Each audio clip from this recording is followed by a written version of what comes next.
summit organized by our SKOCH Group. We are absolutely delighted to have such an esteemed gathering of leaders, thinkers, and change makers here with us today. Ladies and gentlemen, our 100th summit marks a historic milestone, a beacon of intellectual collaboration and a visionary discourse. We have brought together eminent thinkers, policymakers, officials, and experts from a diverse field to engage in transformative dialogues. These summits have served as crucibles of innovation, shaping policies, and addressing pivotal issues of our time. This remarkable achievement embodies our unwavering dedication to fostering knowledge, inspiring change, and building a better future. The 100th Summit is not just a celebration of the past, but a commitment to continue shaping the narratives that define our world. Once again, ladies and gentlemen, I welcome you all. And to begin with, it's my pleasure to invite our esteemed panelists and speakers to the stage for our first session. May I please request Mr. Sameer Kochhar, sir, Chairman of SKOCH Group, to kindly join us on the stage. Ladies and gentlemen, let's put our hands together for the man himself. A distinguished reform historian, he has authored over 20 volumes, with his most lauded work being Modinomics. His valuable contribution gave him global acclaim and have been endorsed by a plethora of eminent figures. Known for his profound insights and meticulous research, his writings have significantly shaped contemporary discourse, offering a nuanced understanding of political and economic understanding. With this, may I please now invite Dr. M. Govinda Rao, economist and a member, 14th Finance Commission. I request Dr. M. Govinda Rao to kindly join us on the stage. Ladies and gentlemen, let's put our hands together. Dr. Rao has previously served as the Director of National Institute of Public Finance and Policy and as the Director of Institute for Social and Economic Change. He has also worked in a number of advisory roles. Amongst others, he was a member of Economic Advisory Council to Prime Minister. We welcome you, sir. We also have the distinguished presence of Mr. Sanjay Kumar, Secretary, School Education, Ministry of Education. I request Mr. Sanjay Kumarji to kindly join us on the stage. Ladies and gentlemen, let's put our hands together for sir. Mr. Sanjay Kumar is Secretary of Department of School Education and Literacy in the Ministry of Education, Government of India. Prior to this role, Mr. Kumar served as the Secretary of the Department of Youth Affairs in the Ministry of Youth Affairs and Sports.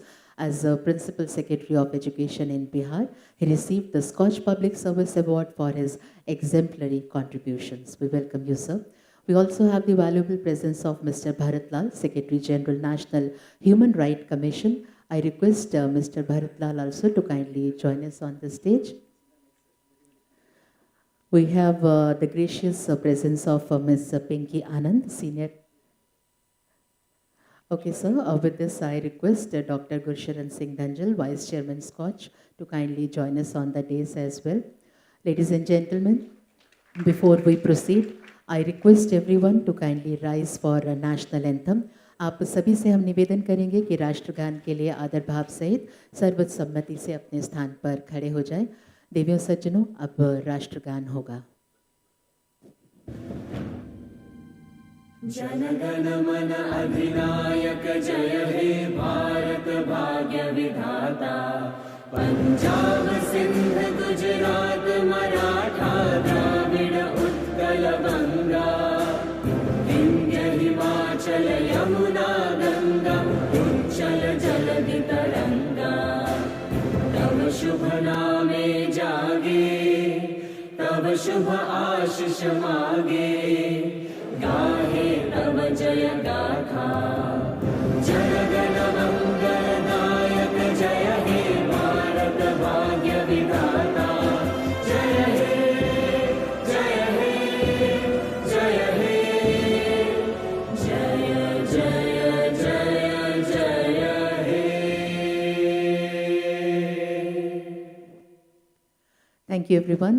Please be seated. Thank you so much. Ladies and gentlemen, now to formally commence the proceedings, I invite Dr. Gursharan Dhanjal, Vice Chairman of SKOCH Group, for the welcome address. Sir, I request you to kindly be here for the welcome address. Thank you.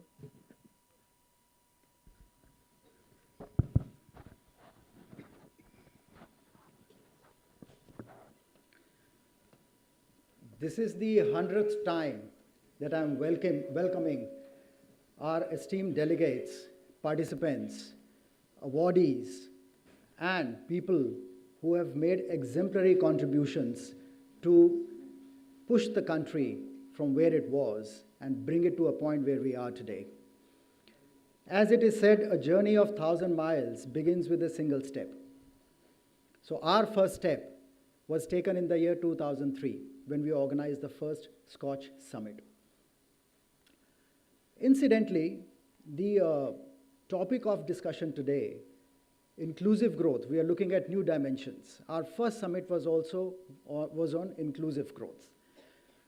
Meaning to say that the objective of achieving inclusive growth has remained not only relevant, valid, but it has acquired new dimensions. And as we move forward, it becomes extremely important for all of us to see, because we did not have the target of $5 trillion economy or the 10 trillion or the $30 trillion economy, which is what we have today. But without inclusive growth, nothing is possible. Having done it consistently, sustainably, and also painstakingly, we have moved the agenda of inclusive growth, whether it was digital, social, financial inclusion, so on and so forth. Many things came on the way. And hurdles too. We were scoffed at. We were told that you're ahead of your time, nobody's going to listen to you. But we created an institutional memory. We today are proud to have the largest available online knowledge repositories on how things work. If we would like to go back to the time and see what was done in the year 2003, it may not be available anywhere, but we have it. So we've been blessed, we've been supported, and through thick and thin, all of you have stood by us. It's not easy to be Scotch, because if I go back to what Vivekananda had said, that turn your back to the world and the entire world will be at your back. We actually did. And many a times we were alienated. People did not believe that we could do it. So when we did our first assessment, national assessment of Pradhan Mantri Gram Sadak Yojana, we were told, you guys do not know how to do impact assessments. This is something which economists do. You have zero background in economics. You are political scientists, sociologists. So in the face of resistance, we conducted the impact assessment and brought the voice of the citizen onto the table. Therefore, it was very clear when the road reaches somewhere, everyone will agree that the road brings good. It brings markets, it brings education, and it also brings livelihood opportunities. But economists need to know, some people do not agree with this. Sorry, we did not agree with that. We stood by that. And years later, 2019, when the focus on the scheme by the government had taken a back seat, we came up again very heavily on that, this is one scheme which has actually bound the country together. And in the next budget, more than 20,000 odd crores were allocated to the scheme, which had been reduced to below 4,000 crores. Employment debate. 2016, we stuck our neck out for the first time on employment debate. Mudra Yojana, it was the scheme which was launched by the government, barely a year and a half in existence, wherein there was a critique that the government is leading a jobless growth. We studied only one scheme, and we found that more than 1.7 crore jobs have been created. Indirect jobs above 5.5 crore. That report was accepted by the government. As recent as June this year, again, the same unemployment story caught steam. Having had the history of studied India, documented it, since 2003, we have the knowledge, we have the facts, and we have the data. So as I said, we are blessed that you have posed your trust in us. We were able to do it. We came up with the report. And this was the phase between the 5th and the 6th election phase was happening, June. Our report was quoted by the Honorable Prime Minister more than 5 times on national media. It was accepted, 5.5 crore person years being generated every year. Hard facts. Opposition did not have anything to say. Of course, when they were asked, what do you have to say about this report? They said no comments. And that was an accolade for us. So, as I said, we are a knowledge-based organization. We believe in facts, we believe in analysis, and we believe in the centrist approach. We don't believe in the colors and the hues. We don't look at the red, blue, green, nothing. When Modi ji was the chief minister, the Congress at the center, we said Gujarat is #1 state in governance. Requires a lot of spine to do that. And now, when Modi ji is at the helm, West Bengal was rated to be the best governed state 3 years ago. So as I said, it is difficult to be Scotch and difficult to have spine. And it's important that we carry on this journey. And we are not attempting to slow down even a bit on our course. So thank you very much for being with us, and this journey continues here on. Thank you. Jai Hind. Thank you so much, sir, for that important address. And now I request Mr. Sameer Kochhar, Chairman of SKOCH Group, to kindly deliver opening remarks and share his valuable insights.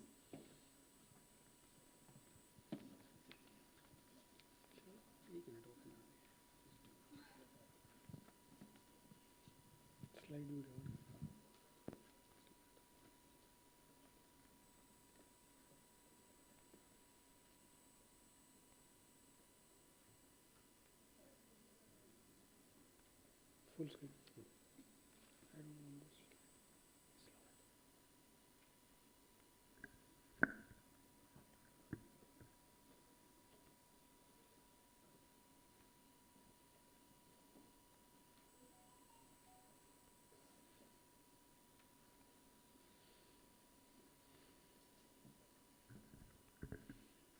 Namaskar. You have to actually look back to look forward. And, I was born in the early 60s. तो 70 के दशक की socialism की गरीबी 90 तक first hand देखी है.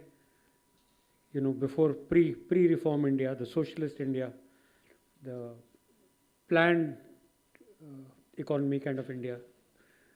From 70s to 90s, I've had first-hand experience. I've seen the emergency. I've seen so many wars that India underwent. Then post-reform India, 91 onwards to now, we have seen. And it's a story of many Indias which we have been able to capture, narrate, and probably make a difference too. Gursharan talked about spine or courage. I think there are 2 more factors that have defined our work in these more than 25 years, which is consistency and credibility. सरकार बदलने के बाद हम लोग गाना नहीं बदलते, which is a malaise that you find with a lot of institutions, a lot of people. We don't do that. And why we don't have to do that is very simple, because we come from the side of people of India. We are saying inclusive growth means a growth that is poverty alleviating. जब आपका purpose ही life में गरीबी हटाना है, तो किसी भी राजनीतिक दृष्टिकोण से आपकी भिन्नता हो ही नहीं सकती, बिकॉज कोई पावर में आ ही नहीं सकता unless their major issue is poverty alleviation. So what Gurcharan talked about, we have been contributing to building inclusive India one summit at a time. Everyone thinks government is all powerful, government has the capability, but the problem is government also lacks capacity. Lot of input has to come from outside. There is no defined mechanism that brings felt needs at a village to the planning table at New Delhi. There is no such mechanism. So SKOCH decided to be that bridge, and we started traveling across the country, talking to the people, looking at impact assessment of policies 20 years back, since 2003. And coming back and telling policymakers कि sir ये policy बड़ी अच्छी है, but ये दो चीज़ें बदल दीजिए आप. अब आपने स्कूल खोल दिया है, वहाँ शिक्षक नहीं है. आपने IT प्रोग्राम बना दिया है माजुली के अंदर, वहाँ बिजली नहीं है. And we found that whatever stories we were coming back with were making a difference. And all these stories, if you look at from the first summit, imperatives for inclusive growth, to the 100th summit, which is new dimensions of inclusive growth, have followed a consistent theme, which is no Indian left behind. अगर आप हिंदुस्तानी हैं तो आप साथ चलिए. जितना आगे देश बढ़ेगा आपको भी उतना ही आगे बढ़ना है. उस वक़्त नई नई टेक्नोलॉजी आई, डिजिटल इंडिया बना. उस वक़्त ये कॉम्प्रिहेंशन नहीं थी कि डिजिटल इंडिया और ये ई गवर्नेंस है, सब्जेक्ट किसका है. तो एज ऑलवेज एक मंत्रालय को दे दिया गया. And it was SKOCH that brought to the table that e-governance basically means citizen-centric governance, and it is governance. E is just an overlay. It is no different. And unless and until it percolates down to departments, to states, to Panchayati Raj institutions, that would not happen. And it took us 5 or 6 years of consistent attempts with the policymakers to make this happen. And then it transformed into Digital India with mission mode projects and so on. So before Digital India, there was NEGP. So that transition story at every step we have helped. The second thing that we did was that we looked at early successes. We went to back and beyond of nowhere practically in India, and we looked at people who are making a difference using technology as a tool, delivering better governance. When I was doing research for this speech, I came across Mr. Sanjay Jaju hain. He is now Secretary INB. He had, as a DC, he had applied for a SKOCH award, and we have that paper with us that he had done this rural e-seva, and what did it change, and he went on to win the award. So those are the kind of interventions. People जो कहीं बैठा है, कोई मणिपुर में बैठा है, कोई माजुली में बैठा है, कोई उत्तरकाशी में बैठा है, we started identifying these beacons of hope. We've called them beacons of hope, and we said this beacon of hope is making this different. Can somebody else take note of, learn from? And we started giving them national visibility. You see, our visibility is very high. मतलब full page हम अखबार में निकाल देते हैं, हर जगह बात करते हैं, इतनी जोर की ब्रॉडकास्ट. तो किसी का बजट बढ़ जाता है, किसी की प्रमोशन हो जाती है, किसी का प्रोजेक्ट रेप्लिकेट हो जाता है. बट 100 दफ़े ये करके 20 साल में हमने भी पूरी सहयोग दिया है. ये चाहे कहीं पे मेंशन हो, चाहे मेंशन ना हो, बट ये 20 किताबें हैं जो मैंने लिखी हैं, और हर किताब के अंदर से डिजिटल इंडिया, जनधन योजना, ग्राम सड़क योजना, whatever has changed India for the good, you would find a lot of that has come from whatever I have written. So we have been able to use this knowledge for universal good. We are the only agency that does impact assessment based on project levels. We are not saying, most assessments are done कि आपने कितना खर्चा किया, कितना budget है, क्या हुआ. Outcome की बात सिर्फ 25 साल से हम लोग कर रहे हैं. And the problem with most global studies is that they kind of and up mixing these things. So if you look at most global indices like EGDI or hunger index or even sovereign ratings, India's rating and narrative is universally quite poor. Now what they do is that they go by published data, which they cherry pick. So suppose if you say EGDI is defined, one of the parameters is internet penetration. So they'll pick up wired internet penetration. Now everyone knows India is a wireless country. Everyone's got internet on their mobile. तो आप सारे mobiles को बाहर निकाल दोगे तो बचेगा क्या? तो 105वां स्थान आएगा हमारा. So they cherry pick these indicators, and for the first time Scotch stood up and started questioning these indicators. And he says कि आप हमारा इंडिकेटर लीजिए ना, आपके पास मोबाइल इंटरनेट कितना है बताएं. So this is the first thing that they do. The second thing that they do is that they use opinion-based deflators. What is the state of democracy in India? What is the state of human rights? After the published report, they use a deflator, which is questionnaire. अब वो questionnaire क्या है कि आपके 10 मित्र हैं दिल्ली में. अमूमन ये इकोसिस्टम ऐसा है, हालांकि I have nothing against them, it's left liberal ecosystem. तो अगर आप बता दें कि ये कौन से 5 लोग हैं जिनसे आपने क्वेश्चनियर भरवाई थी, तो उसका जवाब क्या होगा मैं खुद ही बता दूंगा आपको, मेरे को पढ़ने की भी ज़रूरत नहीं है. So is there any scientific methodology in which you have chosen the respondent who are telling you that? So we were looking at another index, freedom of press index, and इसमें freedom of press जी हमारा तो पाकिस्तान और Gaza से भी खराब है. तो हमने कहा ये तो अजीब सी बात है. तो दिन से कि कौन लोग हैं जो मतलब पब्लिक परसेप्शन में सरकार के खिलाफ सबसे ज़्यादा बोलते हैं. तो आप रवीश कुमार को ले लीजिए, आप बरखा दत्त को ले लीजिए. एक हमने पूरी लिस्ट बना दी और एक पैरामीटर बना दिया कि इनके अगेंस्ट कितने ईडी के केस हैं, कितने एफआईआर हैं, कितने हैं. कितने थे? 0. इनके ऊपर प्रेशर पड़ा, इनके ऊपर अत्याचार हुआ, मेरे पे भी अत्याचार हुआ, मैंने भी सरकार के खिलाफ बोला, मेरा भी कुछ हुआ. तो मेरे पास रिकॉर्ड्स क्या था? कोर्ट था, एफआईआर था. ये सब हम कर सकते हैं ना. इन लोगों ने कितने एफआईआर लॉन्च किए, कितनी दफ़े कोर्ट में गए. मुझे पब्लिश डेटा ऐसा कुछ नहीं मिला. हो सकता है कि उन्होंने किए हों, बट अगर आप जर्नलिस्ट हैं तो आपके अधिकार एक ऑर्डिनरी सिटीजन से ज़्यादा हैं क्या? जस्टिस आपको घर में आके दिया जाएगा, मुझे क्यों नहीं दिया जाएगा? तो उसकी बात हुई तो बोलो कि जी फ्रीडम ऑफ प्रेस खतरे में है. और प्रेस फ्रीडम सब्जेक्ट किसका है? स्टेट का है कि सेंटर का है?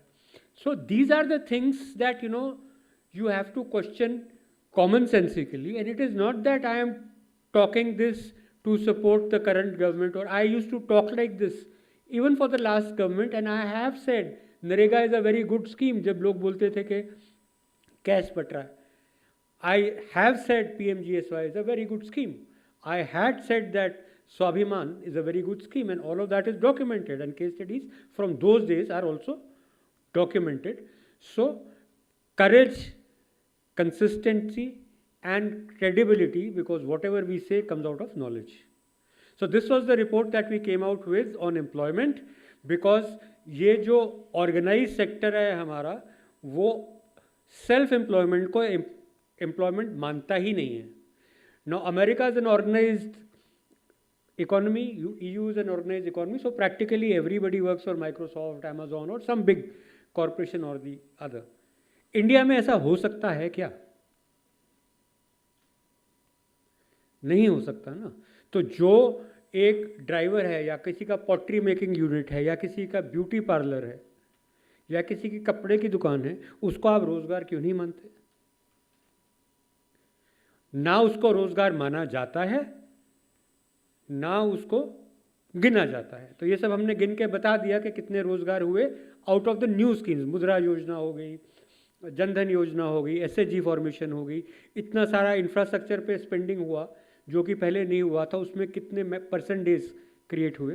तो ये रिपोर्ट हमने, तो I am not saying this is to Skoch's credit, but अगर आप ग्राफ करेंगे फेज़ 1 से लेके फेज़ 3 तक एनडीए की सीट कितनी आ रही थी, उसके बाद फेज़ 3 में शुरू हुआ बहुत जोर की अनएम्प्लॉयमेंट इशू, तो फेज़ 5 तक सीटें कितनी रह गई, फेज़ 5 में हमारी रिपोर्ट निकली कि कितनी नौकरियां आई, और उस हफ्ते में कुछ नहीं हुआ, सिर्फ हमारी रिपोर्ट पे वार्तालाप हुआ, चाहे सरकार ने किया, चाहे चीफ मिनिस्टर्स ने किया, चाहे कैबिनेट ने किया, चाहे मीडिया ने किया, चाहे ऑपोजिशन ने किया।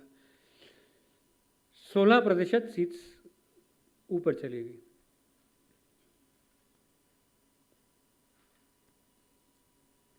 इसी तरीके से एक बिजनेस की बेइज्जती करने का हमें शौक है यहाँ पे, मतलब पुराना बॉलीवुड रोटी कपड़ा मकान के ज़माने से है, बिजनेसमैन है तो चोर है। पहले टाटा बिरला को चोर बोलते थे, अब अडानी अंबानी को बोलते हैं।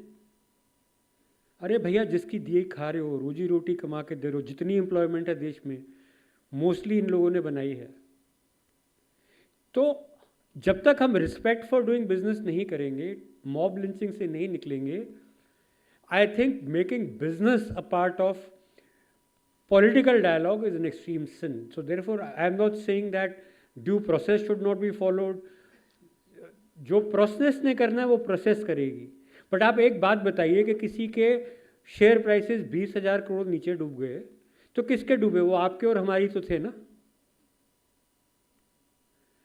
उसके अंदर से उनकी एक्सपेंशन रुक गई, तो जो 3 लाख 4 लाख नौकरी और देनी थी वो नहीं दी। वो किसका नुकसान है? उनका है। उनके पास तो मतलब आप चाहे मुकेश अंबानी हो चाहे अडानी हो, खाना तो आप 3 दफ़े ही खाएंगे ना, उसके लायक तो है ना। पर जिसकी नौकरी नहीं लगी वो कहाँ से खाएगा? आपने तो बोल दिया बिजनेसमैन चोर है।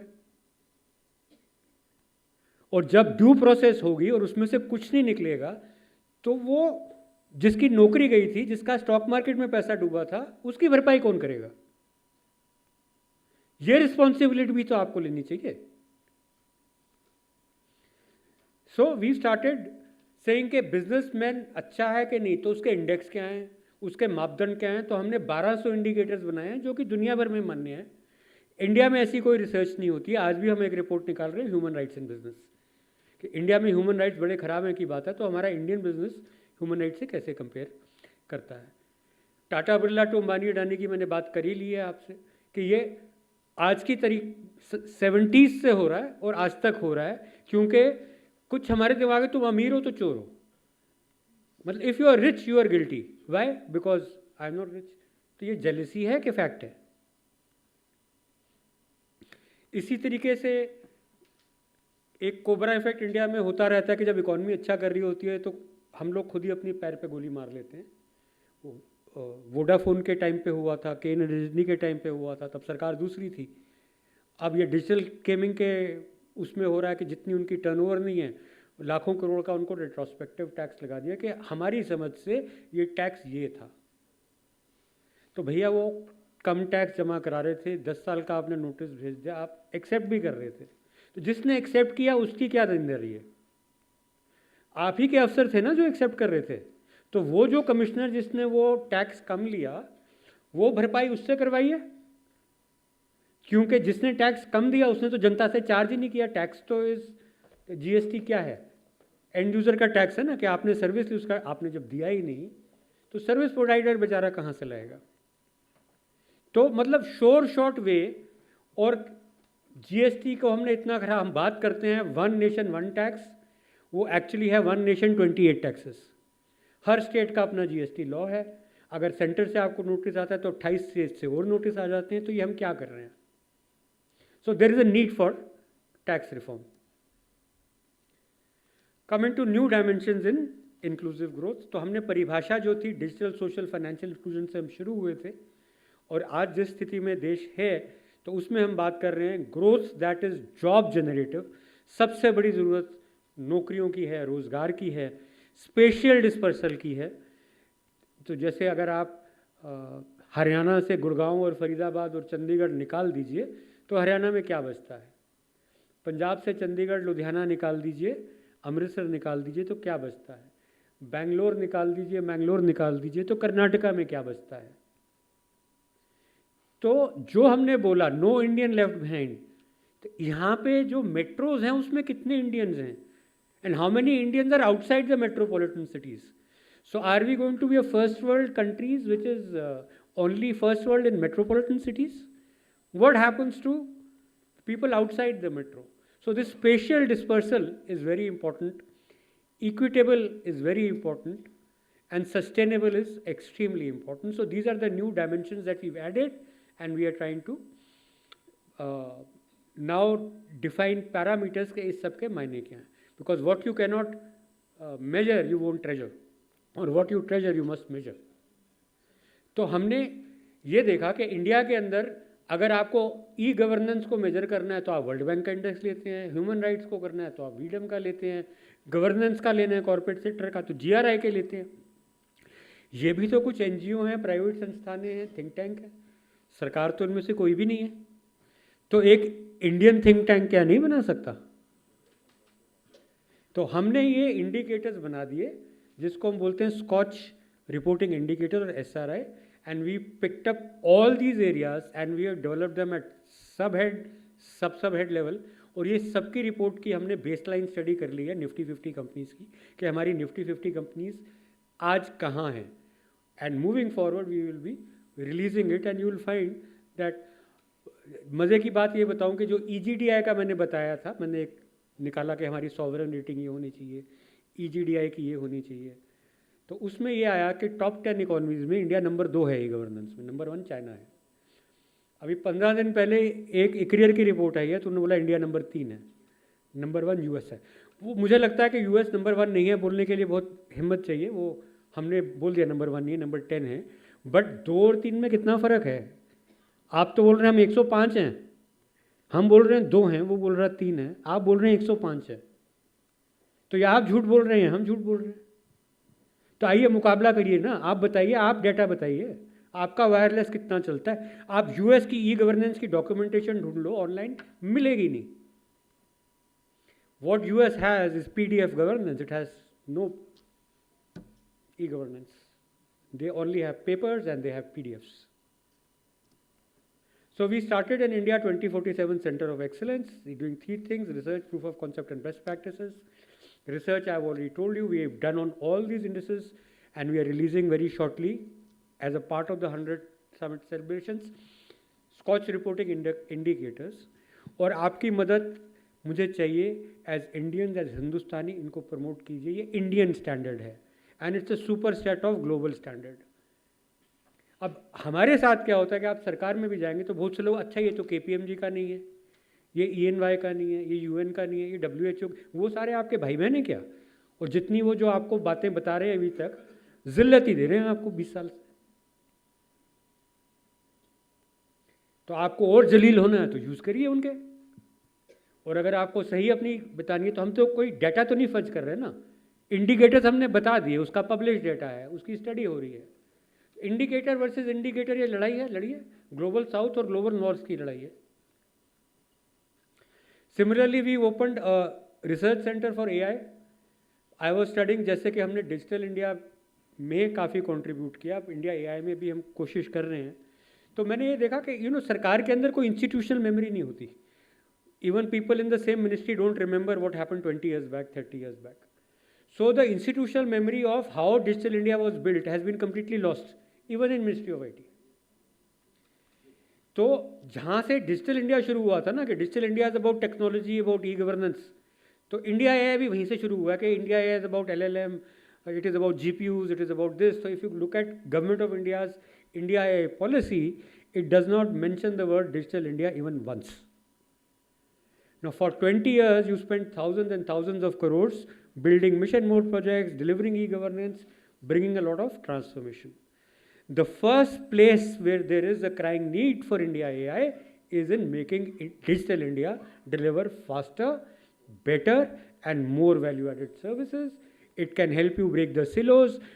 Ministry of Rural Development एक beneficiary के पास जा रही है, Ministry of पंचायती राज भी उसी beneficiary के पास जा रही है, ग्राम योजना, उज्ज्वला योजना सभी एक लाभार्थी के पास जा रही है.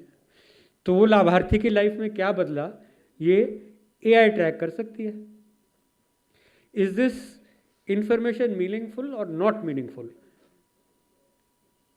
So one of the focus areas that we have picked up and the conversation we have started and it has been welcomed is from digital India to India AI. India AI कोई नई चीज़ नहीं है. It has to be in continuation of digital India. दूसरी चीज़ जो हम बोल रहे हैं, हम यूज़ केसेस पे काम कर रहे हैं कि कौन सा यूज़ केस है, जैसे मैंने एक एग्जांपल दिया आपको, which is relevant for India, which can help you govern better, which can help you deliver better, and then finally we are making best practices indices. ये जो था इंडिया ग्रुप जो मैं बता रहा था, डिजिटल इंडिया में हमारी 105 रैंक है, यूएन बोलता है, हमारी रैंक 2 है, एक ईयर के हिसाब से 3 है। ह्यूमन डेवलपमेंट में हमारी रैंक 134 है, हमारे इंडिकेटर्स पे 10 है। हंगर में हमारी 111 है, हमारे इंडिकेटर पे 9 है। तो और ये इंडिकेटर क्या है, this is not voodoo, 1200 indicator हैं, anyone can look at them and question them कि ये सही है कि गलत है। ये टॉप 10 इकोनॉमीज का हमने कंपैरिजन किया था अपनी रैंकिंग पे। So we took this work and we went to the government के, यू नो ये we done very good, you know. अब इसके अंदर what is the problem, the governance system, there is nothing called ministry of indices. So who will do this and who will fund this? तो हमने कहा ये तो top 10 का हमने कर लिया, वेरी गुड। तो whoever we met, this is fantastic, great work, but now can you do it for 193 countries? हमने कहा 10 का तो हमने मुफ्त में कर दिया, अब 193 का मैं कहाँ से करूँ? You know the number of researchers that are involved to do this, the number of documents you have to read, the kind of access that you need. So we realized that this is like boiling an ocean, हमारे बस की नहीं है. So we have done a capacity demonstration that if you want this question answered, we can answer it, and this is how we will do it. But if you want it answered, you have to give some grant or something to Scotch Foundation so that we can employ people and address it. But we have given the parameters कि आप parameters ये use कर लीजिए, हमसे research नहीं करानी तो जिससे करानी है आप करा लीजिए. But we have defined the parameters. And what we are now focusing on is what no other country is doing, which is grassroots up impact assessment in India. कि हमारे देश में actually project level findings क्या हैं. Forget what is published work. Published work में बोल सकते हैं कि आपके human rights बड़े अच्छे हैं, but आते आते लाला जी थप्पड़ मार देते हैं. एक पब्लिक सेक्टर बैंक ने ड्राइवर को मारा था, सीएमडी ने मारा था, न्यूज़ थी. तो फिर क्या आपके ह्यूमन राइट्स हैं? और ह्यूमन राइट्स में वो बोलते हैं कि वो ENY वाली लड़की बन गई तो सब बोलते हैं कि वो बड़ा एक्सप्लॉयटेटिव है प्राइवेट सेक्टर. ये नहीं देखते कि हमारी अपनी कंपनी में हमसे फुल सैलरी लेके 2 घंटा हमारा काम कर रहा है बंदा बैठा हुआ, 6 घंटे फ्रीलांस कर रहा है, वो घर जाके भी कर रहा है. तो बैलेंस कहीं तो आप कीजिएगा. हर चीज़ के 2 पहलू होते हैं. So we want to bring these things also on the table. When you say you are overworked, let me also understand what is your productivity. How much, because we have one of the least productive manpowers in the world. Is it that they are inefficient? No. They are using only 20% for the people who are paying them and 80% is freelancing. That's a fact of life. More so in IT. That's a fact of life. So how are we going to correct this? These are the indicators that I said, that these are the areas we picked up for corporate rights. One of the areas which no one is talking about is mental wellness. कोई suicide क्यों करता है? बच्चे हमारे सारा दिन phone से क्यों चिपके रहते हैं? हम सारा दिन फ़ोन से क्यों चिपके रहते हैं? मतलब कॉन्फ्रेंस में आप बैठ जाइए तो मतलब आधे घंटे बाद चुलबुली होएगी कि आधा घंटा बहुत लंबा टाइम है, मेरे ख्याल 15 मिनट बात होगी कि फ़ोन देख लो, right? So what is the methodology we are following? We have done quantitative index based on published sources. आप भी पब्लिश बोलते हैं, हम भी पब्लिश बोलते हैं, पर पब्लिश में आप क्या मानते हैं, उसके अलावा हम और क्या गिनते हैं, हमने ज़्यादा कॉम्प्रिहेंसिव कर दिया. हमने एक भी वो चीज़ नहीं छोड़ी. आप बोलते हैं वायर्ड इंटरनेट को गिनना है तो हम तो जरूर गिनो, पर वायरलेस को भी तो गिनो. तो हमने दोनों गिन दिए, तो सुपर सेट हो गया ना. तो हमारे इंडिकेटर ज़्यादा हैं. तो ऐसे किया. उसके बाद हमने प्रोजेक्ट लेवल फाइंडिंग करी, जो कि हम 20 साल से कर रहे हैं, कि ये आपने इनपुट दी, जो आपने बोला कि मैंने इतना पैसा खर्च दिया, इतने मैंने इंटरनेट कनेक्शन दे दिए, इतने मैंने सर्वर लगा दिए, या इतना मैंने वेस्ट मैनेजमेंट कर दिया. हम बोलते हैं सत बचन, जो आप बोल रहे हो. कहाँ किया? तो we have started going factory to factory. For example, we evaluated 20 factories of Hindustan Unilever last year, and we looked at what is it that they're doing in environmental areas in each one of these factories, and we quantified them. So now we are making, आपने सुना होगा Elon Musk को बनाया है DOGE, department of government efficiency, Trump साहब ने. तो अब उनकी कब रिपोर्ट लगेगी नहीं पता। हमारी रिपोर्ट ऑन गवर्नमेंट एफिशिएंसीज 15 फरवरी को रिलीज़ हो रही है, क्योंकि हमारे पास 20 साल का डेटा है कि आपकी इनपुट क्या थी और आपकी आउटकम क्या निकली। हमें सिर्फ एक टेबल में डालना। Some of that I will even share with you. ये स्टेट लेवल है, स्टेट ऑफ गवर्नेंस, जो कि हम 20 सालों से कर रहे हैं। EGDI based on Skoch parameters. Therefore who is the most efficient government? Most efficient government is not the government which is spending the most. Most efficient government is the government that is doing the most by spending the least. And the most efficient government as per this in India, number 1 is Odisha, number 2 is Uttar Pradesh, number 3 is Andhra Pradesh. इसमें ये जो normally leading states, Karnataka number 11 पे आ रहा है।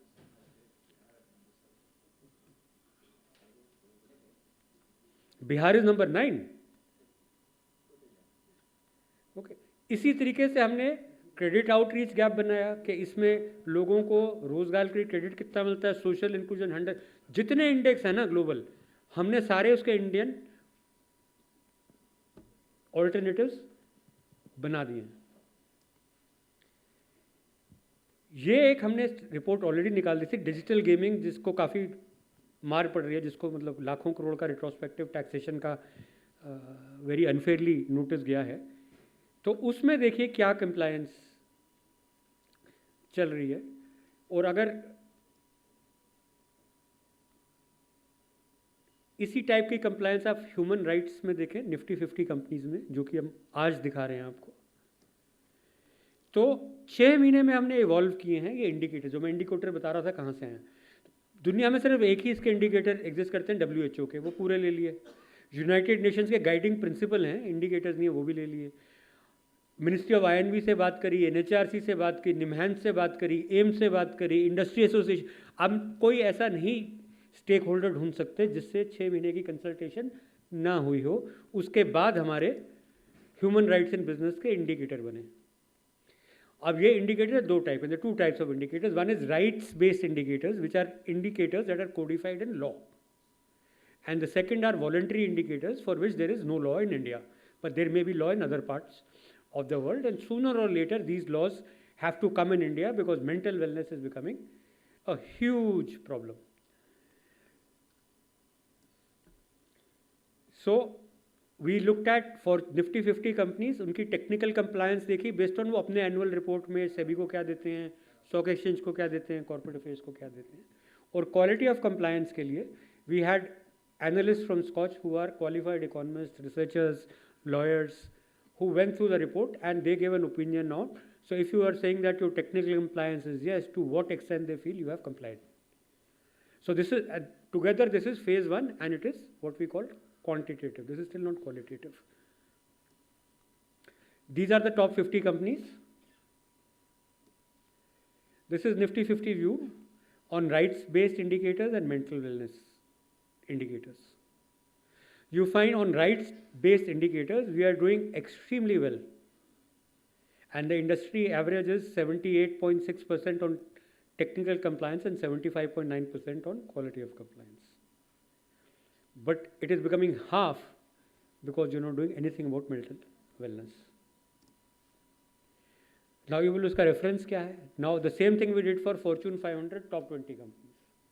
So you find on all technical compliances India is ahead, which means Indian companies are far more compliant than top 20 Fortune 500 companies.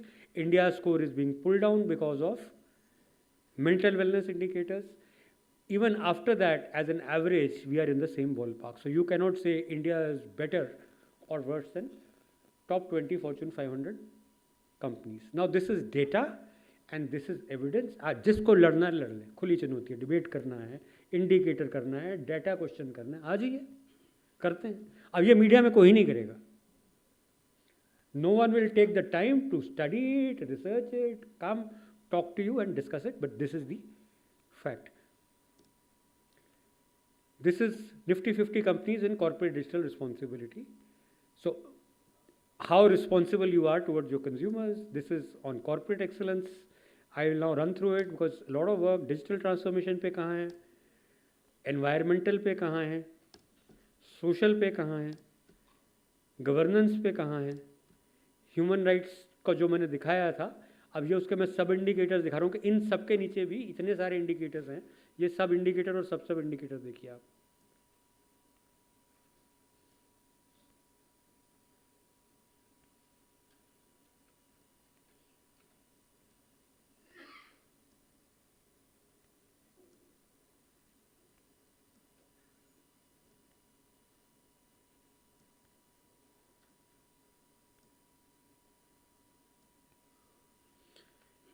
इतना सारा काम हम लोग कर चुके हैं, अपने बलबूते पे किया है, अपनी फंडिंग से किया है। We have zero funding from anybody, although the consumer of this research is probably the entire country, and it positions India as a global leader. These are some of the projects that we are working on. Federalism, GST and digital natives, can India take the leadership? Retrospective taxation, so this paper is being led by Dr. M. Govinda Rao, who's here on stage. He's the biggest authority on the subject. Sting of retrospective taxation and tax activism. We have Pinky ji talking about that. I briefly mentioned about that. From Digital India to India AI, advancing India's digital public infrastructure for AI-enabled future. We are working with Abhishek Singh ji, who's heading both India AI and Digital India. And we are working with Abhishek Nag ji, he's here, on how to make a very rich policy paper on this, regulating for new digital economy and human rights and digital well-being in business. This is our ethics policy. Na घूस देते हैं ना लेते हैं, basically, sum. So thank you very much. If you have any questions, I'll be happy to answer, or we can take them later. But आशीर्वाद चाहिए और promotion चाहिए. अब ये हमने बड़ा पैसा, बड़ा एफर्ट करके SRI निकाले हैं. आप प्लीज़ यूज़ कीजिए इनको और हमारी मदद कीजिए आपको इवैल्यूएट करने में और आपका अच्छा काम पूरी दुनिया को दिखाने में. That's the only ask that I have. Otherwise, all of us sitting here are equally poor, so no one can give each other money, but we can give a lot of cooperation and support. Okay? God bless you all. Thank you so much, Mr. Kocher, for those enlightening perspective. And as Sir told, we have the distinguished presence of Ms. Pinky Anand, Senior Advocate, Supreme Court of India. We welcome you, ma'am. She is a recipient of a SKOCH Award and former Additional Solicitor General of India. She is celebrated for her impactful litigation and advisory work. A vocal advocate for social justice, gender equality, and human rights, contributing significantly to landmark cases and progressive legal reforms. We really welcome you, ma'am. At the same time, ladies and gentlemen, we have Dr. M. Govinda Rao, economist and member of 14th Finance Commission. I request sir to kindly share his views and ideas.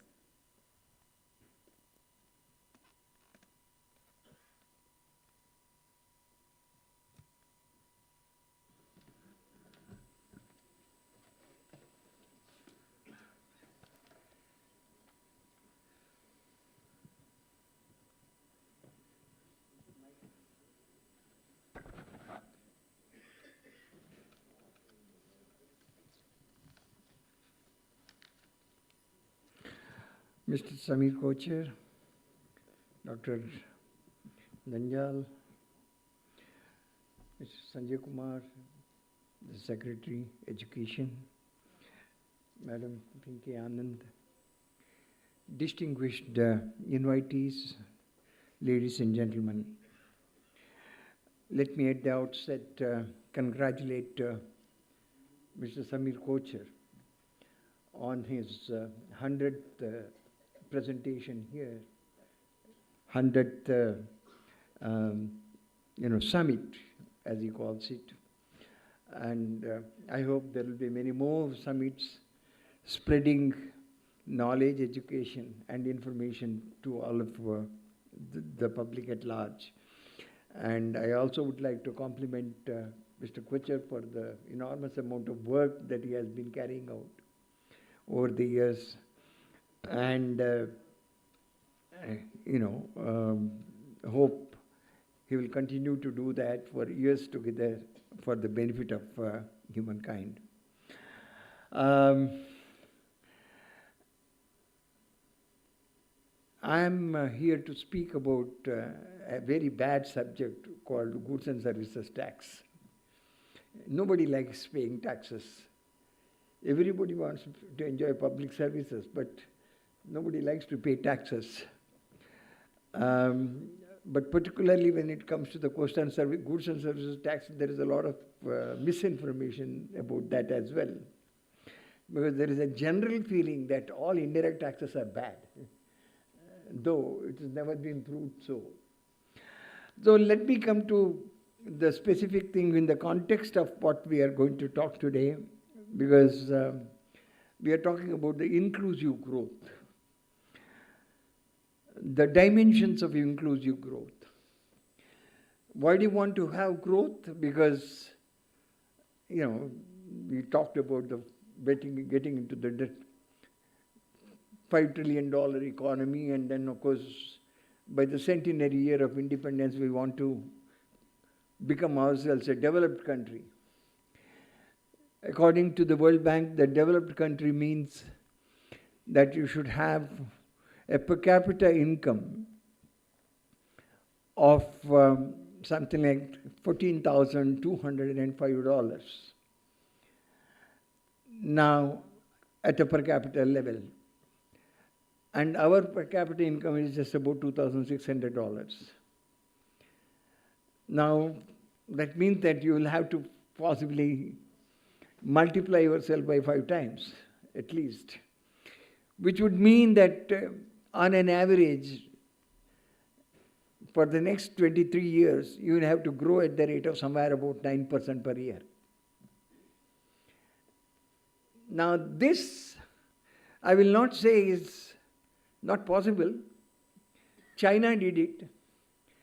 But let us understand that this is an aspirational goal. And if you have to fulfill this aspirational goal, we need to have a lot more of reforms that, to be done over the period. So this is going to be a crucial period for the next 23 years where lots of reforms have to be done. Variety of reforms. And since my focus is on GST today, fiscal reforms are the most important thing. And when you are talking about the fiscal reforms, you need to really have a situation where you need to the government will have to continue to be an engine of growth through its public spending policies. It has to empower the people in terms of their, imparting them productivity. Now, and when you are talking about inclusivity, the estimates vary, but then something like almost 6 to 12 million people are coming to the workforce every year. And they need to be employed. 43% of the population is in agriculture, earning just about 15% of GDP. And they need to be, to really improve their productivity and then move them from their agriculture. So they need to be provided with jobs. Almost 75% of the small and medium industries are in industries which less than 20 workers. I mean, if you have less than 20 workers, they don't have the scale, they don't have the sort of competitiveness, they don't have the type of technology that is required to be internationally competitive, and their productivity is low. So you need to create skills in them to move there. And finally, when you are talking about inclusivity, let me also talk about an interesting thing. The female work participation in this country was 23.3% in 2017-18. It gradually improved to something like 37%. They constitute 50% of population. So gradually it has improved. But then the nature of jobs that many of these female, in the work participation is so low that there is a whole lot of work that we need to do to make them, to bring inclusivity. So let me come to the specific issue of goods and services tax. The government will have to continue to spend more, but at the same time, continue to spend more on capital expenditure and creating infrastructure, but at the same time, will have to contain its deficit. Today, the fiscal deficit in the country is somewhere about 7.5% of GDP, central plus states taken together. The household sector saving is just about 5.3% of GDP. There is no fiscal space. And when you don't have this fiscal space, you will have to create a fiscal space. And if you have to create a fiscal space, you need to have your tax GDP ratio high and reform your public spending such that you direct, you phase out your subsidies and transfers and direct this to basically education, healthcare, skill development, and capital expenditure, infrastructure spending. Now your expenditure GDP is somewhere about 30%. Central plus states taken together, 28 to 30%. Out of which almost 2.5% goes for your subsidies. But your spending on healthcare is just about 1.2%. Spending on education is 3.3%. Now, you have children coming and they need to be educated and they need to really have that. If you really want to have that, you need to have tax GDP ratio, increase the tax GDP ratio substantially. India's tax GDP ratio is in the ratio of somewhere about 16.5%. The countries with comparable level of development have a tax GDP ratio of about 19 to 20%. Now, that means even if you are making an addition of 2.5%, it will make a lot of difference. Both in terms of additional generation. Now, if you want to have that, goods and services tax is an important thing. World over, there are about 136 countries in the world which have value-added tax of one form or the other. And the world over, it has been considered that goods and services tax is a money machine. Now, if you really want to make it a money machine, a lot of things have been done, and it is in this that the digital narrative has to be extremely important. Not only that, there are two major problems with this, with our GST. One is we need a huge amount of expansion and simplification.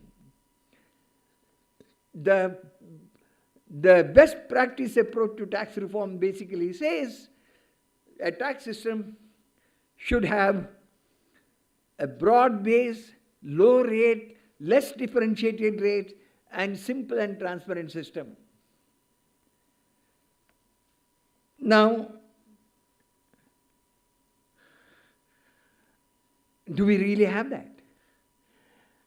Now, if you don't have that, the burden on the digitization is even more. Let me also make a distinction. Digitization is not computerization. Computerization you can do, but digitization is getting intelligence and a whole lot of intelligence network so that, it really forces people to be compliant with the tax. Now, something like 81% of the countries since 2000 which have moved over to the value-added tax system, goods and services tax is a value-added tax, they have single rate of tax. We have multiple rates of tax, not just four that they talk about. Then you have lower rate, compounding rate, then you have cessors. Now, so you have so many rates. The second issue is there are only 3 multi-level systems in the world which have subnational GST. Canada, European Union, and Brazil. And we are the 4th. Essentially, GST is a central tax. But then, when you have a subnational tax, All the three systems basically follow what is called the zero rating of the tax when the commodity moves from one state to another. We have not followed that. We have followed what is called the clearance system. So what is, there is a separate, any interstate transaction has a separate this thing called bucket called the IGST. The money goes into IGST and then it is traced to the destination state. Ultimately, where it is consumed, the destination state, it is traced through a clearinghouse mechanism. And you can see the burden of digitization in the entire scheme of things. Now, in a zero rating system, when a thing passes from one state to another, all the taxes are paid to the state where it originates, and a new new tax starts from the new state. I mean, there are problems with that. I'm not saying so, but then you have a much greater need for digitization in this in this particular environment. So, what are the ways to move about? Number one, you need to simplify the tax system. You need to broaden the base, reduce the rate, reduce the rate differences. And we have a hangover in our country. And that is, any time that you say, oh, equity, this is this thing from the past. In the United States, Peckman and Oakner did a series of studies for several years on incidence of tax and came to the conclusion that US tax system is not progressive. In our country, with only, and we want to have an equity in the system.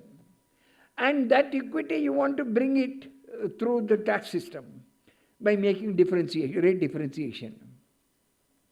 Reducing the incomes of the rich is not going to increase the incomes of the poor. I'm sorry, I'm saying something which is very, very different from what people talk about. Reducing, no, in fact, you see, it was in 1956, Arnold Harberger wrote a beautiful article in Quarterly Journal of Economics, where he said the tax on capital will turn out to be a tax on labor. Because the capital is it just moves. It's mobile.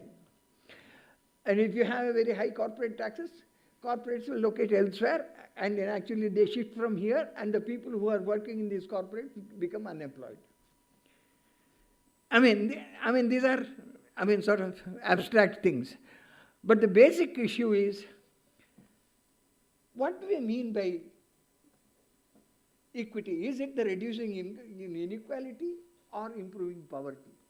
If it is reducing poverty, then the focus will have to be on the expenditure side of the budget and not the tax side of the budget. You need to give education, healthcare, make it much more inclusive.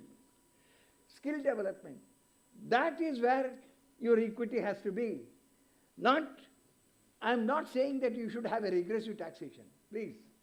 That's not the issue. But the point is, making excessive focus on this equity and then making minute difference. As we know, the funny part, we think construction material is a luxury. But then a whole lot of labor-intensive activity happens in construction.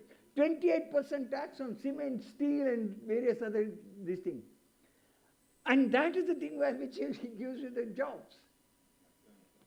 So, motor cars, along with this thing, it comes to 50% taxes, along with the cessors. Now, but then there is a whole lot of downstream industry, motor car service industry, which is employment intensive. You need to really look at the backward and forward linkages before you really talk about it. So simplifying the tax system, reducing the number of rates is important. Vijay Kelkar, now incidentally, the recommendation for GST came first from a fellow called Govind Rao. Way back in 2000, not many people know this, there was a committee, an expert group on taxation of services, which actually made the recommendation, and I happened to have been a chairman of that. And I made a presentation to Kelkar. Kelkar used it in his task force and indirect taxes, so he became a father of GST. It's a fact. Now, but then GST that we thought of is very different. Kelkar talks about one rate. Well, in this country, politically, that may not be possible. At least bring it down to 2 rates. Broaden the base, reduce. There is no point in most of the countries, exempt to only perishables. Anyway, now if you have, even if you bring 2 rates, the advantage is that misclassification goes. I mean, today you just imagine, a catering is charged at 18%. And restaurant in a non-star hotels is charged a compounding rate of 5%. The restaurant owner will have a catering service and he will misclassify his turnover and say that he is doing it. I mean, you give rise, the tax system gives rise to a lot of dishonesty. These are the things that we need to avoid. So you need to reduce the number of rates. I mean, there was also that Coimbatore gentleman talked about cream and, this thing. We know what all problems, misclassification, litigation, whole lot of problems. That's one. Simplify the rate, the tax structure, broaden the base. The advantage with broadening the base is if you bring in the tax, sort of petroleum products also into the tax net. For revenue reasons, in the short term, if you want, you can have a separate green tax. But then complete the loop. That is important. Because you generate a whole lot of information, and GST is basically a self-enforcing tax. Because the purchaser, seller will have to purchase, and he has to report his purchasing in order to get the tax deduction on the input tax purchases. It's a self-enforcing tax. And it creates a whole lot of information which can be used for digital purposes. And you can, now the other, one way of actually doing your equity is to keep the threshold reasonably high. We need to, we know, I mean, it's not a poor man who goes to a multiplexes and then big departmental stores. If you really look at, I looked at, one of the unfortunate part is that GST Council doesn't, or the GST network doesn't give you the data. I got the data from Karnataka. 94% of the people have a turnover of the registered dealers have a turnover of less than 50 lakhs. And their turnover is 10% and tax paid is 8%. You should focus on the whales, not the winnows. But once you focus on the whales, it's a self-fulfilling nature of the tax. People, even the small player, want to voluntarily register because his item will have to get the input tax credit. Now that would be the best way, so that you can limit the number of these things and generate huge amount of data and information which can be used digitally. You can use digitally to find out, and and along with using artificial intelligence, you can actually find out who the culprits are. And you can enforce compliance, tax compliance, because a tax compliance is a function of a rate of tax, probability of detection, and the penalty rate. And if you keep a reasonably low rate of tax, and if you increase the probability of detection, and that is possible through digitization. If you increase the probability of detection, and then have a sort of an effective penalty rate, your tax compliance will improve, and you don't really have to have the burden, and the people don't see the burden. So you need to really have a simpler tax system, and then and then apply digital application. One of the things that you have is, as Mr. Kochar mentioned, even though then you have even though you have a GST council, each state has a separate act. There are 28 states and 3 union territories with legislatures, and all of them have separate acts. Now, there has been an agreement that by and large there will be uniformity. Thankfully, that is there to a considerable extent, but still, the interpretation by a tribunal in one state will be entirely different from the interpretation in another tribunal.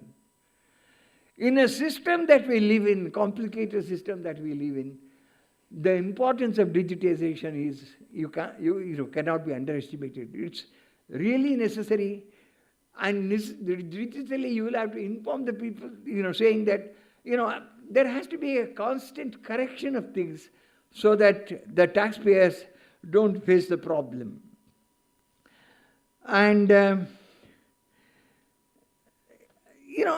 by and large, we need to follow the international best practices.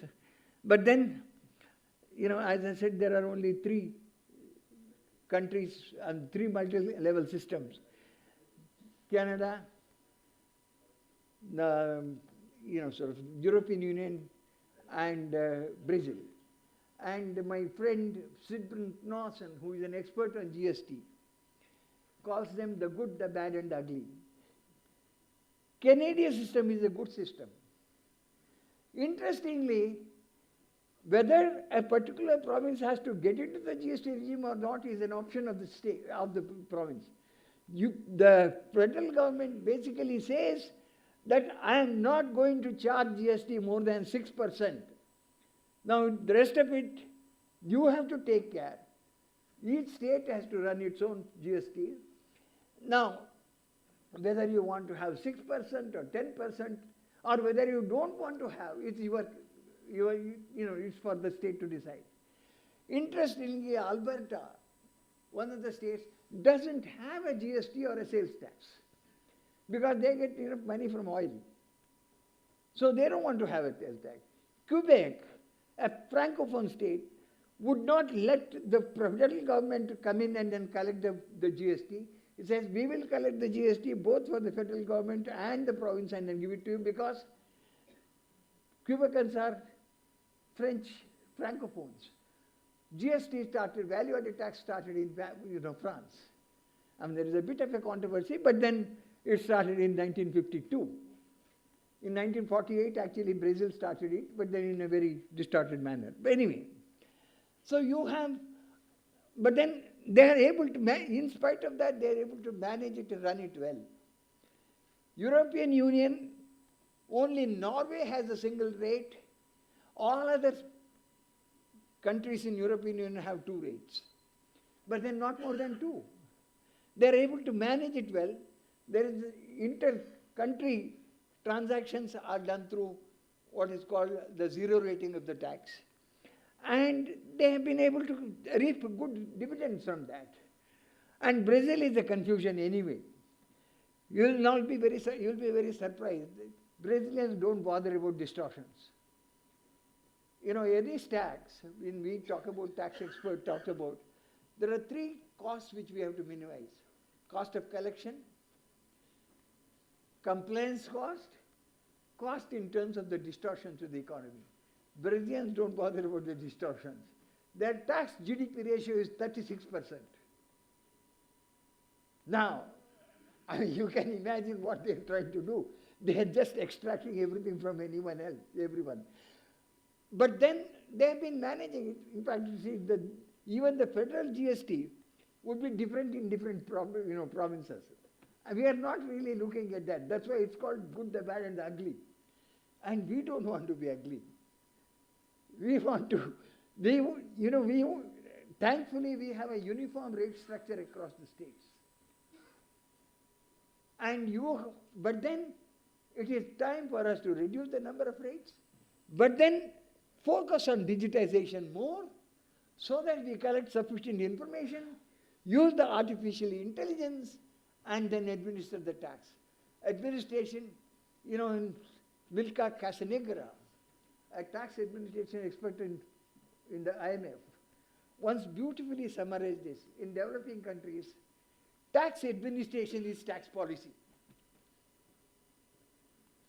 Okay? Now, administration should not be a burden on the people. And it should be a smooth, this thing. And that is possible only through proper digitization. I think I have spoken too much about GST as well as this thing. Thank you very much for patiently hearing me.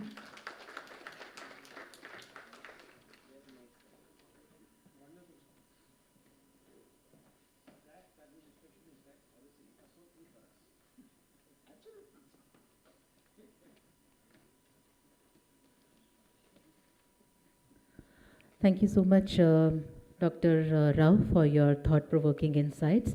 I now invite Mr. Sanjay Kumar, Secretary of School Education, Ministry of Education, to kindly address us.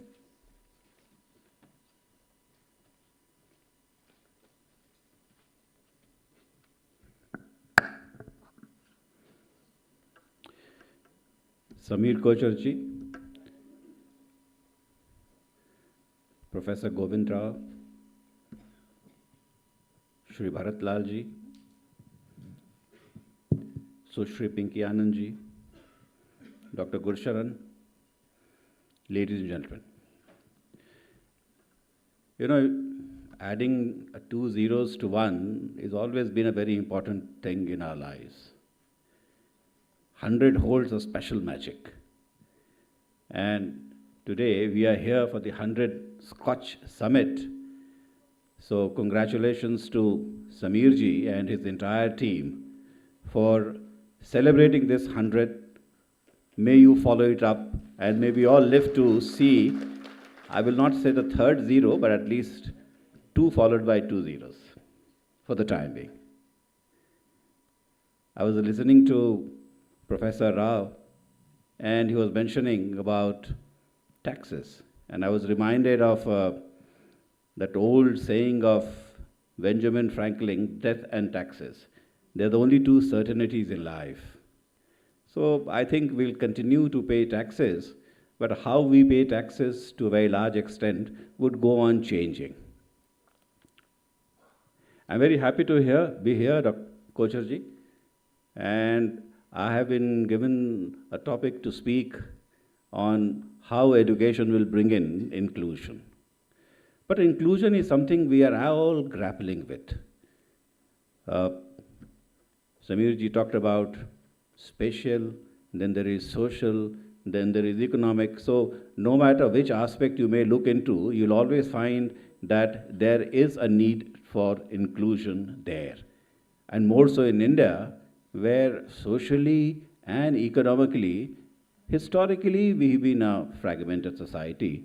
And I think the effort of politics since independence has been to bring in some amount of inclusion in our affairs. But I would say that the way that everything is evolving, the way the economy is evolving, and the way technology is pushing the economy, inclusion today has much more important than it has ever been. I was hearing a video by Bernie Sanders, and he says that the top 3 people in the US, the richest people, they hold more than 50% of the Americans combined in the lower 50. Look at the kind of disparity we are seeing economically. But that becomes even more important when we actually look at, if you look at the top 10 people in the world, 9 are tech people. And one of them, the Louis Vuitton, Bernard Arnault, he is the one who's catering to the demands of all the rich people. So these are the 10 most rich people in the world, all driven by technology. And technology, to a very large extent, also is something which is so proprietary that how do you bring in inclusion in generation of technology is something we can keep talking till late in the evening. But that's the point. Look at artificial intelligence. I am told that not more than 100,000 people in the world are actually part of the artificial intelligence world. But I would say that not more than 10,000 people are actually creating content in artificial intelligence. There's a population of 8 billion people on this earth, and there are 10,000 people who are driving the discourse on artificial intelligence. How are you going to make it more inclusive? How you are going to broaden it? I think it remains a big question for all of us. But amidst all these things, I must say, there are two things which stands at the base for inclusion, the way we are. All of us need to have good health, because life is all about living, and living to a very large extent is dependent on having good health. And if there is any one instrumentality in the society which can bring inclusion to all, that is education. All of us who are in this hall, I would say that we are all creatures of education. We are where we are because of the institutions where we have been, and also in a manner we have imbibed education. And there is no getting away from it. So, having said this, I would say that where we are today as of now. In India, the expected year of schooling today is about 12.8. That means if you are born today, the number of schooling years you can expect is 12.8 years. It also includes higher education as a part of it. Most of the developed countries are at about 16, 17. The maximum you can have is 18. So we have a long way to go. Research also shows that every one additional year of schooling adds 0.37% to the GDP. And it adds 10% to your productivity. So if we were to actually increase our expected year of schooling to, let's say, 15 or 16 years, you can see its effect on the economy. But how we are going to do that, that is the larger question. And I think on education, a lot of things can be talked about, but I'll be primarily focusing on two things for the purposes of inclusion. 1950, when the Constitution came, education was part of state list. And it evolved, and as it had evolved earlier, historically differently in different states. In 76, the Constitution was amended and education became part of concurrent list. And Government of India also started pushing things. And of course, Government of India was doing it right from the beginning. Establishment of the IITs, the IIMs, the Kothari Commission in 64, 66. So a lot of things was being done, but then it came on a constitutional platform that, yes, is now part of the concurrent list. I think we kept going on and on. Then we came with the new education policy in the year 1986. And a lot of pilots were happening. There was happening Operational Blackboard, there was the DPEP program, and then there was a drive that education actually should become a fundamental right, and which led to the 86th Amendment in the Indian Constitution in the year 2000. And Article 21A came in, and that gave rise to the Right to Education Act in 2009. But before that, all the pilots, they led to Sarv Shiksha Abhiyan, which started in the year 2000.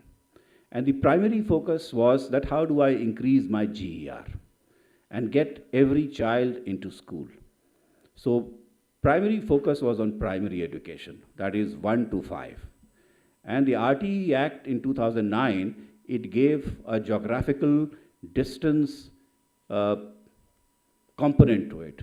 So no primary school should be more than 1 kilometer away from where you are born. And a middle school should be 3 kilometers. Now, if you see from 2000 to 2010 or maybe 2015, wide expansion in the primary school system in the country. Today, when I look at the education system, we have 14.6 lakh schools in the country. And this 14.6 lakh also includes private schools. Government and government-aided schools are 10.5 lakhs. And the rest are private schools. But out of this 14.6 lakh schools, 50% of schools are primary. And as you go up the pyramid, you will find a structural imbalance in the structure of the schooling system in the country. So 50% primary, and 30% is upper primary, secondary is 10%, and higher secondary is 10%. Now, if you want 100% GER and 100% retention rate, what do you need? You need that every child who gets into class 1 and does class 12, and this is what the National Education Policy 2020 says, that by 2030, our GER for secondary education should be 100, and by 2035, the GER for higher education should be 50. As of now, the GER for higher education is we are at about 29, I would say. So we're planning to go to 50. So if you're going to have a GR of 100% for secondary school education, that means you need as many number of seats in class 1 as you need in class 12th. Your system should be like a cylinder. It should go up like this. But we have a very, very steep pyramid. And we, who are part of the school education and literacy, we are grappling at how do I increase the number of secondary and higher secondary schools so the pyramid opens up and it becomes a cylinder. Now there are investment requirements there, and of course there are issues of management there. So this is number one. The second point which I want to highlight and bring to your knowledge is that I would say that right to a very large extent has led to a proliferation of schools. So in the process, our schools have become very small. So what do I mean by saying that our schools have become very small? We say that a school is small if it has an enrollment of less than 50. And out of 10.5 lakh government schools which are there with us, 37% of schools are small. Meaning about 4 lakh schools in the country are having an enrollment of less than 50. We are sending about 260 million children, 26 crore children to 14.6 lakh schools. Average number of students in a school is 172. If I take out the private component from it, the average number of children in a school is 132. You can imagine, you may have all have been to schools. I don't know what was the number of children in your school, but 132 is the average for government and government-aided schools here in the country. If I look at commensurate figures elsewhere, I find that this figure is about 500 for China. It's about 500 for the US. I was looking at figure from Israel, it is 461. So there is an issue which we need to think about and we need to talk about. And I would say, and this is my belief, that there is a sweet spot between access and learning outcomes. If you increase access too much, schools become smaller, cost of educating per child goes up, learning outcomes we don't get commensurate. So you need larger schools. How, and why do I say that we do need larger schools? Today, if you're a child and you need to have 12 years of education, that means you are going to be in the school education system for 12 years. 75% of children in this country require more than 3 admissions because you're changing schools.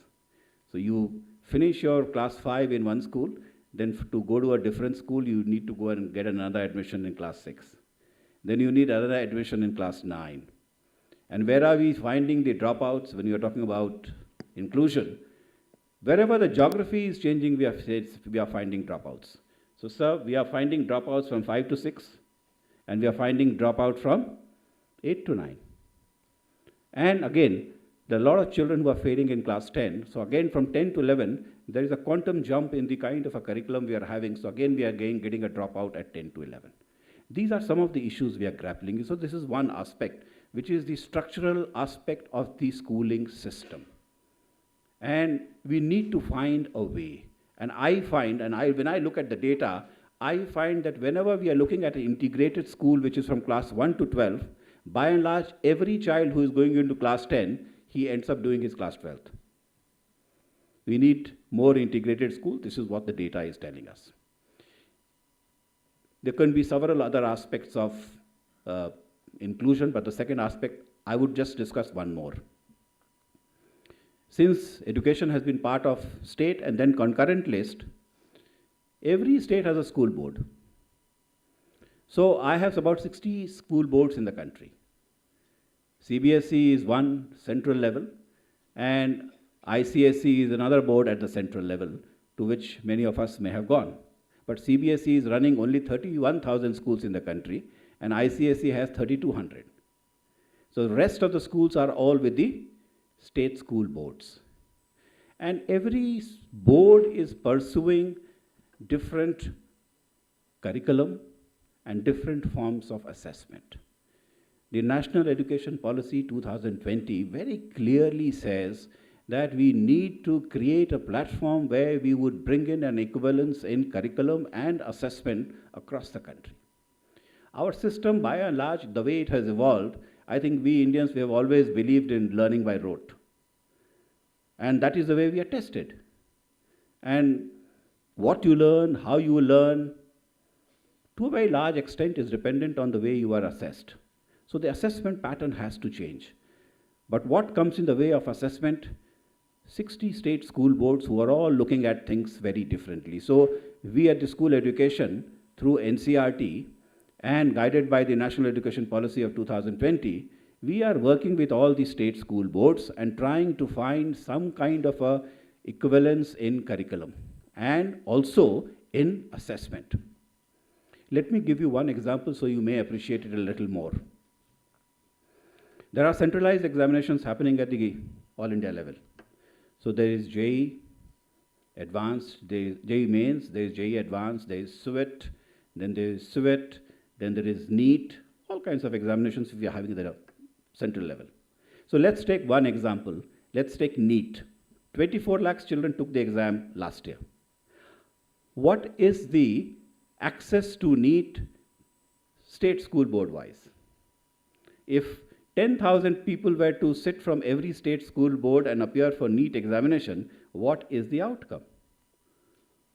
And the outcome is very interesting. I find that the CBSE and the ICSE schools are having disproportionately much greater access to these centralized examinations than the state school boards. And when you look at the state school boards, you see an entire spectrum which starts from the top but goes down to a very large extent downwards. And I think state should be very worried about it, that to what extent your children are actually accessing some of these very important services which are available in the country. And we are using this data to reach out to all the states and tell them that, look, there is a need that you look at it and there is a need to make correction. So this is one challenge. The third challenge of which the National Education Policy is extremely conscious of is language. And language always has evoked very strong passions in our country. The National Education Policy says that initial education should be in the mother tongue, at least till class 5, preferably till class 8. How do you learn in a language which is not the spoken language at home? We Indians, we have a tremendous affinity to English. And here I am talking to you in English. But this larger issue is that how do you access language access education in a language which is not your mother tongue? And to a very large extent, it has very, very strong ramification with respect to the kind of inclusion we are talking. National Education Policy also says that multilingualism is something which is very good and we must encourage it. But you must learn in your mother tongue, and as you grow up, pick up as many languages as possible. And we follow the 3-language formula. So language again has very, very strong impact on the kind of inclusion which we are talking of. Then, of course, there is issue of access of CWSN to our education system. And when I look at my data, I find that the total number of children who have special needs in our schooling system, their percentage is 0.89. Should be at least 3 to 4. Kerala is the best state in the country with about 2.2. And the rest are between 0.5 to 2.2. So again, it is conveying two things. A, maybe the children are not in the school, or if they are there in the school, they are not being categorized as CWS. And so we are looking at both the aspects, trying to reach out to the ones who are not there, and also the ones who are there should be suitably categorized. And work on the open distant learning system in a big way. 55 lakh children last year failed in class 10th and 12th combined, these board examinations in the country. Where do these 55 lakh children go? Actually, if you ask me, I am not being able to trace all of them.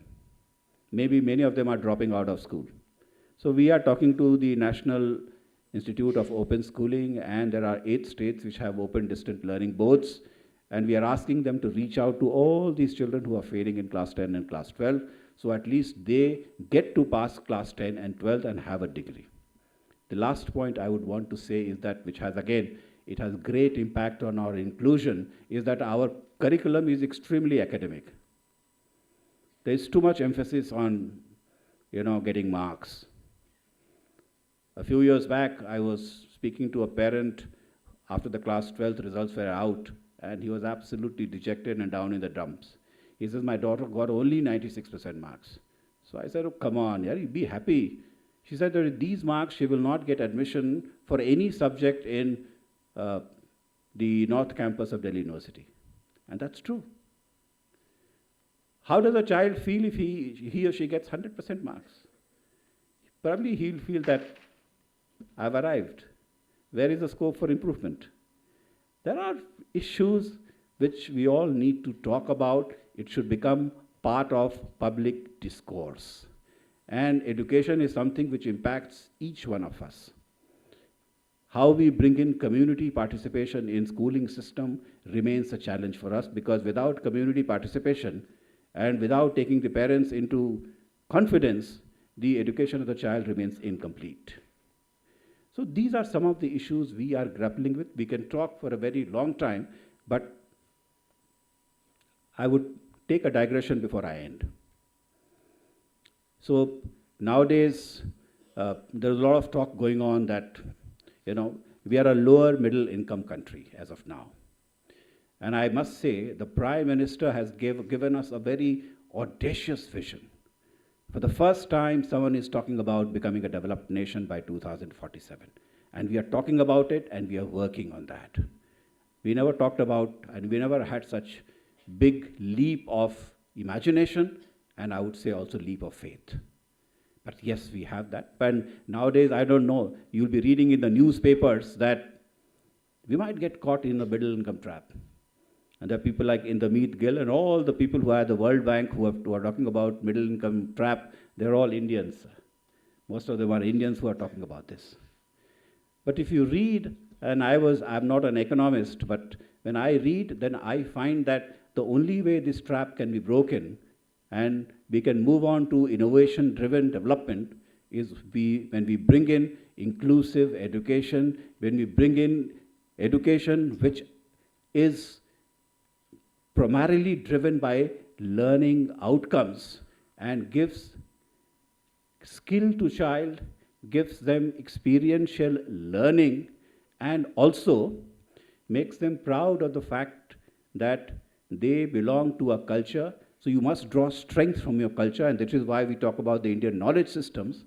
Then I think we will break the trap. And I think this trap can only be broken when we bring in inclusive education, education to all, and bring in quality learning outcomes for all.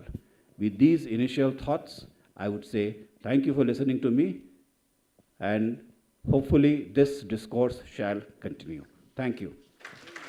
Thank you so much, Mr. Kumar, for that comprehensive speech. Ladies and gentlemen, we have valuable presence of Mr. Bharat Lal, Secretary General, National Human Rights Commission. He earlier served as Secretary to Lokpal of India and was the founding mission director of Jal Jeevan Mission, a $51 billion initiative to ensure clean tap water for every household by 2024. I request Mr. Lal to share his expertise. Ladies and gentlemen, he also led reforms in drinking water and sanitation sectors in Gujarat. Thank you, sir. Good morning, everyone. Namaskar. Professor Rao, my esteemed colleague, Secretary Education, Elementary Education and Literacy, Mr. Sanjay Kumar, Samir Kocharji, Pinky Anandji, and dear friends. Well, I think indeed it's a privilege to be here in midst of you. And I was listening very meaningful talk, extremely meaningful talk, and learning a lot actually. And I think we all are here today, sit together, listen to, talk to, and as Mr. Kumar said, that Honorable Prime Minister has given a vision, imagination. And in that imagination, in that vision, I think each one of us has some role to play, something. Imagination will remain imagination if we are not ready to play our role. So it means we have to. And my understanding is, and that's why this kind of business meet I have been invited to be here, I think to contribute in that story, in that imagination, that what all we can do. So first and foremost, let me congratulate Samir Kocharji for reaching this century, not in terms of age, but 100 meets. And from my side also, I join others to congratulate you to continue this good work. Friends, let me put I'll take few minutes and just to point out few things. See, Mr. Kumar, to me, sitting here as Secretary Education, does it mean something? To me, it doesn't mean something if I don't know what he is doing and what kind of impact it is having. So listen what he was saying, the kind of impact, your and my not only life, but future generation. He is devoting his life to make our children's life better, this country's life better. He has some story to tell. He told us a story. Right? Gross enrollment ratio, right? Dropout rates, how we are trying to improve, how to see how he is making his life meaningful. See, for all civil servants, all of us, people from outside might be saying that you are on this chair, that chair. Okay, that is fine, fair enough. But end of the day, it is not only that salary, that facilities are that, this thing. End of the day, what kind of impact you are making. And that impact to all of us, and I'm pretty sure, when somebody is telling you that he's Secretary Education, no. But you are all are eager to listen to the story, his story, that what the work is being done, what he's contributing, what he's doing. That is the story. Professor Rao, as you all know, in Prime Minister Economic Advisory Council and Finance Commission, he made contribution. Right? He has a story to tell. That, well, whether it's GST or other reforms or, Pinky Anandji, I have the privilege of working with her when she was ASG. She has a story to tell that additional Solicitor General kind of things you are doing. The point I'm trying to make is that all of us, including you and me, we have to develop our story. And people will be interested to listen to that story. And businesses, the story can't be that I'm making so much money, so much profit. That cannot be a business, no. It doesn't excite anybody, that story. In this quarter, this year, my profit was this thing, dividend was, it doesn't make much. My only message is, here my colleague Abhishek Singh is sitting here. Just think about the story. The story is very simple story and very short. And I'm preempting it, and sorry I'm taking your, The story is that, well, you have to reduce the size of government. You all have faced the government, our government machinery, our various parastatal organizations in one form or the other. The moment government has too many people, not only it creates inefficiency, but brings certain distortion and certain other practices. It means government has to be leaner, thinner, smaller, and perform critical function.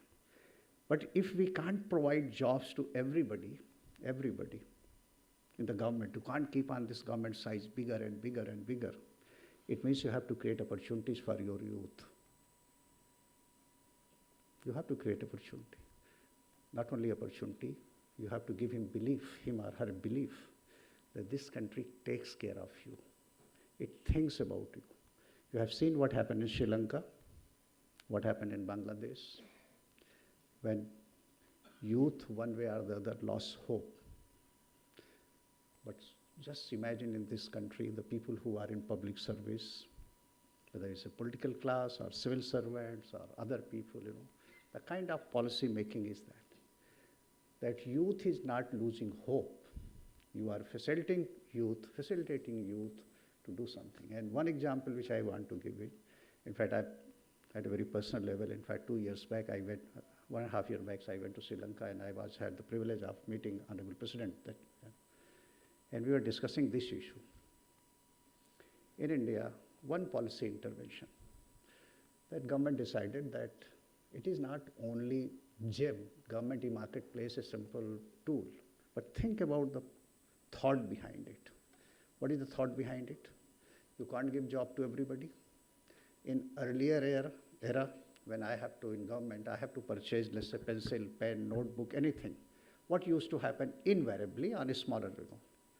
You know somebody is continuously supplying. You give a call to that person, by 100 pen chahiye, 200 pad chahiye, this chahiye, wo chahiye, साथ में 3 quotation भी ले आना. What was this? Restricted. You know somebody and that person will generate. It means youth, the new people who are coming, they can't join that entrepreneurship. One small intervention that government created a platform, brought one policy, two policy basically, that government department have to purchase from this platform, non-negotiable. And B, any of your and my children. If you want to become an entrepreneur, just have this information and get registered, and you can supply anywhere and everywhere. And the third part is that yes, government will also have a Mudra scheme where it will provide collateral-free money to these people to become entrepreneur. The point I'm trying to make is it is their story. This is the story. The story is not only that e-platform. No, that is not the story. The story is larger picture. But Mr. Sanjay Kumar said, right? Story is larger picture, that how to make our youth their own life meaningful, how to make them among best. That is the story which we are talking about. Let me take National Human Rights Commission from where I'm coming from. This also has one story. What is the story? That anybody in this country, if he feels that that basic human right is violated, there is an organization who will listen to you, will intervene, will work for you. The end of that, people like us, we join there, we given the opportunity, what we are doing. That if anybody feels, and please understand this is the core, it is not only creating business empire if it doesn't have some meaningful impact. The point I'm trying to make is that in your organization, please develop your own story. Your organization should have a story. Your organization cannot have a story only that in this quarter it made so much money. It doesn't mean anything. Develop a story. What could be a story? Just imagine if because of our policies, of our working environment, if 15% population of this country is having one or another kind of mental health issues, think about it. What is going to be, forget about your future, what is going to be your present? Is it our story that we are part of the problem? that workplace, that different places, we are part of the problem. We create that kind of stressful situation. This is the place where, well, our employees, our workers don't have respect. Or from class 1 we have studied, of course, many of us never bothered, that yes, preamble is the first page of our NCERT books are everywhere. Just imagine, somebody thought about it, that this will be part of what it says: equality, justice, liberty, fraternity. And when we grown up, when the opportunity came that we should practice it, we forget. Think about it, that at workplaces, if this kind of mental health issues are coming up, or human right violation is taking place, is it going to lead any kind of true development? Even, is it going to lead to your profit? No. Short term, yes, it can lead to profit. I think in the morning I was told that I have seen the presentation Mr. Kocher made, that if you compare Nifty 50 and Fortune 500 companies or anywhere, it is the human right which is pulling down. And human right is what is so great about it. These are the very basic fundamental rights which is enshrined in the Constitution. The first thing after union in the Constitution, if you read, union is formed, India is defined, states are defined, entities are defined. The first thing is start fundamental rights. First thing. But when it comes to practice, equality, think about it. Are we practicing equality? Why is it so there are daughters and sisters and women workplaces in many, many places, still in private sector, and of course in government also it can happen anywhere, you know, that you have to find out that really they are respectful, safe, secure, or public spaces. You and me have a role in that. Without that, just think about it, roughly 120 million scheduled tribe. 120 million scheduled tribe, 12 crore. Just compare various indicators, and government is doing that. You know. There are various human development indices. Are they matching to rest of the population of this country? And if not, whether we have got a role or not. And government is doing the same. When we talk about affirmative action, this is that somebody in the weaker section of society, we try. Think about the physically challenged people. If we don't create that opportunity, just think, transgender. You can't, condemn the person. It was not his or her fault, transgender person, not fault. But you condemn the life of begging and badhai dena, right? We can't imply 1, 2, 5, 10 transgender persons in our enterprise. We can't play a role. What stops her? What stops? Just imagine if whatever, the 2011 census says something around 6 lakh transgender people are there. And imagine the sensitive government brought Transgender Act in 2019 actually, and a lot of things have been put in place. But as we all say, that government should be minimal. It should give space to private sector, rightly so. It means private sector has to play a role. Private sector cannot say and cannot have only and only motive. That could be intermediate stage, that making money. There can't be, that it doesn't define you actually.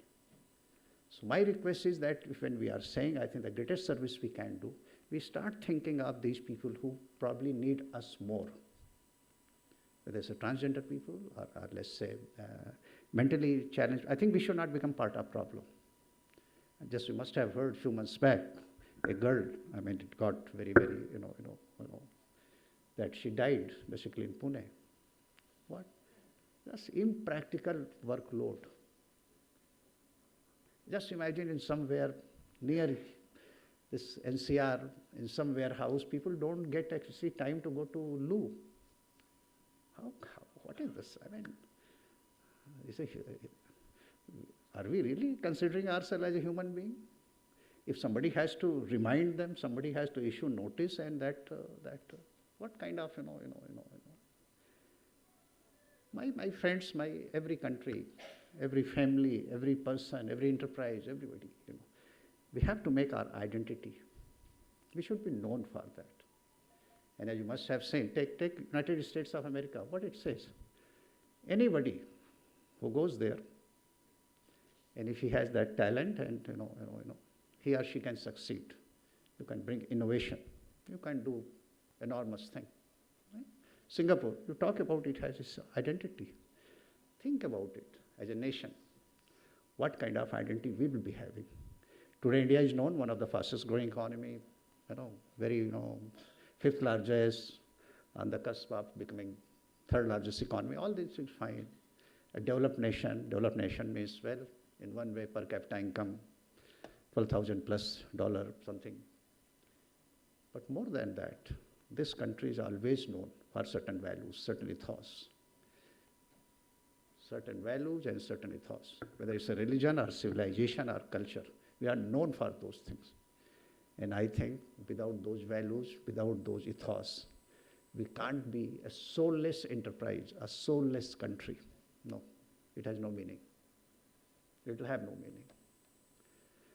Friends, we all have shared vision. Like in a family, the stake of every member is equal.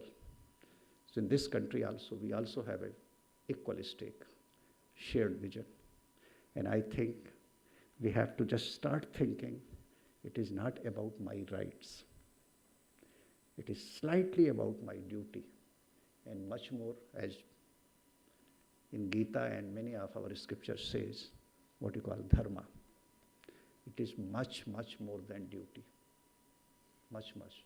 As a father, you are shouldering your duties, you're performing your duties. As a husband, as a mother, as a wife, we are performing our duties. Think about it as a citizen. What are our duties?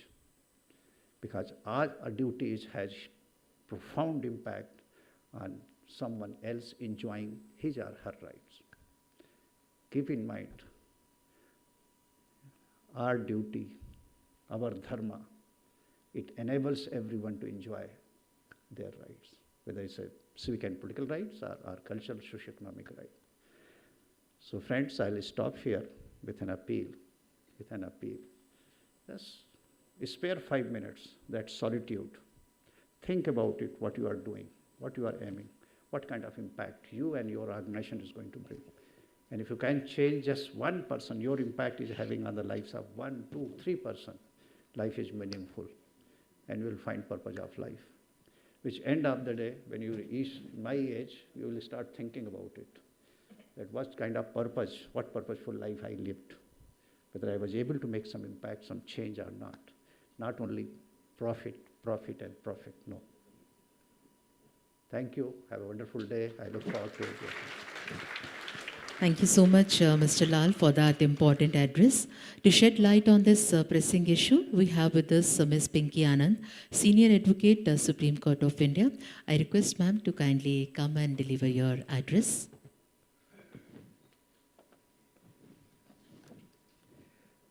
So ladies and gentlemen, I think we've had a very exciting beginning, to some extent a little serious note. And that is the way I guess we are heading in this country for. What I like about the concept that Dr. Samir Kochar has put up, I remember visiting a number of think tanks throughout the world and trying to participate in the process of thinking what to do and what to plan. And I think that is indeed a direction in which we need a little more. We need to plan, and to plan ahead of time. Where we have reached a very good target.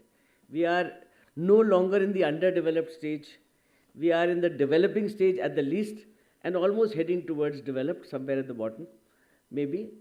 The third largest economy, I think now when we go around the world and in the country, we find everybody is actually looking at us in terms of what we have achieved and what we need to look at. I think we've gone through periods of hard times, and I think those are the lessons we come from. And that is the vision that I was talking about. I know I'm speaking about the sting of retrospective taxation and tax activism, a very dry but a very high subject, because ultimately it has one of the maximum implications for life, for business, for revenue, for the economy to grow. That's the whole context that I was aiming for here, even though we've heard the erudite speakers of, lastly, Mr. Bharatlal, who has now turned into a big philosopher. We have seen him go through phases. Sanjay, who I've known since Jharkhand times, as he was saying rightly that Bihar and Jharkhand was always, I think, a little higher up, but Bihar is also steamed up ahead in terms of progress. Dr. Rao, who is extremely erudite on the subject and has been part of this GST implication. I must remember the time when GST was actually being imposed, and we were heading on a political front also and addressing this issue. Honestly speaking, there was so much opposition to it. The opposition being that this is going to create hurdles, it will create obstacles, you will not be able to meet it. So what do you do? But ultimately, from what I understand, I think the revenue generated out of GST has justified, more than justified its existence, as much as the digitalization of the world has, as much as the demonetization has. So each of these features has led to it. So why I speak in this context on retrospective taxation, recently there have been a number of developments, and I actually ask myself this question. We are a country which is developing.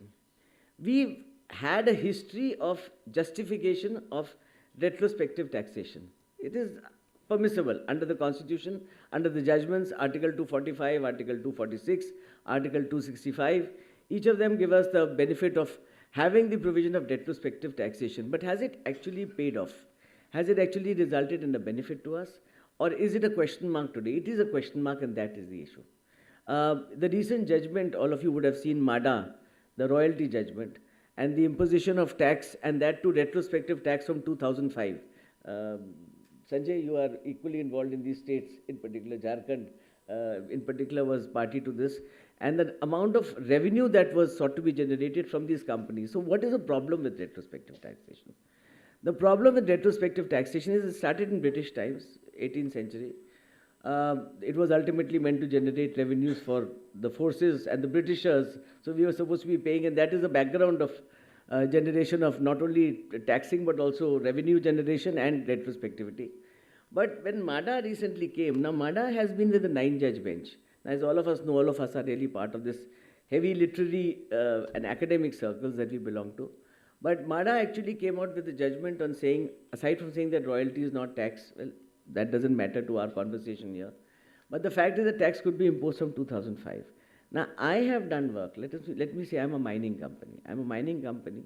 I generate revenue. I do my planning. I plan on the basis of what I need to pay out in terms of not only workers, employment, all the infrastructure that I utilize, but what taxes I need to pay. So my planning is based upon that premise. Now, if you have an imposition of trillions of amounts, which of course mining does generate, I know state needs revenue. I know states need development. But prospective taxation is one thing and retrospective taxation is another. And I think that is the forefront of what I was really considering at this point when I look at it. And the second context, which of course all of us know is the issue which is coming up today, is the online gaming industry. Now that not only was online gaming throughout the world, it is a very popular sport. And it's another matter, there's another story to this. There's game of skill and game of chance. That's another aspect, because I do believe seriously that it is a game of skill and whether indeed it should come within the purview of the same consideration. Now today, 28% retrospective taxation has been levied on online gaming, whether it is considered a game of skill or a game of chance. Even that distinction has been done away with. The question of what benefit online gaming industry can get, and I'm not entering into moral subjects. I'm saying either it's permissible or not permissible. If it is permissible, the question of tailoring it down or petering it down is a question that we are actually addressing. So you have both these games. First it was 18%, and there was a question of game of skill not coming within that, but today it has. The generation, what I understand of online gaming industry, something like $5 trillion in 2025 is the kind of revenue that this industry was likely to generate. But today with this imposition, what we are having is the crucial questions. Do I have a right of business? Do I have a fundamental right under 19(1)(g) to actually practice? Can the state impose a disproportionate taxation structure like 28%, which is phenomenally high? Dubai, for example, has, there's no tax-free zones. So what is anybody going to do when you have an option of business in this country or in any other country? You would put it up in some other country. And today, with the world being a virtual world, you have facility, you can sit somewhere and actually operate out of somewhere else and actually have the benefit of that. So when we want our revenues to increase, we want our fundamentals to increase, we want our financing to increase, we want our people to prosper, we want our people to have better education that Sanjay is saying, we want people to have better rights that Bharat Lal was talking about. In that context, the generation of money ultimately involves, we allow business to prosper. I'm not saying that you will not have tax. Every country needs a tax, and definitely we need to support ourselves. But to have a disproportionate tax has been frowned upon even by the Supreme Court. In CIT Vatika and the other judgments, we don't want to specifically name them. We'll sit down with those detailed discussions at some point. But from Chota Bhai to CIT Vatika, disproportionate income taxation is frowned upon. Fairness is needed. Public interest. Is it in consonance with legitimate public interest? Is it in consonance with its object? Is it in consonance with the larger public purpose at all of the agencies for which we are creating it? So what is the public purpose? Yes, the normal purpose is what? Government needs money. States need money. In the royalty matter, ultimately it was the states were saying, everybody is getting money, but I am not getting money. And I need to develop my state. And yes, we do have a background of Bihar, and not as much Jharkhand, but Bihar a little more, for prosperity to reign in by sometimes infusion of funds. So, well, the point is to find a balance. The balance is what we are looking for. Online betting is a crucial question at hand. The Supreme Court is right now seized of the matter, and I think about 140 odd betting online companies are facing this wrath of discussing whether retrospective taxation is permissible, plus the amount, plus the fundamental rights. And I think we will see the light of day. But what I do see is another front. We are very interested in foreign investment. Obviously we are. All of us are. Even though today India is commanding. I am not asking for it, but yes, it is part and parcel of my gross revenue and my income making process. In FDI, if you look at the question of retrospective taxation, let's look at Vodafone and Cairn. There are two examples where billions and trillions of money was spent not only in litigation, right up to the permanent court of arbitration where we lost, but the question of, what was it? It was corporate restructuring and of the question of taxation on assets in or outside India. So the long and short of it, ultimately you have imposition of retrospective taxation, ultimately reversed in 2021 by our government, the Finance Act of 2021, and we had to pay back trillions of money, but the question is not that. You need investor faith. And you need investor faith not only for foreigners, you need investor faith for India. For any business to prosper, there has to be certainty, predictability, and not these features which take you out. Why did they succeed in these PCA cases, the Permanent Court of Arbitration? They succeeded on fair and equitable grounds. It should be fair, it should be equitable. You can't impose something which I today cannot garner. There's another aspect of indirect taxes that it passes on to consumers. Can you levy it retrospectively? Because the consumers are gone. They have benefited for whatever they had to benefit. I can't really impose it. Supreme Court has even said that that is good enough. It doesn't matter whether it can pass on or not. The nature remains the same. So we are standing at the crossroads of these discussions to say, should I have retrospective taxation at all? Let me plan for prospective. Let me not go into retrospective. And plan well ahead of time. I think our planning process, all of you are the planners. I'm only addressing the planners more than anybody else. I do believe that we can plan in advance. If at all it has to be retrospective, then the proportion of it definitely cannot put out business altogether out of the line. It cannot be that the business cannot operate or it makes it unprofitable. Of course, there's another aspect of whether the taxation should be on the full betting amount or the GGR as it is called. And that I think globally, in fact, it has been GGR. So why should you have it on that aspect? All these issues, as I said, fortunately or otherwise, are before the courts.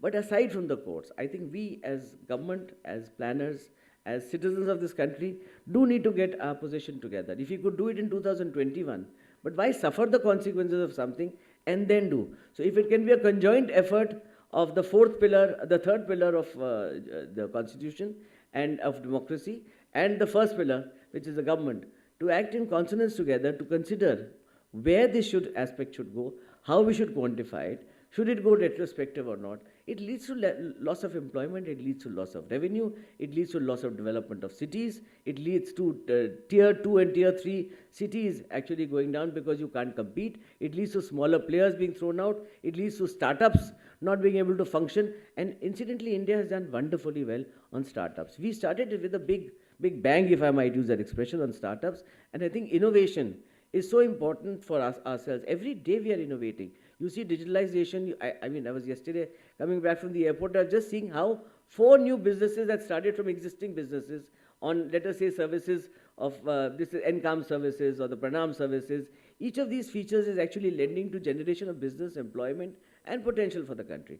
That's what we want to head to. So if retrospective taxation itself not only is a sting, it's a big sting.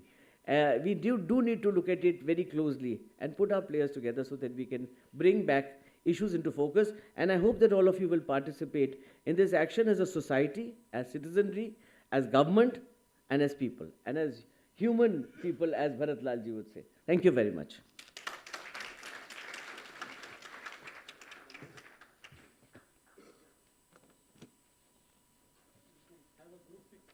Yes, sir. Thank you, ma'am, for your valuable insights. I request everyone, all our esteemed panelists, to kindly be in front for a group photograph. Ladies and gentlemen, with this, we conclude our first session. Thank you to all our esteemed panelists for sharing their invaluable insights during the discussion.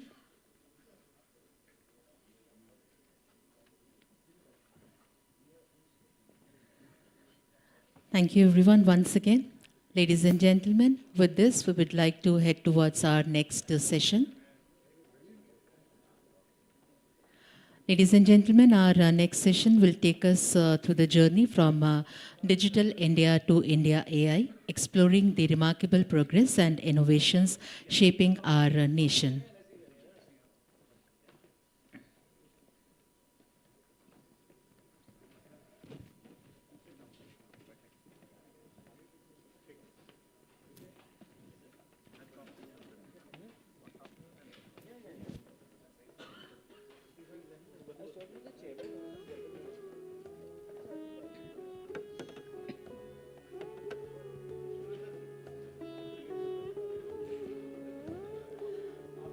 Ladies and gentlemen, just a bit of stage arrangements and we shall begin with our next panel discussion.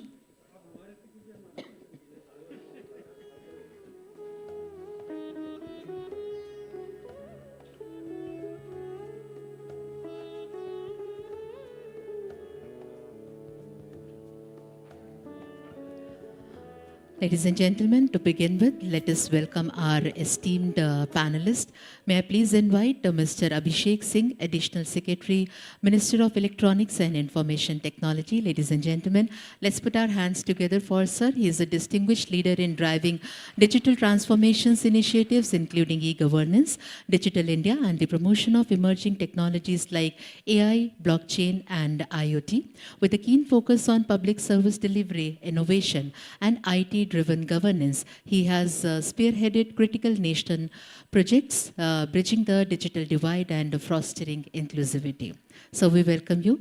With this, I request Ms. L. Ramadevi, Officer on Special Duty, Director, Emerging Technologies, ITENC, Department, Government of Telangana, to kindly join us on the days. She is a visionary leader in technology-driven governance. She spearheads initiatives in AI, blockchain, drones, and IoT to position Telangana as a global innovation hub. With a strong focus on public policy and ecosystem development, she drives the strategic collaborations between government, industry, and academia. Ma'am, we really welcome you. Thank you so much for joining us. I request Mr. Rajesh Avasthi, Vice President of Sales, Strategic Initiatives, Tata Communication, to kindly join us on the stage. So we welcome you. He leads key business development and growth strategies across emerging markets and technologies.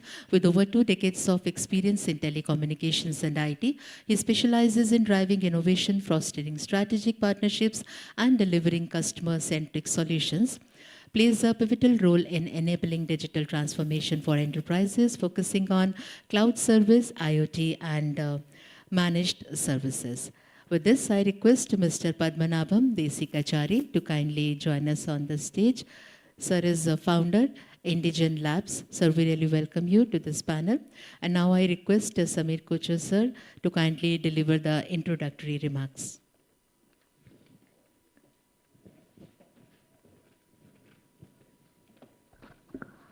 Good afternoon. Since we are terribly behind schedule, I'll keep the remarks very crisp. There are just 2-3 things that I want to talk about. One, India's biggest success story over the past 20 years is perhaps Digital India. And we've done enormous, which has come out of digital public infrastructure. It has come out with NEGD, and which later transformed into Digital India, and the kind of work Ministry of IT has been doing. And today we have an opportunity where we have this India AI mission. And one of the things that would happen is that India AI can be a force multiplier for Digital India. Digital India is about reaching the last person in the queue. It's about delivering governance efficiently, better targeting.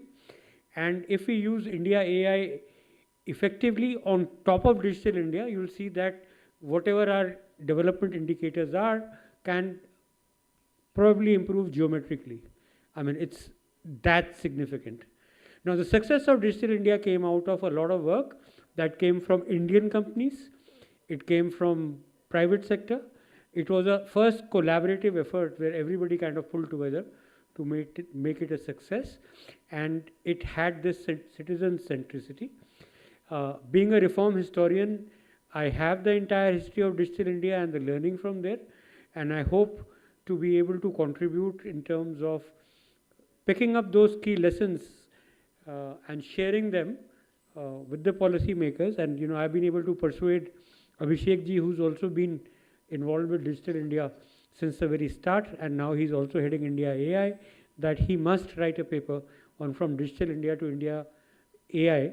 How is it that governance in the country is going to change? So that is the long and short of the background of this panel, and with that we invite Abhishek ji to come and make his remarks.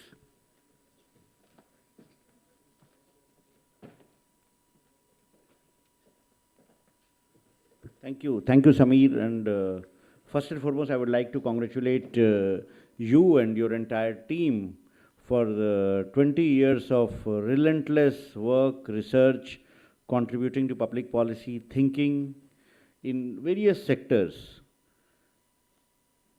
And I still remember, like way back in 2009-10, when the National E-Governance Plan was being set up, and we were trying to evangelize about what we know as Digital India now. The role SKOCH played in spreading awareness about Digital India, about digital government, about e-governance, about importance of using technology for improving services, for ensuring that more and more stakeholders take part in that. So SKOCH was one of the pioneers in working with MeitY in doing such events, in instituting awards, in socializing change. So big thanks, and it's really worthwhile to have such an institution having their 100th event today, which is a landmark, which is a milestone. Century hona hamesha badi baat hoti hai. And 20 years, the great congratulations to all of you. My fellow panelists on the panel, Rama Devi ji, Avasthi ji, it's indeed, we had a very interesting inaugural session in which we heard thoughts on inclusion. And when I was hearing to Bharat Lal sir and to Sanjay Kumar sir, I was just wondering what role technology can play in ensuring inclusion, what role Digital India can play. And why Digital India, why India is regarded as the capital of digital government, why India has become the cornerstone of digital public infrastructure the whole world is talking about. And then immediately the thought went out, like it has been our strength for a very, very long time. Like India has been regarded as the IT garage of the world. We have been providing services to almost all major countries in the world, developed countries, not only developing countries. So whether it's their banking systems, whether there is transportation systems, many of their systems are run by Indian companies We have representatives from Tata's here, but whether it's TCS, whether it's Infosys, Wipro, several companies, they have been running their systems of the global major economies. We have been contributing not only through projects when implementing Indian companies, we've also been contributing talent which goes and works in the American companies. Many of them are heading the top tech companies as CEOs today. So we have been regarded very strongly when it comes to tech talent. If you look at like our this ITS sector, of the entire services exports that we have, it's like it constitutes almost 50% of our services export. And the value of the ITS exports that we have can be understood by the quantum of the exports that we have, almost $300 billion, is equivalent to the total oil exports of Saudi Arabia. So that's the value of our IT sector for India. Like Saudi Arabia is known for oil globally. Similarly, we are known for our capabilities in the tech sector.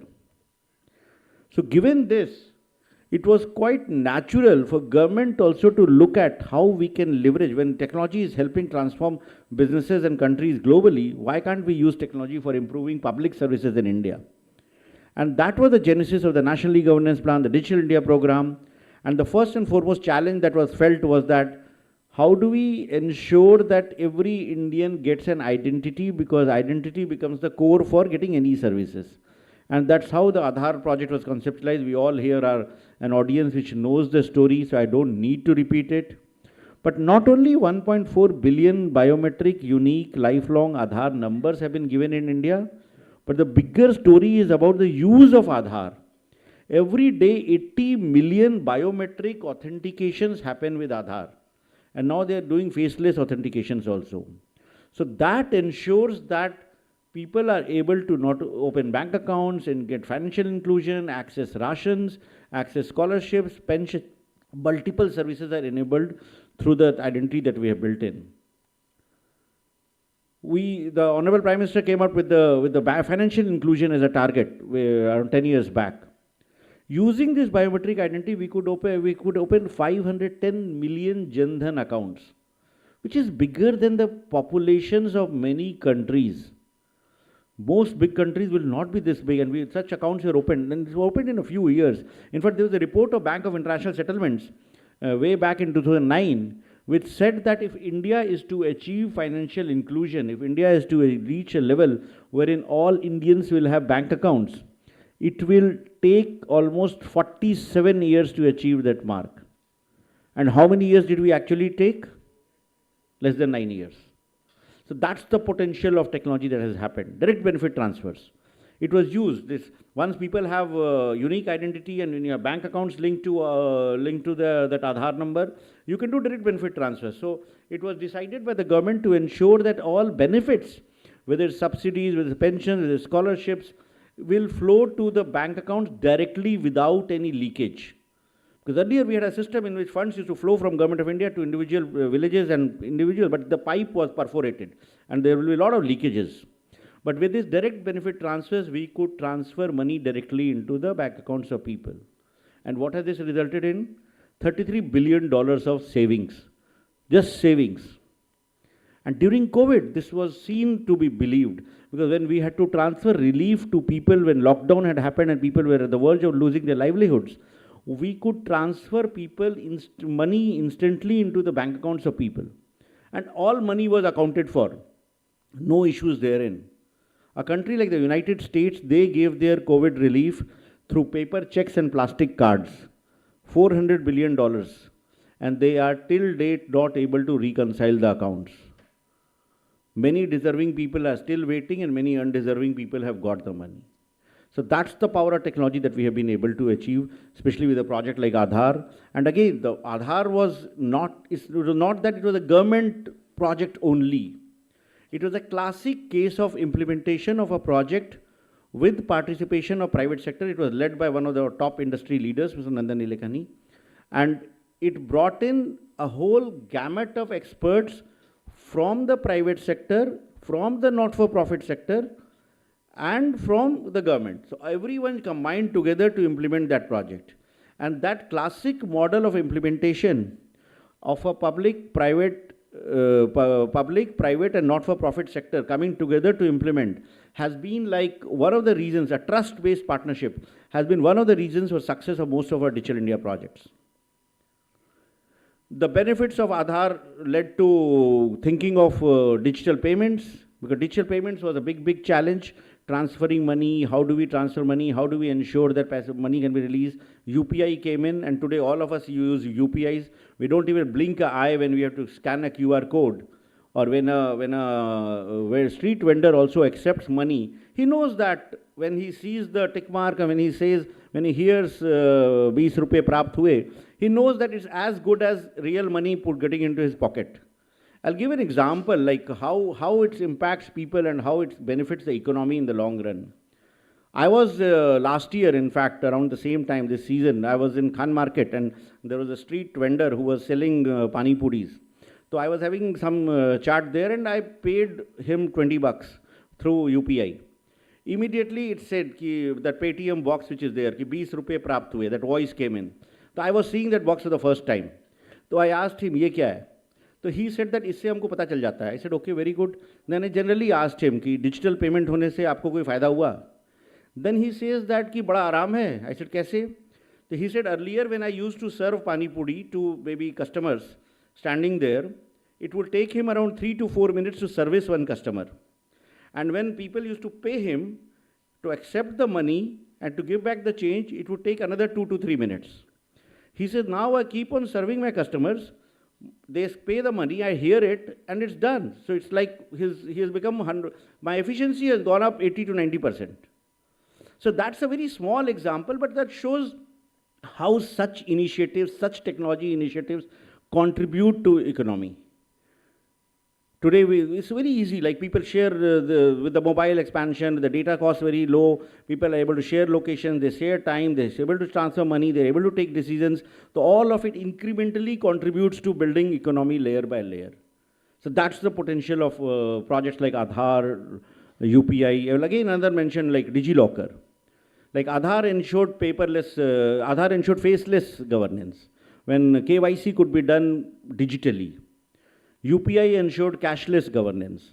DigiLocker has brought in paperless governance. I'm sure most of you would be having DigiLocker accounts. We have 38 crore, 375 million, almost 38 crore DigiLocker users, growing at the rate of almost 2 lakh new accounts every day, and 8 billion documents being digitally verified, authenticated. So whether it's your Aadhaar, whether it's income tax, driving licenses, PAN card, or academic certificates, health records, all of it can be digitally accessed, digitally verified, creating a huge difference in the overall ease of living, ease of doing business. And now DigiLocker has come out with Entity Locker, wherein even organizations, companies, trusts, not-for-profit societies, they also can have DigiLocker accounts and their documents can be verified. So if you are registering a company, you don't need to submit your income tax returns in a PDF form. Even you don't need to upload it. It can be digitally verified. So that's the power of these projects that are being implementing. We saw how we were able to implement the vaccination program with the COVID portal that was implemented. Without it, it would have been virtually impossible to vaccinate 1.2 billion people. We forget what medicines we took last week, how to remember which vaccine we took and what is the time difference for the next dose. So all of it was enabled through this tech platform. So long and short of it is that, and that Digital India has been transformational. It has been beneficial. It has benefited people. It has transformed lives. It has added to our national status. The whole world is looking into it. G20, it was recognized as the digital public infrastructure. The whole world wants it. They're looking at India to build up a global digital public infrastructure repository that can be replicated across. India has signed MOUs with around 16 countries for replication of DPIs in these countries. 7 countries have adopted UPIs. It's from something which began locally is becoming a global. It's become like a big value creator for India. And now, as Samir mentioned, like we are entering from the Digital India era to the AI era. Artificial intelligence has started dominating all our conversations. AI has been around since long. The term was first coined in 1956.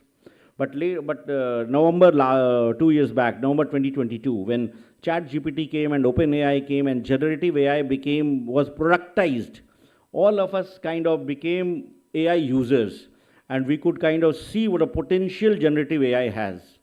And since then, in the last 2 years, this whole sector has been like seen a transformational growth. Whole world is looking into it. India is also being a big player, in the sense that why are we strong there? Because just like we have an IT talent, similarly AI talent also we are regarded amongst the world's best. The Stanford AI Index report rates India as the #1 country when it comes to AI skill penetration. We have the maximum number of trained AI engineers. If you look at the GitHub projects, GitHub is a repository of most IT projects. The number of AI projects on GitHub, maximum projects are from India.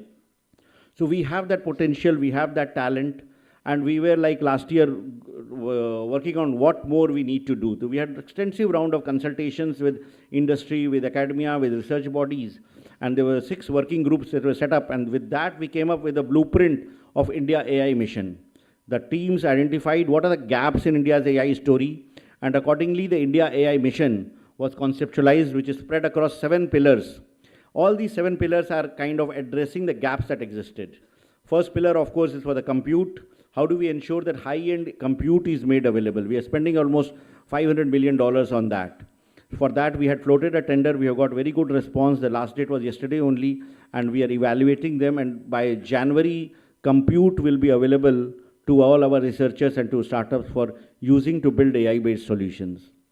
The second key pillar was AI-based applications. For that, we floated 14 problem statements, and we have got almost 900 entries, and those applications, use cases, will be deployed nationally after an evaluation. Currently, the evaluations are going on, and we'll see several AI use cases in the field of healthcare, agriculture, climate change, education, learning disabilities, governance that will be deployed. Amitabh is sitting there, and Bhashini has been one of the use cases, how Bhashini is transforming the way we interact with each other, the way we do voice-based services. So AI applications will be one big thing under India AI mission.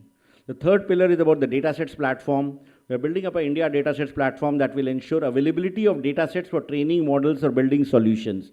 So that is critical for any AI application. 3 things are required: skills, compute, datasets. Skills we have, compute we are providing, and datasets. Data also, we have a lot of data, but to organize it and make it AI usable, the datasets platform is being built up. The fourth key pillar is about the future skills. How do we ensure that skilling advantage remains? So we have fellowships at all levels for engineering, for undergrad students, for graduate students, postgraduate students, and also for research scholars. We are also setting up data labs across the country for ensuring that we are able to train youth in ITIs and polytechnics to become data scientists, data annotators, data analysts, so that the jobs are created in the hinterland. Then we have another vertical in the India AI mission, which is focusing on startups. We have almost around $200 million to invest in startups, to provide funding support to startups when they need the most, at the pre-seed stage, at the seed stage, and the growth stage. Then we also have a program to build India's foundational model, India's LLM. We are currently using the foundational models which have been developed in the West. Very often they are biased, they have trained on Western data sets. It's important to build solutions within India. And towards that, we are trying to work with research institutions to set up a group which can build an Indian foundational model. And last but not the least is the focus on building safe, trustworthy, and responsible AI. For that, we have funding available, and we have taken up several projects in research institutions to build up tools and frameworks to detect algorithmic bias, to do machine learning, to ensure that whatever solutions are there are subjected to the responsible AI frameworks. We are also working very closely with the state governments. Ramadevi Lankaji is here. Telangana has a big program. Telangana has a lead amongst most states when it comes to their AI plan. They had, like a couple of years back, they had declared a year of AI. And Telangana is investing a lot in AI city and trying to build up AI compute infrastructure. We are working very closely with them. Similarly, we are working with other state governments like Gujarat, Maharashtra, Tamil Nadu, Karnataka, Kerala, who are all taking up AI projects. So in the days to come, we will see a lot of AI. And as we say, India AI will sit on top of the DPI layer. So it will make that all public services that were enabled through DPIs, whether it's eSanjeevani for telemedicine or Diksha for learning, they will have an AI layer wherein voice-enabled services will be made possible through the provision of AI. So we are looking at an era wherein DPI to the power of AI. It's not DPI plus AI. It's India stack raised to the power of artificial intelligence. And that would be the true transformational potential. It will make services more It will make services more inclusive. It will ensure that we bridge the digital divide. It will enable voice-enabled services, just like we talk to an Alexas and Siris and Google Assistants to play music. We'll be able to ask, a farmer will be able to ask कि आगरे मंडी में बाजरे की कीमत क्या है, या मुझे बी पॉजिटिव ब्लड ग्रुप कहाँ मिलेगा, या स्कॉलरशिप के लिए कैसे अप्लाई करें. So in various languages and you will get back the reply in voice. Amitabh is working towards that, Bhashini is working towards that, and we are working on to make this voice layer, make this AI layer work on top of the public services that we enable through India Stack, and ensure that we are truly able to benefit from the technology revolution that we are living in. We are also globally, in fact, I'll just add one last point before I conclude, is that when it comes to artificial intelligence, we are also part of the global frameworks that are evolving regarding regulation of AI. India's approach always have been innovation driven, because that's where our strength lies. We are there to ensure that misuse of AI is restricted. Use of AI for creating deep fakes, misinformation that can be a threat to democracy is restricted. We are the chair of the Global Partnership on Artificial Intelligence. We have been working with the global community to come out with a responsible AI framework, a governance framework, which ensures that all AI models and solutions that are developed conform to the ethical principles, ensure development of safe and trustworthy AI. So we have a role to play globally also. So just like our DPI story is being recognized world over, we are set to become the AI use case capital of the world, and any solutions that will be developed in India using artificial intelligence will have applications across the world. So with this, I would like to conclude and once again congratulate Sameer for taking up this initiative, and hope that whatever he has been asking me to write a chapter for a long, long time, but the sector is such, the chapter keeps on expanding, growing, there are always new things happening. But hopefully one day we'll be able to do that. So thank you once again for having me over, and congratulations for your 100th event. Thank you. Thank you so much, sir. And with this, Thank you. Thanks a lot, Abhishek. This is a very carefully crafted panel. So I think one of the most enormous contribution of Digital India to India is कि आपने एक vibrant industry खड़ी कर दी, एक global power house बना दिया. जो capacities हमारी इंडस्ट्री के पास नहीं थी, डेवलपमेंट स्किल्स नहीं थे, इंफ्रास्ट्रक्चर नहीं था. You know, I remember internet used to be such a big problem when internet came into India to where we are today. So I think similarly, India AI would need the support and blessings of the government to create Indian industry powerhouse, and the support would be through government R&D, government use cases, so on and so forth. So that is why I have actually chosen myself, the 4 panelists here. Abhishek, of course, has a formidable policy role. He's been driving Digital India, so a lot of learning is behind him. Then we have Mr. Awasthi, who's been with, Rajesh Awasthi, been with BSNL and now TCL for a long time. He was a key player in the Digital India story. We have Rama Devi ji, who brings in a very, very important state perspective. And finally, we have Paddy, who's working on some incredibly important use cases on AI that can take India to the top. Some of his projects are already in the top lists that qualify that. So very quickly, since we are behind schedule, if you could share your perspective, then we'll go to Ramaji and then finally Paddy.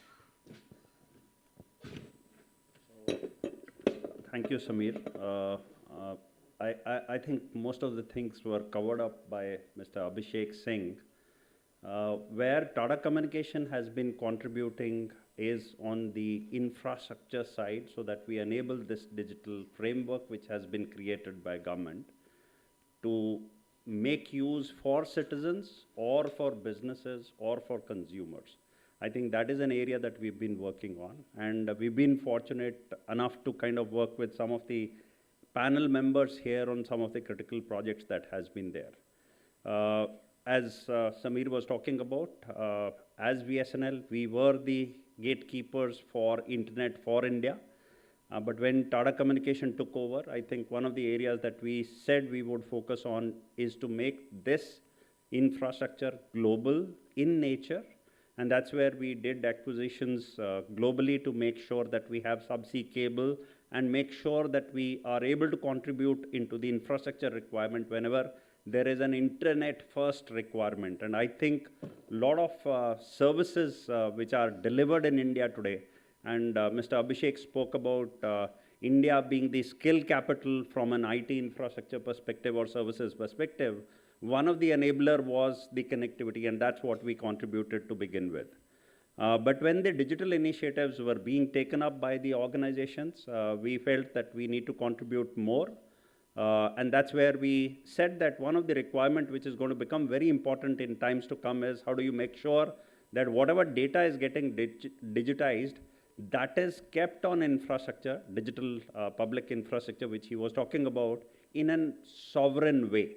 And when you talk about sovereignty, it's not only about data center residency within the country, but also making sure that it is governed by the law of the land also. So that's something which we felt is something which is very important, and that is what we will enable. And some of the projects which he spoke about on the Digital India Initiative side, be it on the PMJ side or ABHA, a project from Ministry of Health, etc., they wanted to make sure that this is something which is deployed on a cloud environment which is sovereign in nature and is hosting information only for Government of India customers. That's where we had created a Government of India, a METI empaneled government community cloud, which was 100% as per the framework which was there.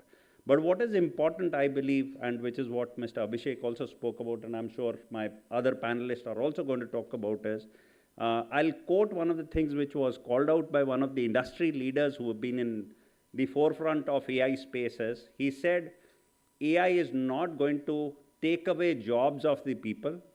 It is going to do work maybe in certain pockets 100 or 1,000 times better than what a person does. So people who will lose their job are people who will not utilize AI. However, people who will utilize AI in their initiative or their jobs will actually make their services, their end products being adopted by end users much more in comparison to. So one of the requests that I would have for all the people who are here is, I think this is a time for all of us to pick up and make sure that we start adopting AI, because this is a level playing field for everyone. None of the countries, I think with Digital India Initiative, we got some headway as against Global South. But when we are talking of AI, this is a space where we can be at par or even better than some of the developed countries or the global north also. So one of the requests that I would have for all of you is, look at in each of area that you're working in, how you can contribute or take AI into that and contribute into the area that you are working on. And that is where we are working with the Ministry of Electronics and IT to see that we provide the right compute infrastructure, make sure that the data which is to be deployed on that compute infrastructure is managed well. And that is something which we would enable as a service provider, and that's something which we would want to work with you. So I'm not going to get into too much of details, but I feel this is a time for us to leapfrog and be in forefront of technology adoption and use it for our country's growth and become a developed country by whatever time frame that government is talking about, and make sure that we are contributing as part of that. Thank you very much, Samir, for your...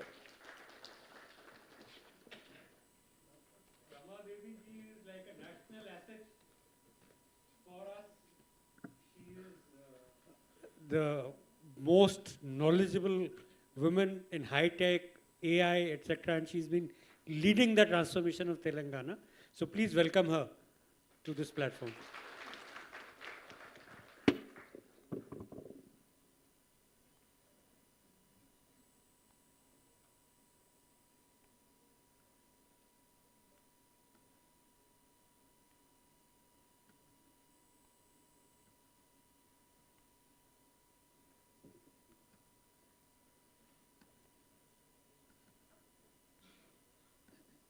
Need a minute.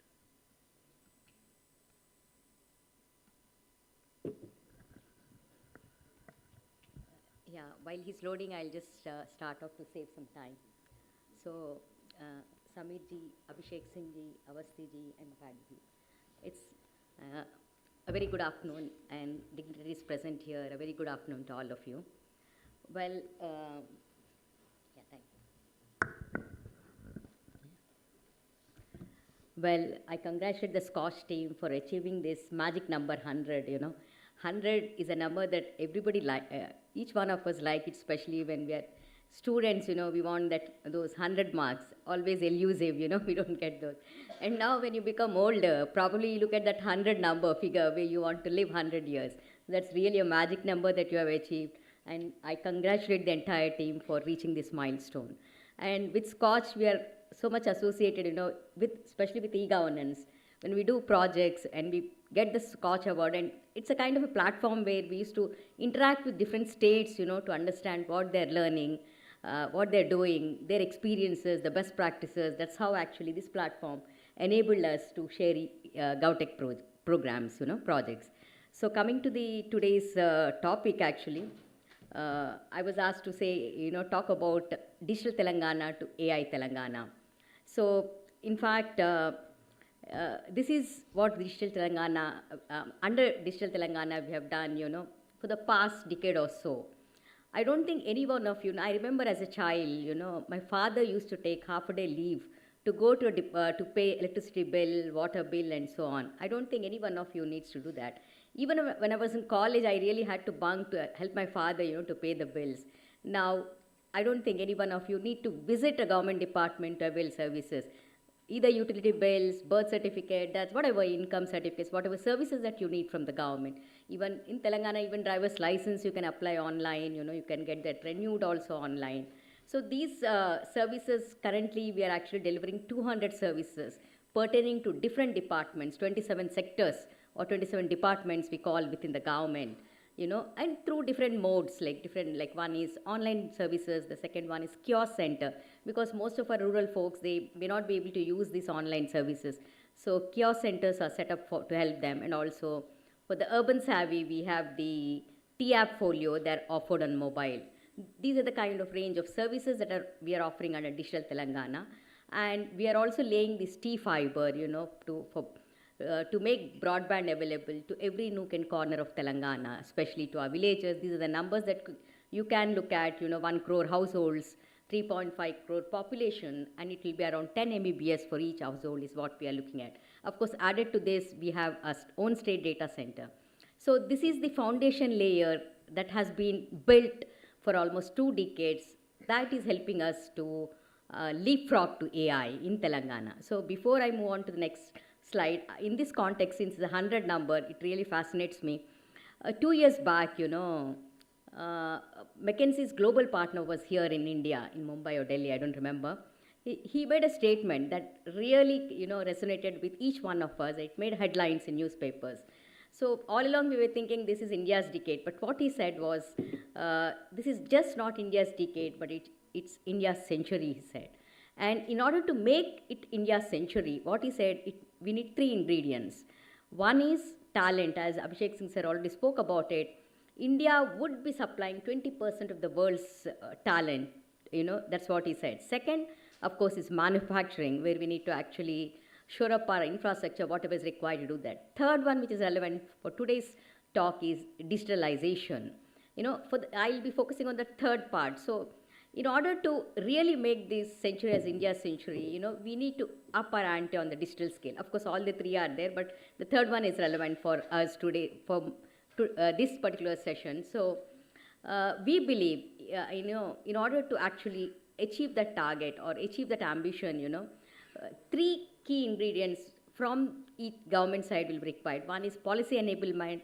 Second is data, because we're going to talk about AI, right? Third is, of course, collaborate to innovate. These 3, I would just briefly take you through this. So policy enablement for the emerging technologies, for each of the technology, we came out with policy frameworks, and more so for the AI, which I give you a glimpse of it, because this actually serves as a guiding document or guiding, light for the department. Foundational pillars will be listed out in these documents. Different technologies require different interventions from the government. So all are listed in this, and this has become the bedrock for us, for advancing emerging technologies in the state of Telangana. On the right side, if you look at it, these are the centers of excellences that we have set up, because if you are coming out of the framework policy, it's just a document. Unless you actually implement that, it remains as a document in one of the shelves, but we actually translate into executing bodies, executing entities, that's what we call. We set up Center of Excellence, and for AI, we set up Telangana AI Mission. Again, we work with partners, across the spectrum. It could be startups, it could be enterprises, it could be civil societies, foundations, and so on. So for AI, we set up Telangana AI Mission. And as Abhishek sir already mentioned, we declared 2020 as the year of AI. So we started working on AI since 2020. And these are the 6 pillars that we've identified since that, in that year. Again, data exchange, data, skilling, governance. I'm not getting into the details of this because already, Abhishek Singh ji has talked about this. But we have done considerable work in each of these areas, And this is the framework. Secondly, as I said, first is policy frameworks that we have done, and we are executing the framework. Second, as I said, is data. And the first thing that we did in terms of data is we made all the data sets related to different departments available on a public portal. It's called Open Data Portal. It's right now out there, about 4.5, or 45,000 data sets are already available, pertaining to 38 sectors, and we have so many users, startups are actually using this data. So when we started working with the startups, on very innovative solutions, we realized this kind of data, while it's useful, but they needed a platform where they can exchange data, they can make it available on to others as well. So we came up with an agriculture data exchange platform. This is the next step, after making the public data sets available. This we built the agriculture data exchange platform. So now today we are making available most critical agricultural data sets available on the platform. 60 lakh farmers database is available on this platform right now. And as we speak, HDFC, one of the largest bank in India, is offering loans to farmers using this platform, the data from this platform. So this, now we have achieved this. Now moving to the further, to another step is we are setting up Telangana Data Exchange Platform. This particular concept of ADEX, we are extending to every sector, healthcare, transportation, education, and so on. So on the data front, this is what we have done, because as you all know, data is the key to AI, right? So whatever government data sets are available out there, we'll make it available on these platforms. So we have covered, first policy framework, second data, and third innovation. So we work with various partners, be it enterprises, startups, or foundations, and so on. And today we are, as Bharatji said, you have your own story. I think each project in this is a story which, if I can take hours and hours to tell you, each creates an impact. Just to take one or two in this, for example, transport iRaste, you have it here. In fact, we are using ADAS devices, advanced driver collision assistant devices, on the public transport. And why did we do that? Because, deaths due to accidents is one of the largest causes in India. And deaths due to these road fatalities, the numbers in India is much, much higher than any other country. This article was published a few weeks back in major newspapers too. So it seems the statistics say every 3 minutes a person dies because of an accident. This person is in the age group of 18 to 35, very productive age group. So, well, we have laws and people enforcement, we ask them to comply, but nothing seems to be working. So we thought, can we try out technology to address this problem? Because Government of India also has this objective of reducing the accidents to 50%, and dramatically it worked. We actually implemented this in 200 buses, and after 6 months, when we carried out the evaluation, the number of accidents got down to 40%. That's a huge impact that we have created. So that's one story that I wanted to share. The second one is agriculture, where we have implemented a number of AI solutions. AI for quality assaying, AI for advisories, climate advisories, and so on. I'm not getting the details again, but again, after the impact study, we notice that there is a 20% income for the farmer, because of this intervention. Initially, we started with 7,000 farmers. Now we have extended that program to 50,000 farmers. Again, a foundation is actually helping us to implement this program, and it is supported by Bill and Melinda Gates Foundation. The third one is forest. Again, we talk about climate change, degradation of forests, extinction of species, and so on. We actually walk the talk, so we implemented an AI tool that is now today helping the forest department to monitor vast acres of forest land. It can identify 20 species of animals and their movements, and they came back to us and said, we want real-time information, like as and when a poaching is happening, as and when a tiger is being captured, as and when somebody actually throws some fire happens, or some illegal persons roaming around the forest. So we are actually installing AI cameras with edge computing. Probably in another couple of months that solution will be ready. So these are the kind of impact. Another one that I did not put out here is, again, as someone talked about it, a mental wellness solution that we are releasing in the next week or 10 days. The state is celebrating its anniversary celebrations. The new government was in place last year. So during those celebrations, we are actually launching another it's not mental wellness application, but it's actually the two Telugu states. I'm not sure about the other states. Most of in those states, most of the young students, as young as 10 years, 12 years, they're actually consuming drugs. We have set up an anti-narcotics board, the police department, they're doing everything they can. So we went to them to ask if we can help in any way in developing, use technology to combat that menace. They said, okay, theek hai, we don't need anything internally, but can you help us in one thing? What they asked is, most of the parents, they don't go out and talk to people, about this, because it's like social stigma. They really don't want to divulge details about the children, consuming drugs or something. Can you give us a tool where the parent, in the comfort of their homes, they'll be able to administer this tool, and they should be able to gauge whether a student is actually consuming drugs. So we again, ran a grand challenge, and 10 startups, something applied out of that, 3, and finally United We Care is a startup that's working on, they have a mental wellness solution. And initial pilot, when they did that, for a couple of schools, the department told us they could identify 500 little children, who are consuming. So in a way, we are saving lives, So that now we are launching it, the entire, in the Hyderabad city, initially we have chosen to roll it out on the school. So these are the kind of stories that we are creating using AI, creating impact to solve problems. So I said, first, policy frameworks, data, and third, innovation. So all the 3 pillars that I've covered, I've talked about all these projects. So finally, this is the last slide. So while we have done so much, we also wanted to understand where we are, what else we need to do. I know there is a lot to do. So we actually, during the Global AI Summit that we organized in the month of September, we actually again relooked at a strategy document, and we came out with what you call an AI implementation roadmap, and we again came up with these pillars. Again, AI-equipped government, as Samitji was talking about, US has actually, appointed Musk, right, to look at the efficiency of the government. So we named it as AI-equipped government, where services will be powered by AI.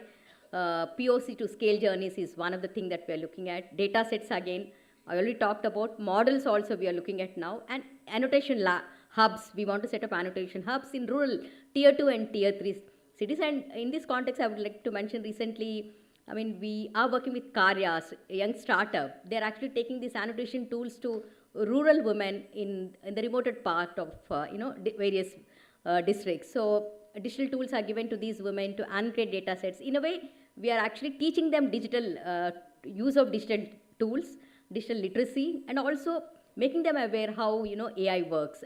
Very rudimentary AI, I would say, but that's what we are doing with Karya, and SOIT is another organization that we are working with. Then AI skill population, Abhishek Singh sir already talked about it. They are looking at even training the, give basic AI skills to the citizens as well, because they need to understand how AI impacts them, how they, they can use AI, because if you have a little an awareness in AI, probably they become better customers even for businesses also. Not only that, we want to have an AI, aware population. That's the reason we have. And again, schools, colleges, we have actually trained 30,000 students so far. We were focusing on the students, but now that spectrum, we are actually covering end-to-end from citizens to even employed professionals. It's a, broader spectrum that we are looking at. And apart from that, we are also working, we have been working for the last 3 years to enhance the AI ecosystem. Compute capacity, we have signed an MOU with, different providers to increase the compute. Initially 4,000 GPUs is what we are looking at in phase 1, and slowly extend it to larger numbers. Then during the AI summit, our Chief Minister and the IT Minister have launched the AI City, wherein we want to bring the entire ecosystem at one place, and we are naming it as AI Future City. So these are the various initiatives of the Telangana government in terms of using AI. So this is my last slide, but before closing, I just want to, these are again various initiatives, that we are working. September, we launched the AI Summit, and these are the various partners that we are working.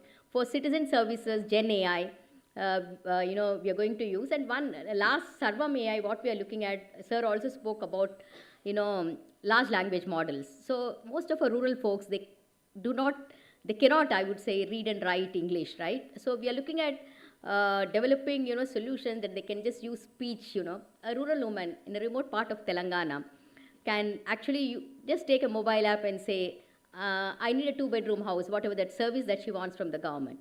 See, this solution should be able to verify who she is, where she is from. Of course, she need to answer certain and deliver whatever is required. So that's the level of service that we are looking at by developing these Telugu LLMs. We are partnering with all these partners. I don't want to get into the details, but work is happening at a swift phase. And finally, concluding, this again the AI city. I've already talked about it. Compute. We also are looking at setting up big tech R&D centers, in the AI city. And another one is we are planning to set up 10 centers of excellence in AI. 2 already we have identified. One is healthcare, the other is in gaming, AI and gaming. That's another industry that's booming. We are still talking to different partners to identify other center of excellences in AI. Well, finally concluding, I think this is the time for India, this AI revolution. And if we truly want to leverage this potential of AI, the governments are already doing a lot. So the vision is already there, vision is required. The vision, the leadership and coherent action from the government would truly make us, not just leapfrogs, but actually pole vault to this new era of digitalization. And I think India at 100, because you're talking about 100 summit, India at 100 would become a best place to live and to work for. Thank you. Thank you very much, Ramaji. As you said, AI first. At Scotch, our motto is actually India first. And India first, then everything is a subset. But part 2 that I want to add to that, which I've been promoting, is Indian companies first. We are facing a huge problem with the big tech. The whole world is facing a huge problem. And we actually have to de-risk India geopolitically in a lot of other ways. So whatever little help or whatever maximum help we can give to Indian companies and Indian startups, we must do that. With that, I invite Paddy, who's doing some very good work in AI. Thank you. And I think I'm the last speaker of this session, so I'll try to keep it small. And so one of the things that we spoke about was building our own LLMs or models within India. We've been working on AI models for a while, actually. And what we felt is that there is a logic and reasoning is pretty much common. Like if I want to take on, let's say, science, math, those are pretty much common across the world, right? There is customizing it for India is going to be a different strategy. But typically where we are very different is the knowledge that we have, right? It could be Ayurveda, it could be languages that we have. These are some of the focus areas where the open source models probably lack, and that is one of the reasons we can surely build these as layers. And the approach that we would definitely recommend is to not look at one single model that has got everything built into it. So this is going to be a set of models, a set of agents which will have a chain of thought where it passes on between these to come and deliver a specific service. So that way what happens is the hallucinations, which has been one of the biggest problems with AI, can be extremely low, right? And it can become also extremely cost effective and hence scale.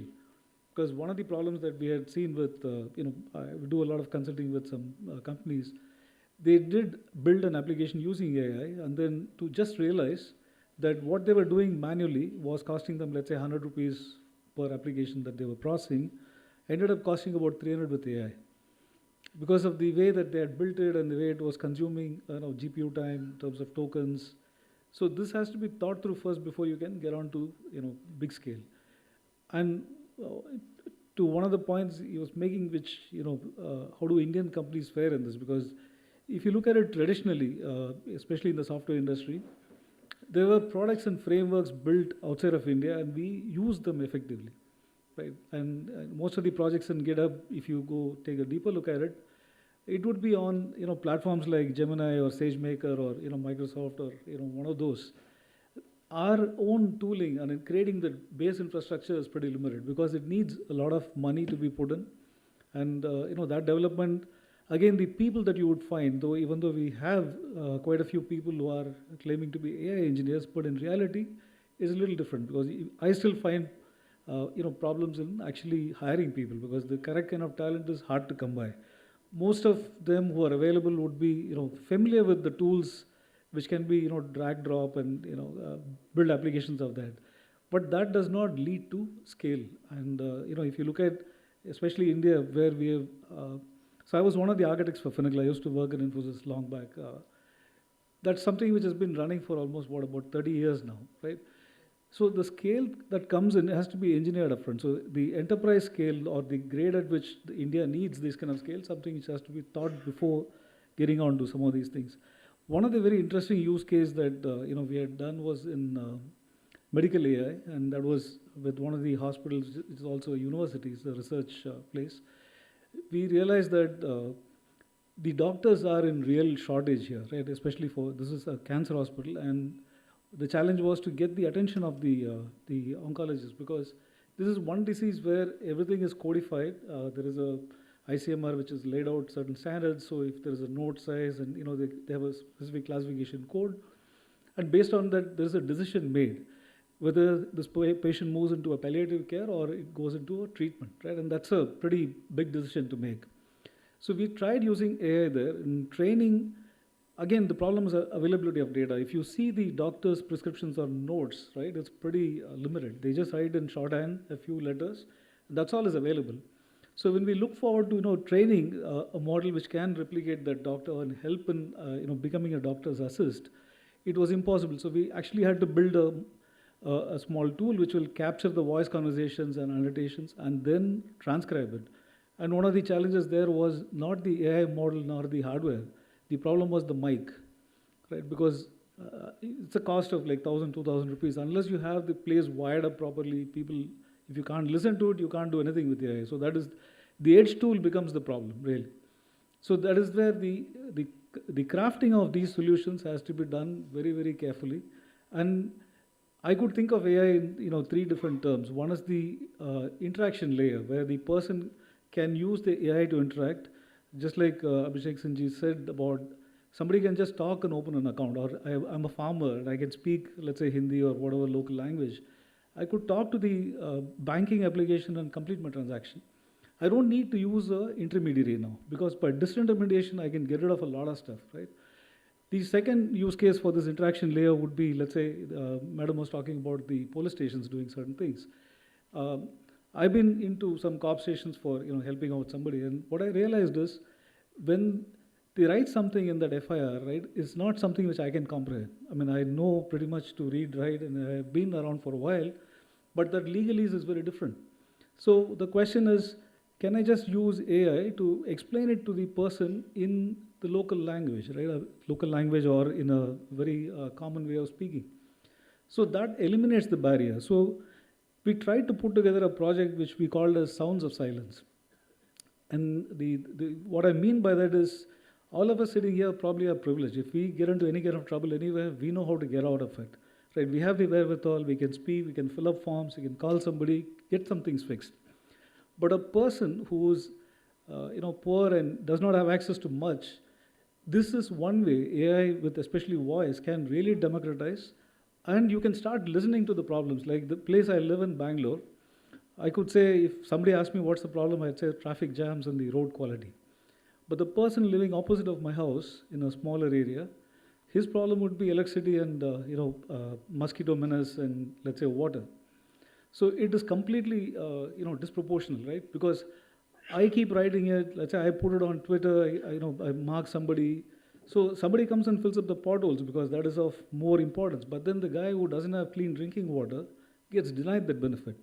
So to get to being equitable, which is what a lot of these speakers in the earlier session also spoke about, this is one fantastic tool because one, it can be anonymity, right? You can anonymize the whole transaction where we have seen people sitting behind a computer, they are warriors, but in the road, if there's something happening, nobody confronts, right? They instead take videos and post it probably.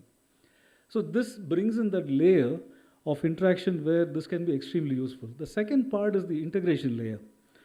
One of the challenges that we were asked to solve was, let's say, how is the commodity price movements going to happen now? So while you can build ML models, unless you have data access, it's going to be very limited of any use, right? So somebody had tried a few things out, but then in this, the layer that it can do wonders is the integration of, let's say, GST data, right? Because everything that you buy, right, it could be seeds. I can now find out in each area what is getting bought by the farmer to sow. He's buying seeds, and then I then can track the, let's say, growth of the crop by looking at how much of fertilizer did he buy or pesticide he bought. And if I can correlate that with, let's say, power consumption in that area for the farms, I know how well he's watering it, because if something doesn't grow, I'm not going to water it, right? So these are called proxy parameters. So evolving something similar, right, and building this out actually eliminates the pyramid to turn into cylinders. I think the pyramid was the thing that he used because sitting at the top of the pyramid probably have better access to a lot of stuff. But you want to make it cylindrical. This is the best opportunity, I think, and the integration layer is something which is going to give that power, because you can anonymize this data, but then you can, if you give it to private companies, like I was talking to some of the seeds companies, right? They said, if this is available, I know precisely what to plan for next. Because it cuts down their cost of moving stuff around, right, or making things available. The lesser the inventory they carry, the better the pricing they can do with the farmers as well, right? So also gives the farmer an indication saying who's doing what next to me, because based on the projections, and it's typical of our country that last year onion prices went up crazy, so this year everybody is going to sow onions. Then that price will crash and then tomato will go up, right? So this inequality can again be looked at, but then this needs all this data to get integrated. So that is the AI on the integration layer. The last part is the inference layer, which doesn't really need much, because there is a knowledge which is going to be used for these inferences based on the data that's being supplied on real time. So that's pretty much what I wanted to talk about. Thank you very much.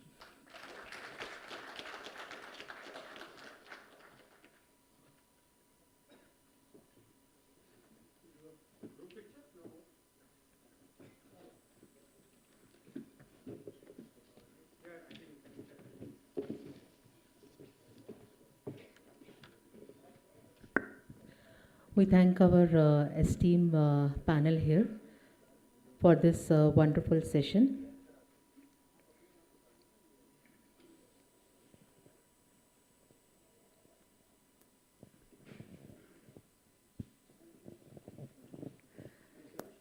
Thank you once again, each and everyone.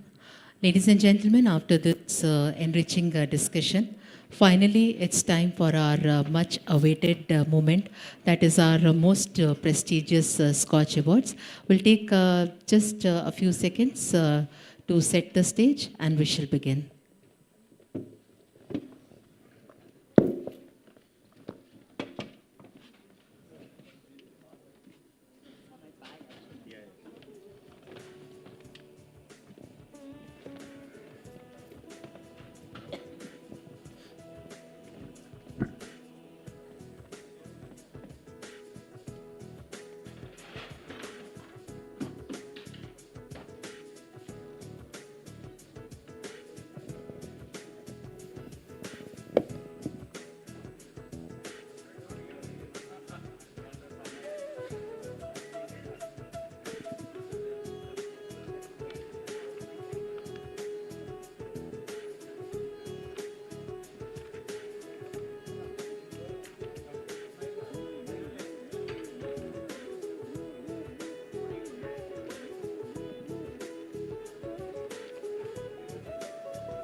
Ladies and gentlemen, it's time to announce our SKOCH Awards.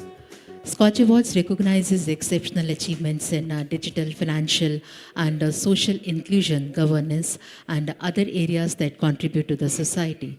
The award process involved exhaustive documentation, extensive scrutiny, participatory evaluation, and a live telecast of our jury evaluation. And to celebrate the individuals and organizations who have made outstanding contribution in their fields, here we begin with our first segment of awards. With this, I request everyone to kindly settle down, and I request Samir Kochar sir, Chairman SKOCH, to kindly be on the stage and do the honors.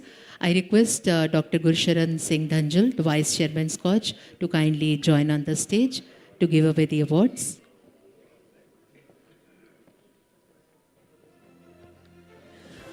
Divya सज्जनों, इसी के साथ हम हमारे पहले silver scotch award की घोषणा करते हैं. आप सभी से निवेदन है कि आप मंच के इस तरफ से टुवर्ड्स द लेफ़्ट साइड, मेरी लेफ़्ट साइड से आप वहाँ से अवार्ड को लेने के लिए आएँ. दिव्य सज्जनों, डिस्ट्रिक्ट एडमिनिस्ट्रेशन पुंछ को उनके प्रोजेक्ट ABPMJ सेहत सर्विसेज के लिए सिल्वर स्कॉच अवार्ड से सम्मानित किया जा रहा है. मैं doctor Parvez Ahmed Khan, chief medical officer, से निवेदन करूंगी कि वो मंच पर आएँ और इस अवार्ड को अपनी ऑर्गेनाइजेशन के लिए प्राप्त करें. Ladies and gentleman, district administration Poonch receiving this Silver Scotch Award for their project ABPMJ Sehat Services. Dr. Parvez Ahmed Khan is here to receive this award.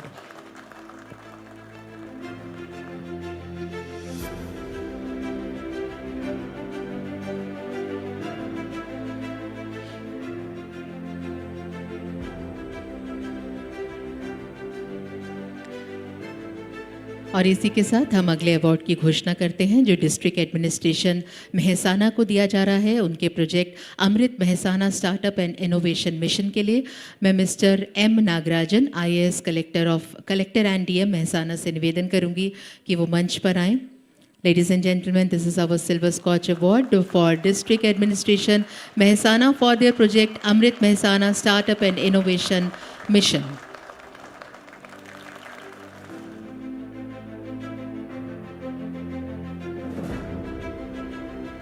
Divya सज्जनों, इसी के साथ Bihar urban infrastructure development corporation limited को उनके project Bakhtiyarpur IND and STP के लिए silver scotch award दिया जाता है. और मैं Yogesh Kumar Sagar, managing director BUID CO से निवेदन करूंगी कि वो मंच पर आएँ और इस सम्मान को आप अपनी ऑर्गेनाइजेशन के लिए प्राप्त करें.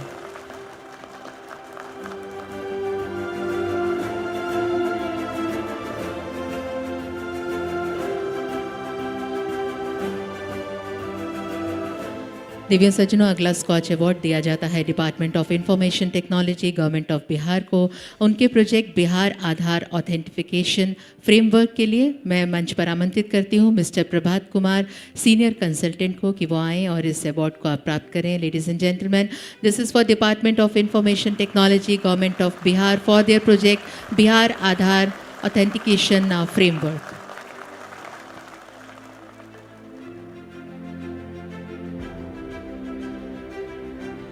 Sangli, Miraj and Kupwad city municipal corporation को उनके project central diagnostic centre Sangli के लिए सिल्वर स्कॉच अवार्ड प्रदान किया जाता है. मैं मंच पर आमंत्रित करती हूँ डॉक्टर वैभव विलासराव पाटिल को, मेडिकल हेल्थ ऑफिसर, की वो मंच पर आएँ और इस अवार्ड को आप प्राप्त करें. Ladies and gentleman, this award is for Sangli, Miraj and Kupwad city municipal corporation for their project central diagnostic centre Sangli. इसी के साथ department of horticulture Andhra Pradesh को centre of excellence for flowers and vegetables के लिए अवार्ड प्रदान किया जाता है. मैं mister K Balaji Nayak, additional director of horticulture, से निवेदन करूंगी कि वो मंच पर आएँ और इस अवार्ड को आप प्राप्त करें उनकी organisation department of horticulture Andhra Pradesh के लिए. Ladies and gentleman, this is for centre of excellence for flowers and vegetables.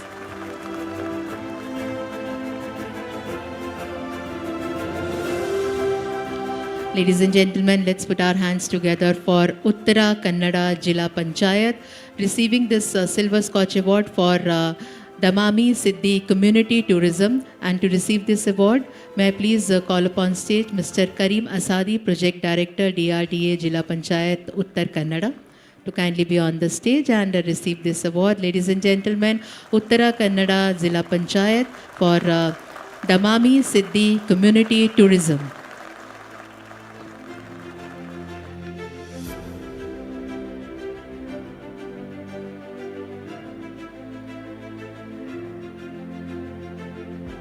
और इसी के साथ अब मैं आईसीटी एकेडमी ऑफ तमिलनाडु के लिए सिल्वर स्कॉच अवार्ड की घोषणा करती हूँ। उनके project Honeywell student empowerment programme के लिए मैं mister Srikanth V, chief executive officer से निवेदन करूँगी कि वो मंच पर आएँ और इस सम्मान को आप अपनी ऑर्गेनाइजेशन के लिए प्राप्त करें।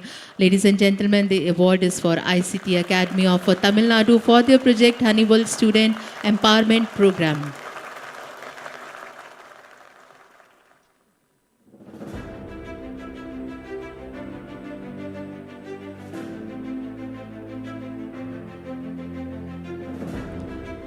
दिव्य सज्जनों, अगला स्कॉच अवार्ड प्रदान किया जाता है Kanchipuram Arignar Anna silk handloom weavers cooperative production and sales society limited को उनके project Shubh Muhurtham silk saris production and sales के लिए मैं मिस्टर पनीर सेल्वम से निवेदन करूंगी, सेल्स मैनेजर हैं, कि वो मंच पर आएँ और अपनी ऑर्गेनाइजेशन के लिए सिल्वर स्कॉच अवार्ड को आप प्राप्त करें। This is for Shubh Muhurtam Silk Sarees Production and Sales, ladies and gentlemen.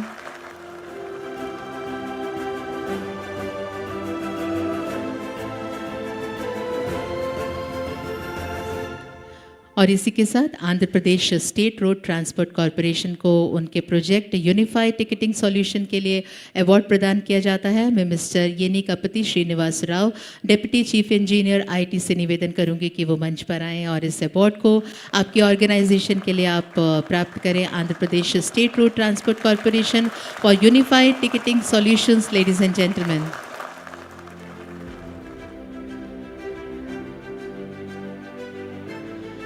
और इसी के साथ त्रिपुर सिटी म्युनिसिपल कॉरपोरेशन उनके project ICC integrated command and control centre के लिए उनको सिल्वर अवार्ड दिया जाता है। मैं मंच पर आमंत्रित करती हूँ mister Dinesh Kumar, honourable mayor. I request mister Dinesh Kumar, our honourable mayor, to receive this award for Tripur City Municipal Corporation for their project ICC Integrated Command and Control Center. We welcome you, sir, on stage. There is one more award for Tripur City Municipal Corporation. So I request Mr. Dinesh Kumar, Honorable Mayor, to kindly be with us. And this award goes for their project SCADA system for raw water intake pump house. This is SCADA system for raw water intake pump house. Ladies and gentlemen, the award goes to Tripur City Municipal Corporation.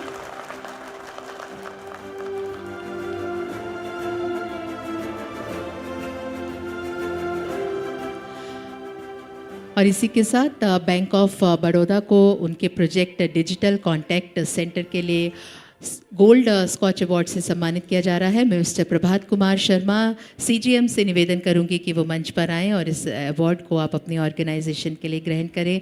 Ladies and gentleman, for bank of Baroda for their project digital contact centre, and Mr. Prabhat Kumar Sharma, CGM, is here to receive this award. Ladies and gentlemen, this is our Gold Scotch Award.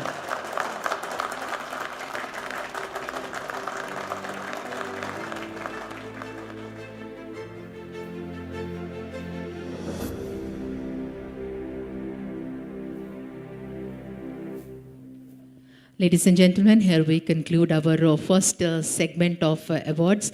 Thank you each and everyone. And here is a special announcement because of our short of time, ladies and gentlemen, our final pre-lunch session has been shifted to the end of this summit.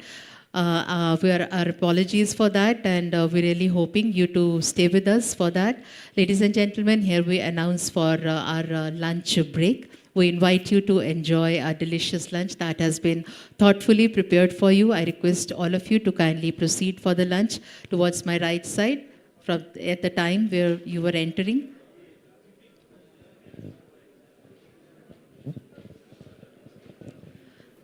Ladies and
Few more minutes and then we will begin with our award ceremony.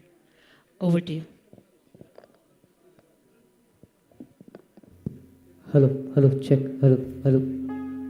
Check one, hello, hello.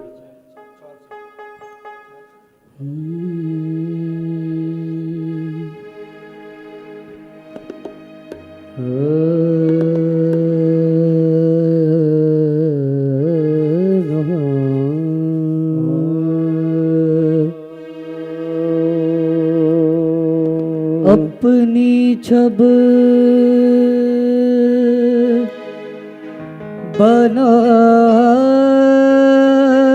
बनाई के जो मैं P के पास गई जब जब देखी पीहू की जब जब देखी पीहू की सो मैं अपनी भूल गई छाप तिलक सब छीनी रे मुँह से नैना मिला के छाप तिलक सब छीनी रे मुँह से नैना मिला के छाप तिलक सब छीनी रे मुँह से नैना मिला के नैना मिला के सेना चला के नैना मिला के ओ सेना चला के नैना मिला के सेना चला के मुँह से नैना मिला के मुँह से नैना मिला के मुँह से नैना मिलई के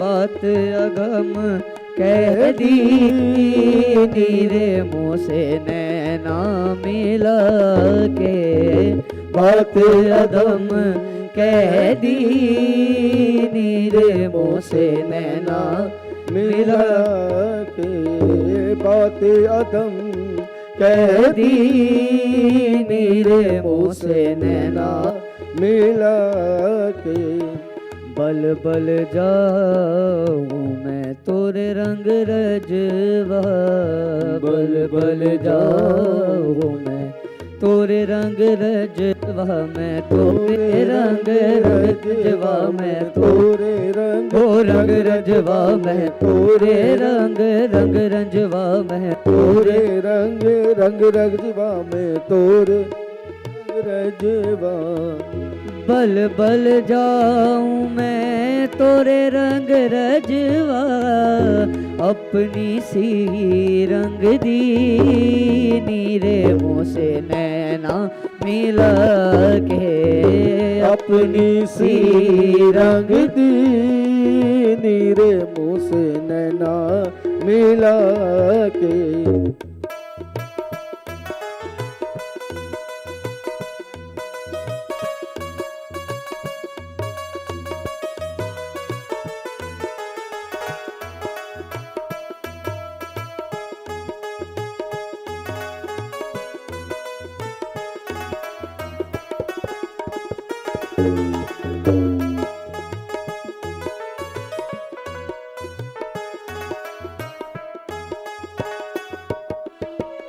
गोरी गोरी बैया हरी हरी चूड़िया गोरी गोरी बैया हरी हरी चूड़िया बैया पकड़ हर ली नीरे मुँह नैना मिला के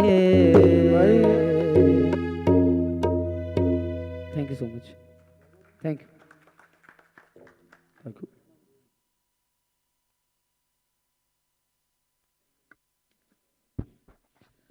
Ladies and gentlemen, welcome you all once again to 100th Scotch Summit. This is the time to recognize some more achievements and honor incredible work Here we begin with our next segment of Scotch Award, and Sameer sir and Dhanjal sir is already here. Ladies and gentlemen, इसी के साथ हमारे अगले segment के awards की अब हम घोषणा करते हैं। दिव्य सज्जनों, पंजाब नेशनल बैंक को analytical model based derived cash retention limit of ATMs के उनके प्रोजेक्ट के लिए सिल्वर स्कॉच अवार्ड प्रदान किया जाता है। मैं mister Rajnish Pandey, deputy general manager से निवेदन करूंगी कि वो मंच पर आएं।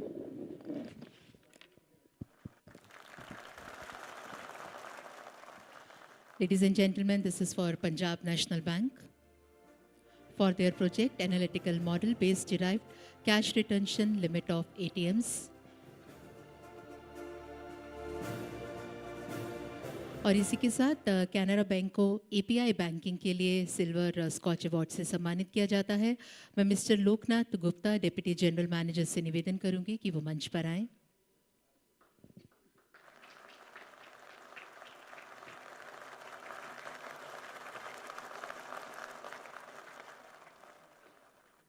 Ladies and gentlemen, this is for Canara Bank for their project API banking. And ladies and gentlemen, let's put some energy in the auditorium. I request all of you to keep joining your hands for the awardees.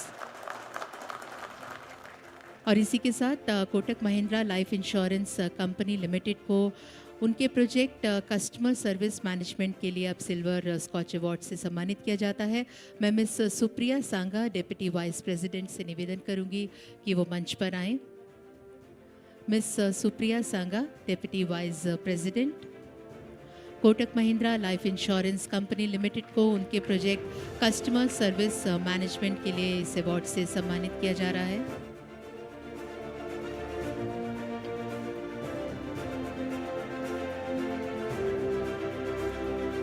और अब हम Sarala development and micro finance private limited के लिए उनके project extended footprints in Sikkim के लिए silver scotch award की घोषणा करते हैं। मैं mister Pranab Rakshit, managing director से निवेदन करूंगी कि वो मंच पर आएँ। I request mister Pranab Rakshit, managing director, to kindly join us on the stage. Ladies and gentleman, this is for Sarala development and micro finance private limited for their project extended footprints in Sikkim.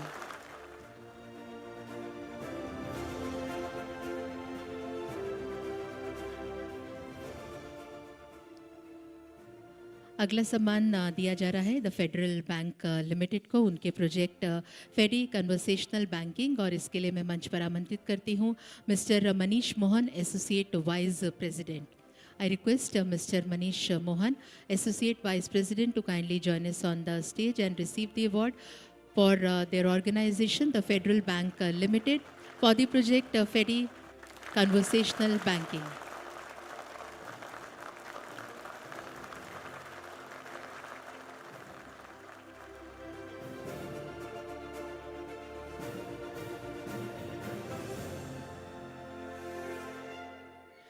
और इसी के साथ बगनान महिला विकास कोऑपरेटिव सोसाइटी लिमिटेड को उनके project small savings habit के लिए अब सिल्वर स्कॉच अवार्ड से सम्मानित किया जा रहा है। मैं मंच पर mister Biplab Ghosh, system administrator, और साथ ही mister Biplab Ghosh, system administrator को मंच पर आमंत्रित करती हूँ।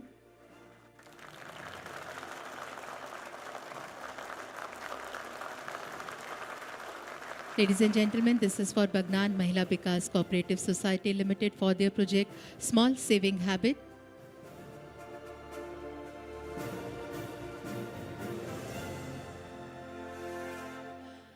अगला अवार्ड प्रदान किया जा रहा है agriculture insurance company of India limited को उनके project underwriting PM FPI policies के लिए। मैं आमंत्रित करती हूँ mister Harpreet Singh, deputy manager Publicity, IC and Corporate Communication. I request Mr. Harpreet Singh to kindly join us on the stage.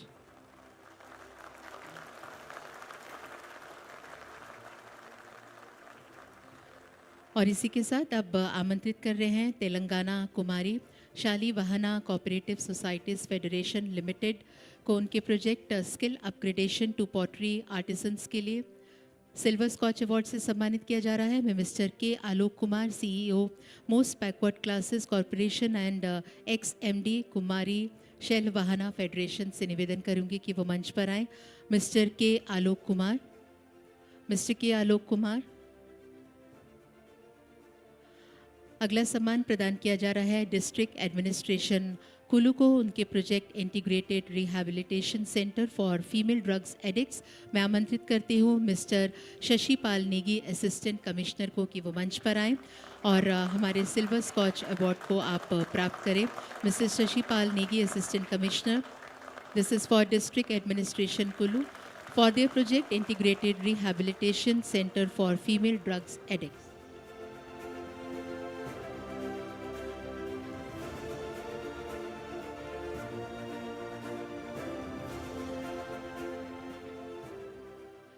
और इसी के साथ national health mission, public health department, government of Maharashtra को उनके प्रोजेक्ट लेबोरेटरी सर्विसेज के लिए silver scotch award से सम्मानित किया जा रहा है। मंच पर आमंत्रित करते हैं mister Amgothu Sriranga Nayak, mission director health, national health mission को। उनसे निवेदन है कि वो मंच पर आएँ, अपने अवार्ड को आप प्राप्त करें। This is for national health mission, public health department, government of Maharashtra for their project laboratory services.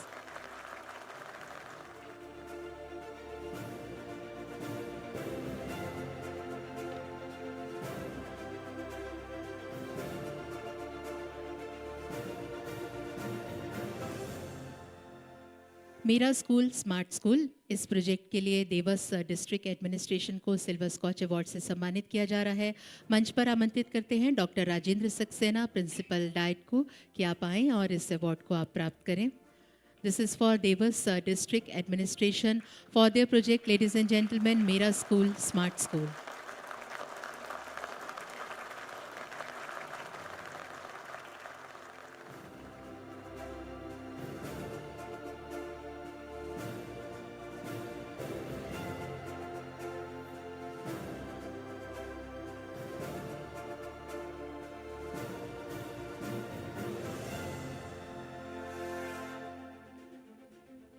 और इसी के साथ forest and environment department Sikkim के लिए उनके प्रोजेक्ट मेरो रुख मेरो संतति के लिए सिल्वर स्कॉच अवार्ड की अब हम घोषणा करते हैं। मैं मिस्टर प्रदीप कुमार, PCCF कम सेक्रेटरी से निवेदन करूंगी कि वो मंच पर आएँ और इस अवार्ड को आप प्राप्त करें। Mister Pradeep Kumar, PCCF come secretary, this is for forest and environment department Sikkim for their project मेरो रुख मेरो संतति।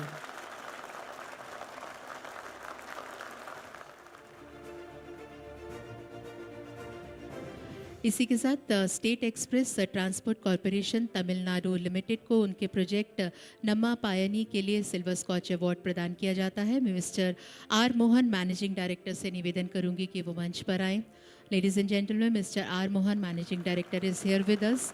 This is for state express transport corporation Tamil Nadu limited for their project Namma पायनी।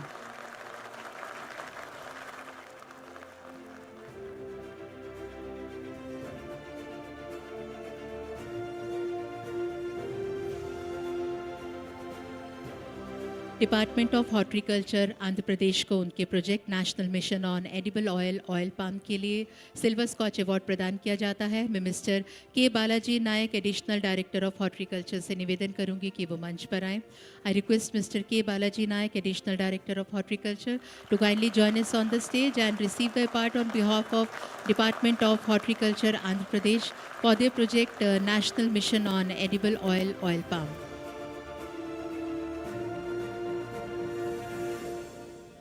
Rajasthan police department Udaipur को उनके project hello mommies programme and lady patrol team के लिए silver scotch award प्रदान किया जाता है।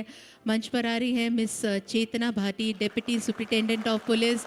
Ladies and gentleman, let's put our hands together for ma'am miss Chetna Bhati, deputy superintendent of police for Rajasthan police department Udaipur for their project hello mommies programme and lady patrol team.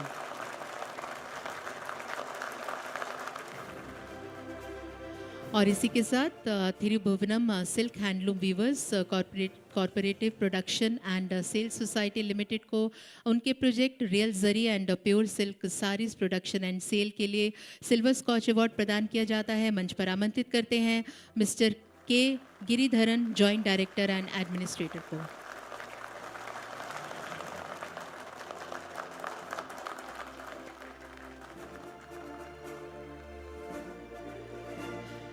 अगला award प्रदान किया जा रहा है directorate of women's and child development Madhya Pradesh को उनके project सशक्त वाहिनी कैंपेन के लिए मंच पर आमंत्रित करते हैं mister Suresh Tomar, joint director को.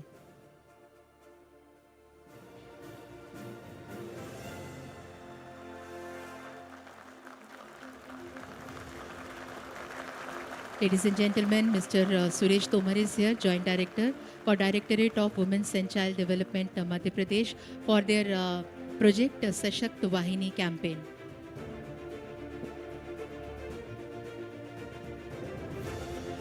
और इसी के साथ जिला परिषद लातूर के लिए हम सिल्वर स्कॉच अवार्ड की घोषणा करते हैं.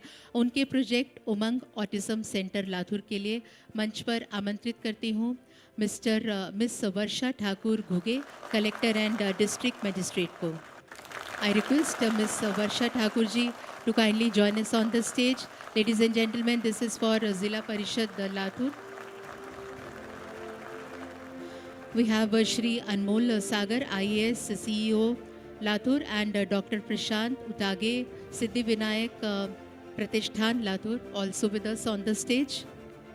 This is for the project Umang Autism Center Latur. और इसी के साथ CM public welfare cell government of Maharashtra को अब हम गोल्ड स्कॉच अवार्ड से सम्मानित करते हैं. उनके project Shasan Aaplyadari government at your door step.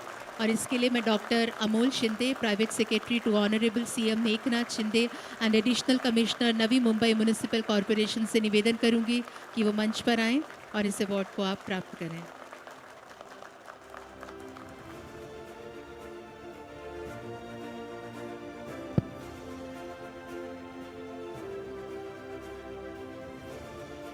Thank you so much, Sameer sir, and thank you so much, Dhanjal sir, for giving these awards. And ladies and gentlemen, with this, we shall be heading towards our next panel discussion in a short while.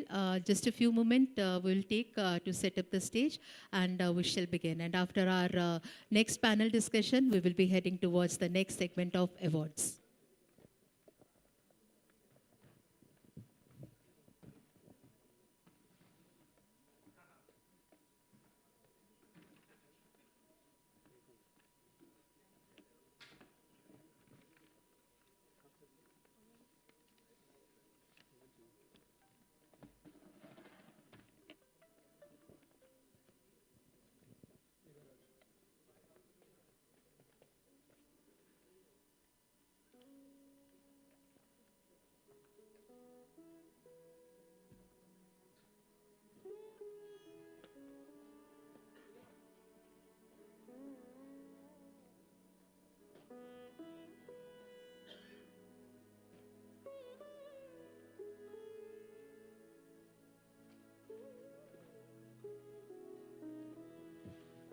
Ladies and gentlemen, we are quite excited to announce our next panel discussion, which would be on planning and policy for a digital economy.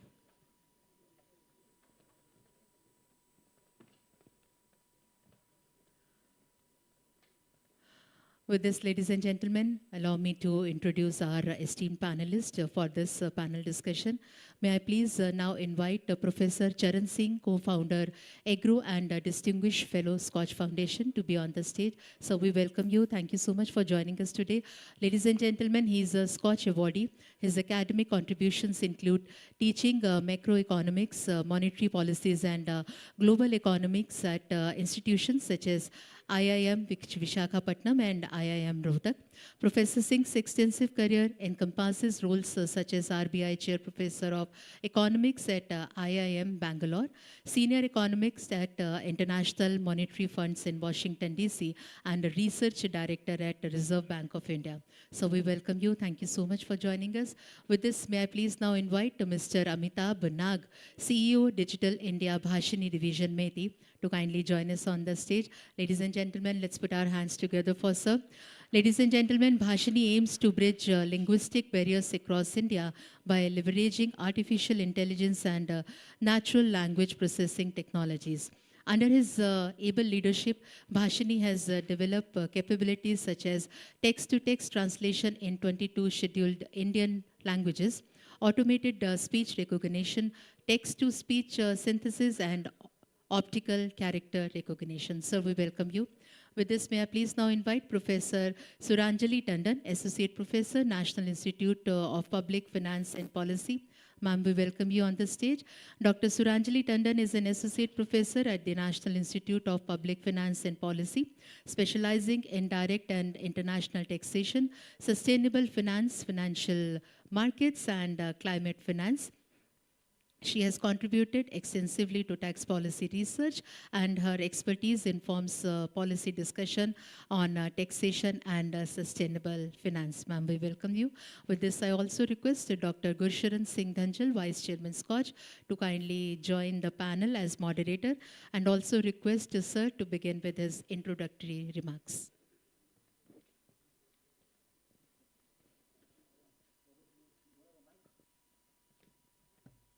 We need mics on.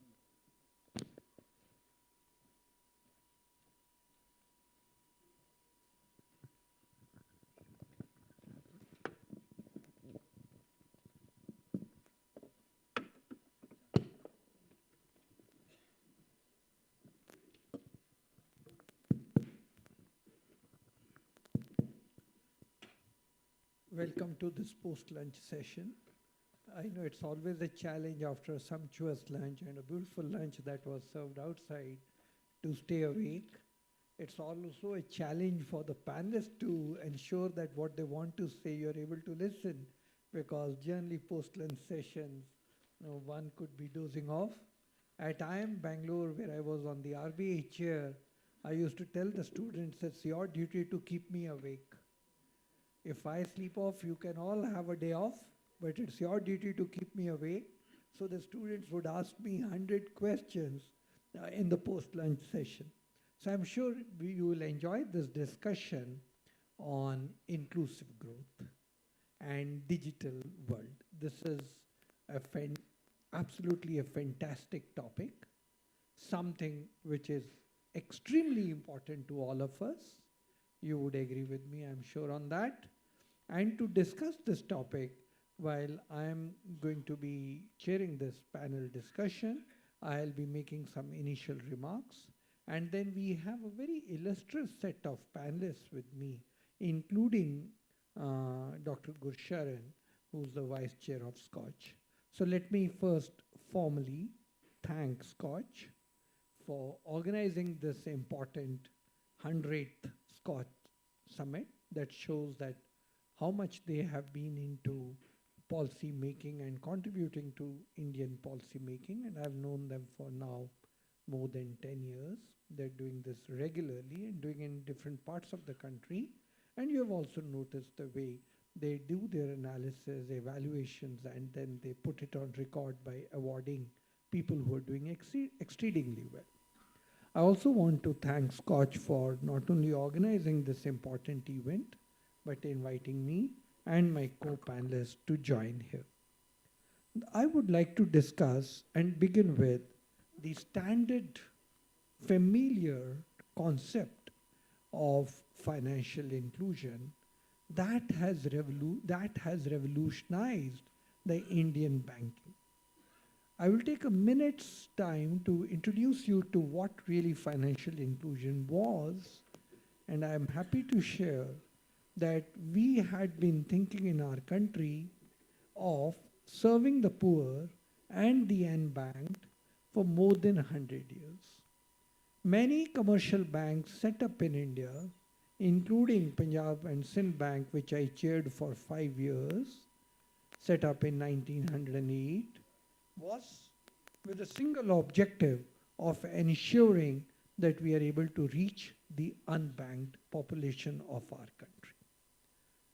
Many banks have done the same.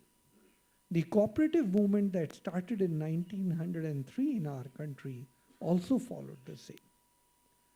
1947, when we got our independence, we nationalized State Bank of India in 1955, same objective, reach the unbanked.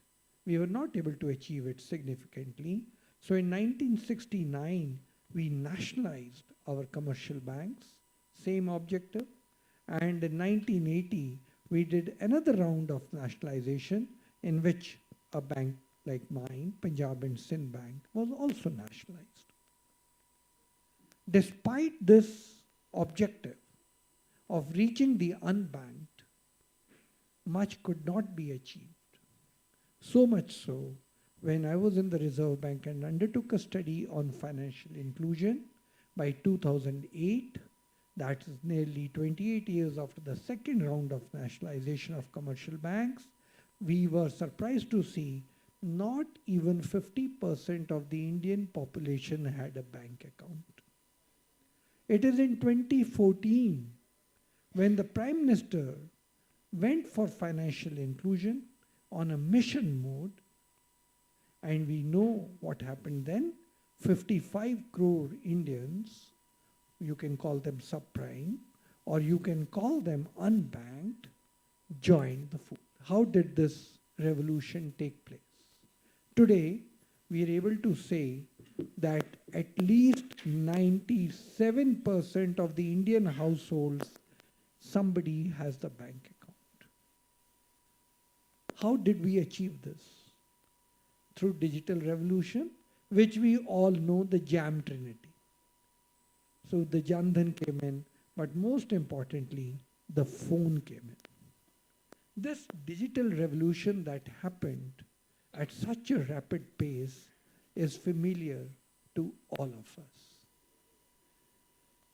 But digital revolution is much more than simply the Jam Trinity and opening of bank accounts.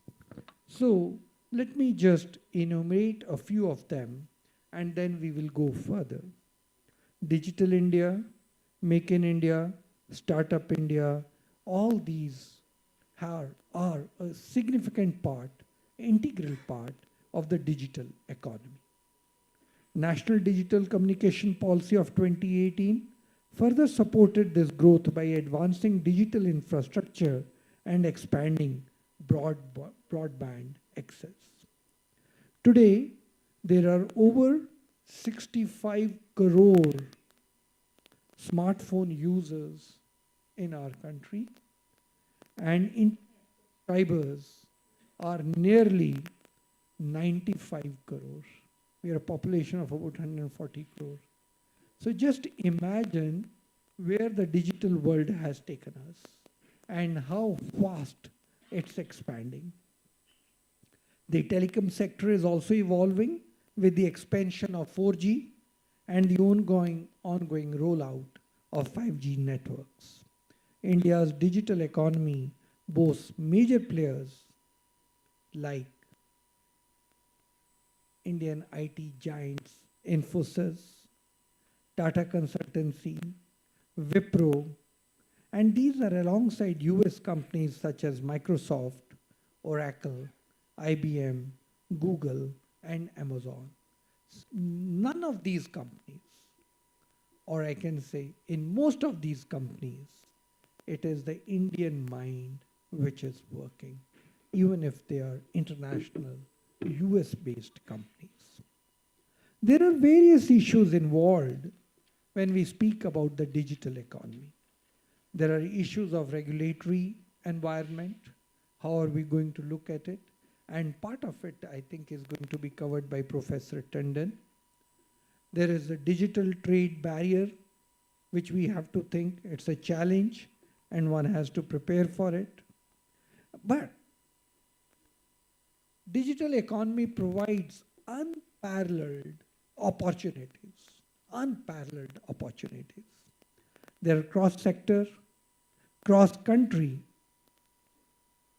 opportunities which are becoming available now across our country. Not only that, because of the digital revolution, we in India are able to reach far and wide, even in the hinterlands, places which we had never thought of. Most of us live in metropolitans, and we know in the metropolitans, the penetration of internet banking, and if nothing else, of Bheem payment and other UPI is intense. But even in smaller towns, if you go, the situation is the same.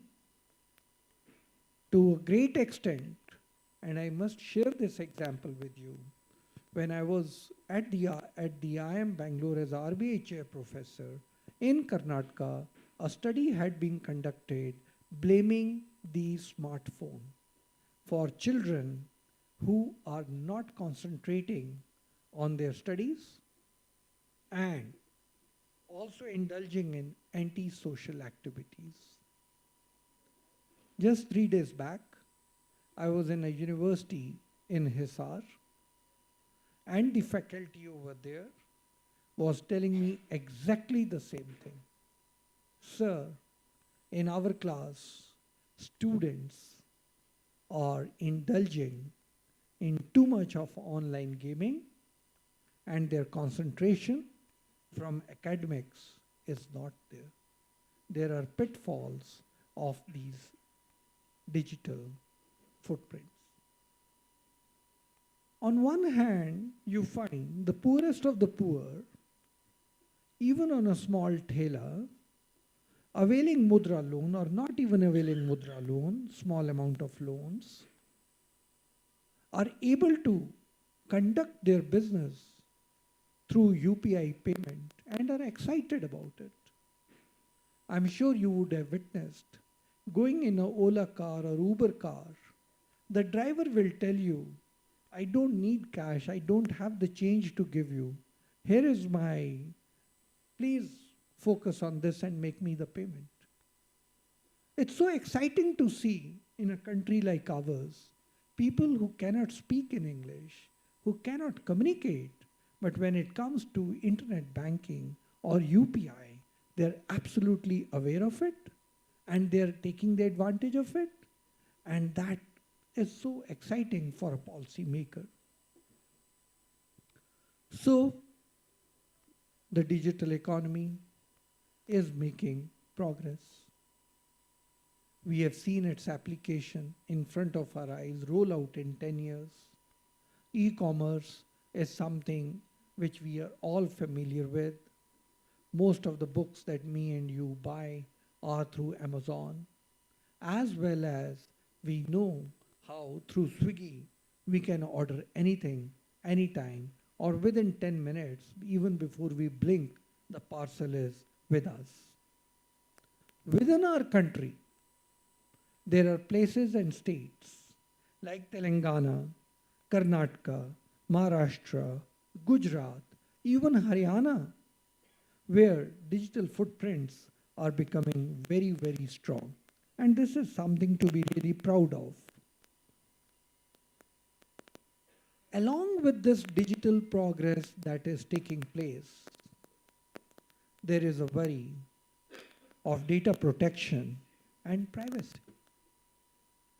And in my assignment at the IMF, from 2009 to 2012, which is nearly a decade and more away, I've heard young minds telling me, before the husband comes to know, we will know that the wife is on the family way. That sharp intervention they can make just the moment the doctor prescribes a test and the test is positive. How about data protection and privacy? I'm not surprised. Even in the banking sector today, as you make a call to the call center, your number, the reason for your query, and the answers that you're seeking would flash in front of the call center employee to guide him. This is the person, this is the issue most probably this person is going to ask you. Here are responses which you can give. AI is moving so sharply. Yes, internet and mobile penetration is exceedingly well on the way, but as I mentioned, there are challenges up there too. Money is getting transferred in a flash of a second just by at the speed of an electron. And in case there is an error and amounts are large, you can imagine the challenges it poses. While e-commerce is growing, how much satisfactory would it be for the manufacturer, for the trader, and for the consumer? Then there are issues of taxation and regulation. How much would you like to regulate online gaming? Because online gaming, on one hand, is helping you create innovation, but on the other hand, could be tempting you into online gambling. How about the existing infrastructure? For example, the education system. Once AI sets in, what happens to the education system? Would I like to listen to a professor who's standing in front of me? Or would I like to listen to a professor from Harvard or Stanford who would be giving lectures and getting them recorded and putting it? At the end of the day, the exams will be similar. While there is going to be convergence of knowledge and qualitative improvement in across the globe, on the planet, in every field, there's going to be an issue. Similarly, on health issues, while online health facilities would be available, how much can we tap on them? How much should we tap on them? Similar is the story of banking. Would we need brick and mortar branches? Or would people be just satisfied with internet banking? In our analysis, in our country, and you'll be surprised, in countries like Australia where I have worked, there is a segment of population which is looking forward to going to the physical branch and talking to the counter clerk, because they have no one else to take care and they have no one else to talk to. So there's going to be a revolutionary change in e-commerce that we are thinking or we are used to in our daily life. So now we have to think in terms of both the demand side and the supply side. On the demand side, I've already mentioned that there are issues of data protection and privacy. On the supply side, one will have to be careful into level playing field and how the regulation can be effective so that in this sharply innovative area, there is a level playing field for everybody. Looking forward, we will have to think now in terms of strengthening data protection framework. We will also have to think through this digital revolution. Whenever innovations take place, the past record is some segment of the society, generally the creamy segment of the society, benefits. While I started my initial remarks from Jam Trinity, insisting that in our country, we have been reasonably inclusive of the benefits of digital economy, one will have to guard that the downtrodden in the economy are not left behind. There is always a trade-off between regulation and innovation. How much should we regulate? How much of creativity should we allow so that the creativity and innovation does not suffer because of regulation? That one has to really, it's a challenge and one has to think through this. On building of cybersecurity capabilities, and I'm sure by now everybody sitting in this room have had some bad experience on cybersecurity or digital banking. Sure about it. We have been able to resolve it. Many times it takes a long time to resolve it. One has to think through this. The last point I want to make, and on that much elaboration will be made by Professor Tandon, the issue of taxation. On the digital world, something very good. Moment you enter the digital world, you leave a transaction trace, whatever it be. Can be financial transaction, can be any other transaction.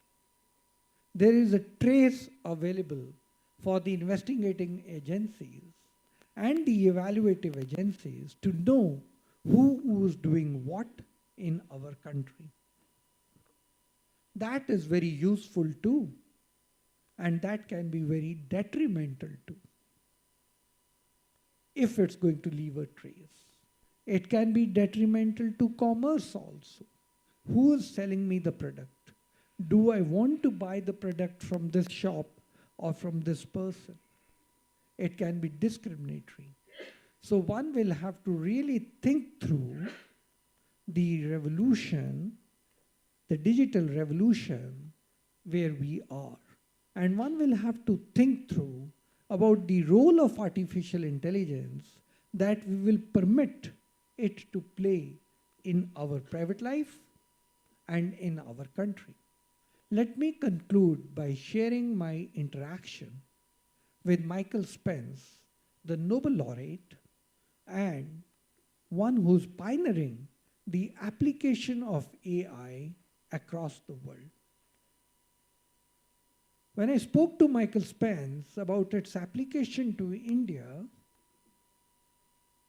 and as I've discussed in the last 10 minutes with you what all implications it can have, especially for a country like India where 1 crore people enter the workforce, and the application of AI where drones will be needed more than the fighter planes, where soldiers will not be needed as much as of today, but cameras will do their job, where policemen on the street will not be needed, but the cameras on the streets will do the job. What do we do? And Michael Spence, experienced Nobel laureate as I've mentioned, and interacting with many policymakers across the world, was clear. You will have to take your own decisions as to what speed will AI take over your economy and how much time you want to give to AI to take over these activities. So we will have to follow the digital world, the digital economy with great respect and also with great caution. With that, I will then invite, I think, Professor, you'd like to come first or you'd like to come first? Okay. So I'll then like to invite Mr. Amitabh to share his thoughts with you. Welcome.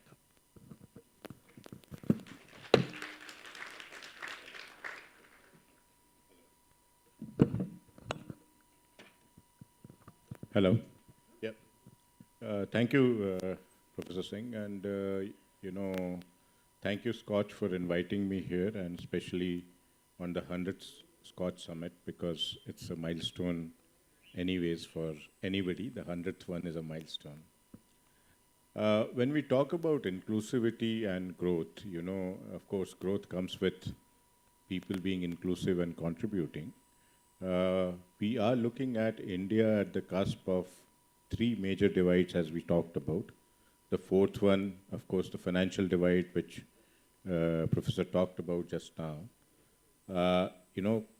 And we have perhaps tried to solve it, to a large extent, the financial divide.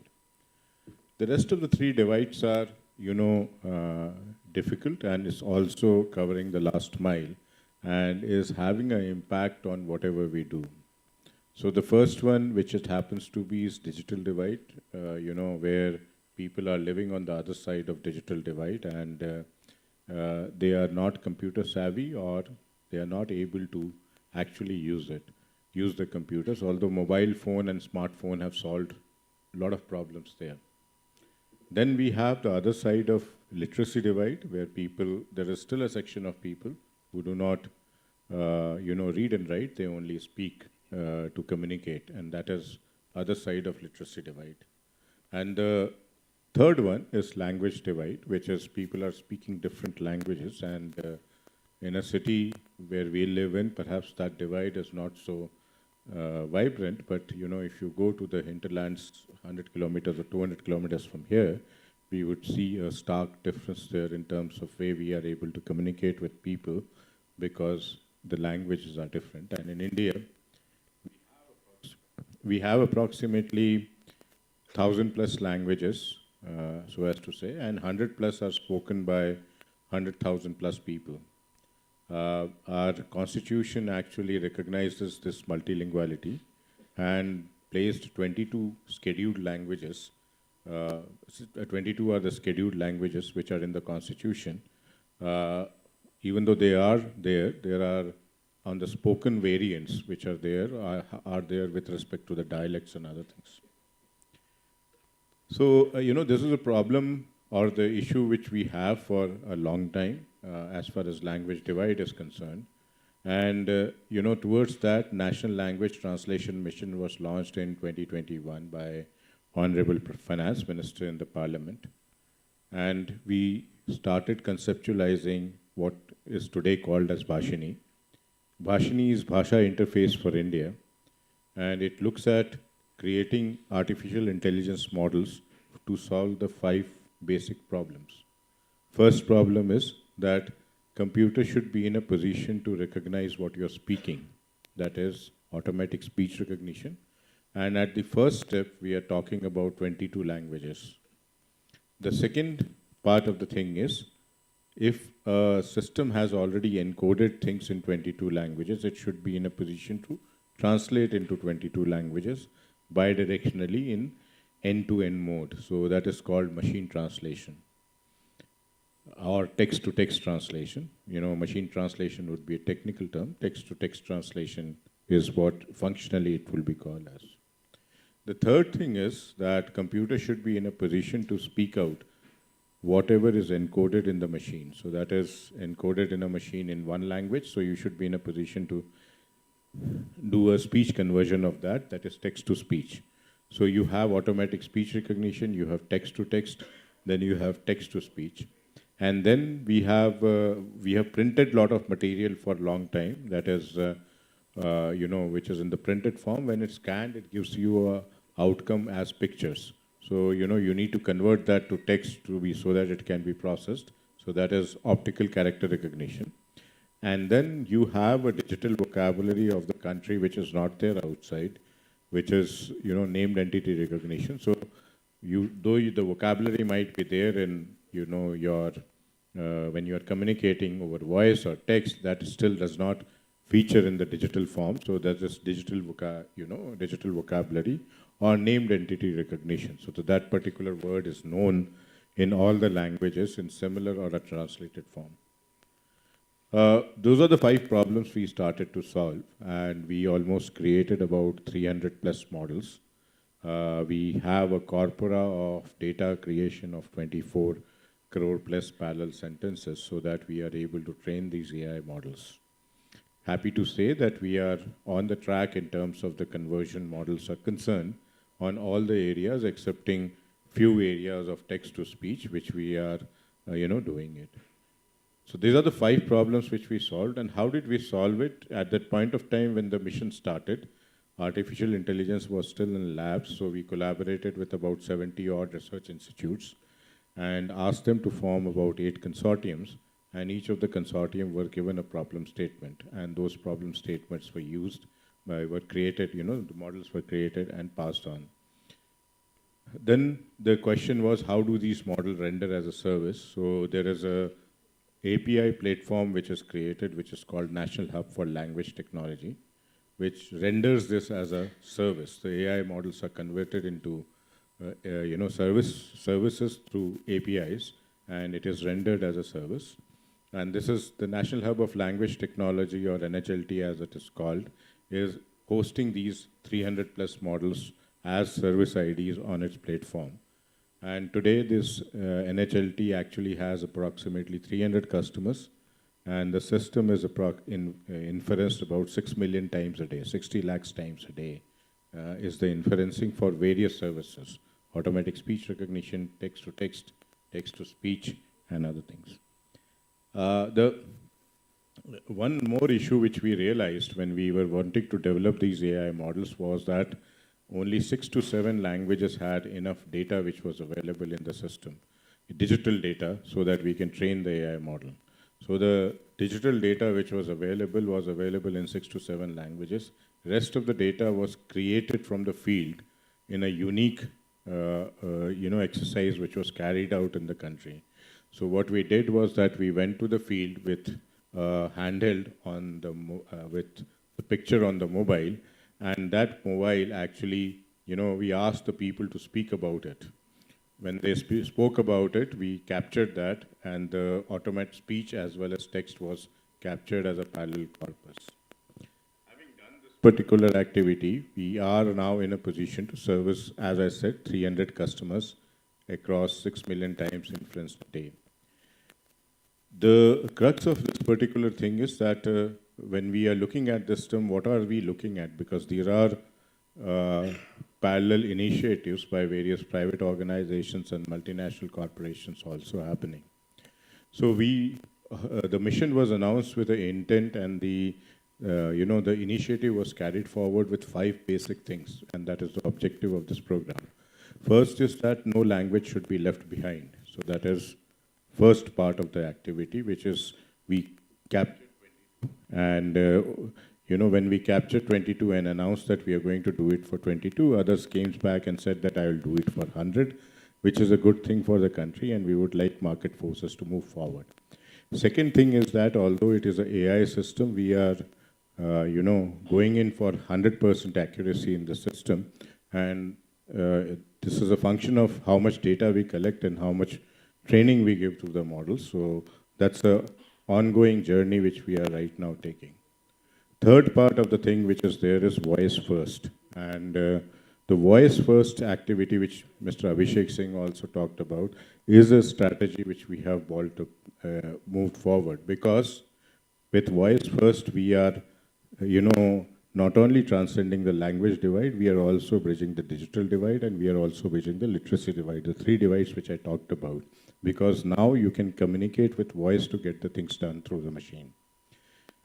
Then we are also looking at that we should basically get into the use cases and transactions which affect and impact everyday life, which is saying that if I am,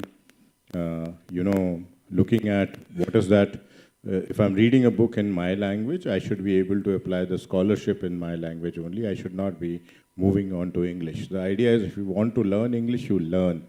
But language should not become a barrier for this basic description. So this is the 4th thing, that we want to be pervasive and ensure that at no place a person feels that he should be learning another language, otherwise he is doomed. This was something which we would have heard, all of us would have heard at a certain point in time. And the 5th part of it is that this technology should be, affordable. So as we do more on it, the systems will be used more, but it will be government's responsibility. And as a government mission, we want this technology to be available.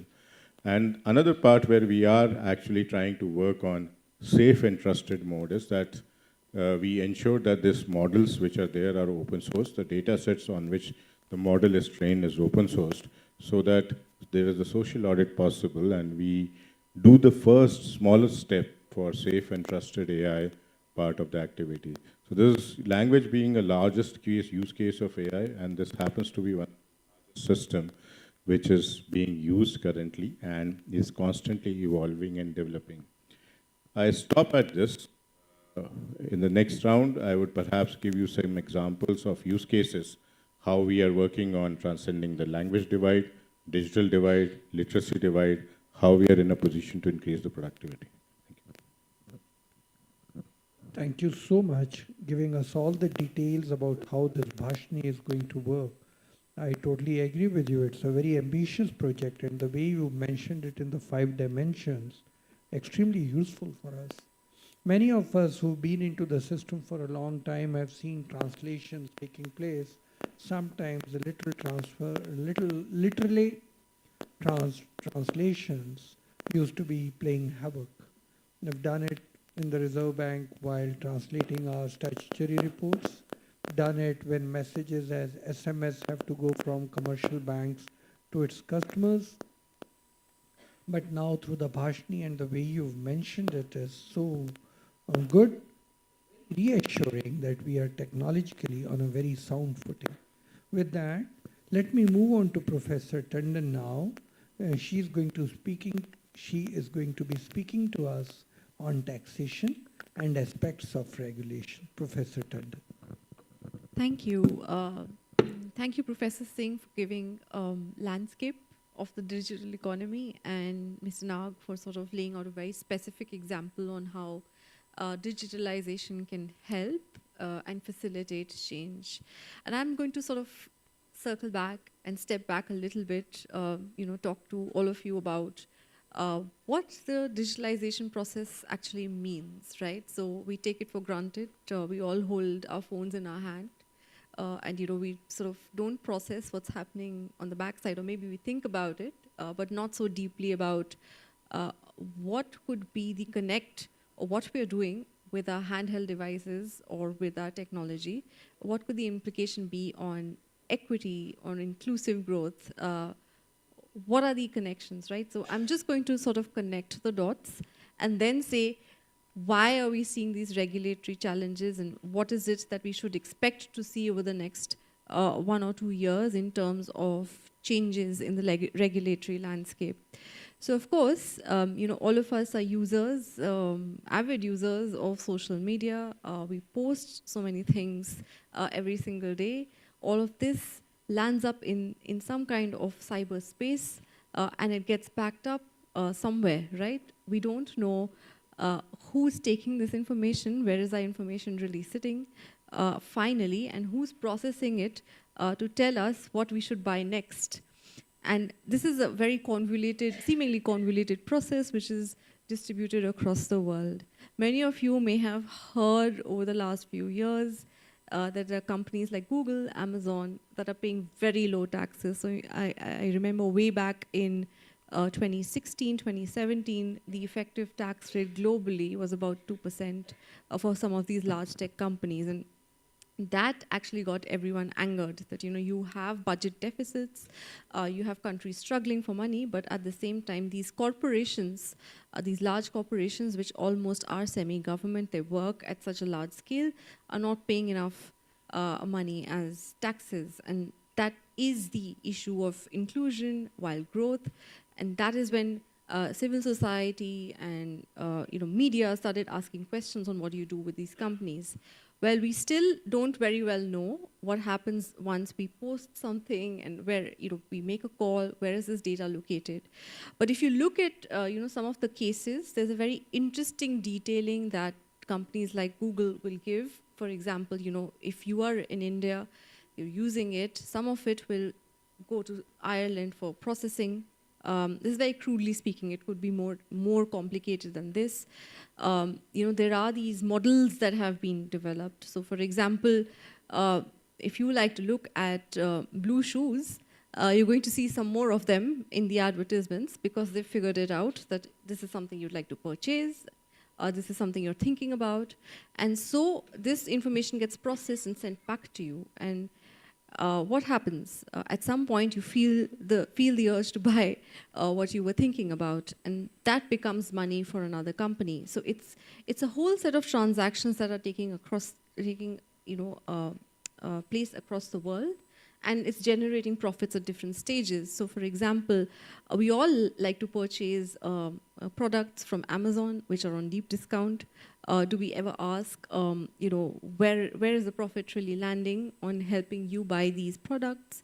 And that is the question that was being raised in policy over and over again. So are they paying taxes where they're located, and should they be paying taxes in India for just having a platform, or should they be paying it in the US where they are headquartered? And that was the source of the tension. We've seen since 2018 this tension has only escalated.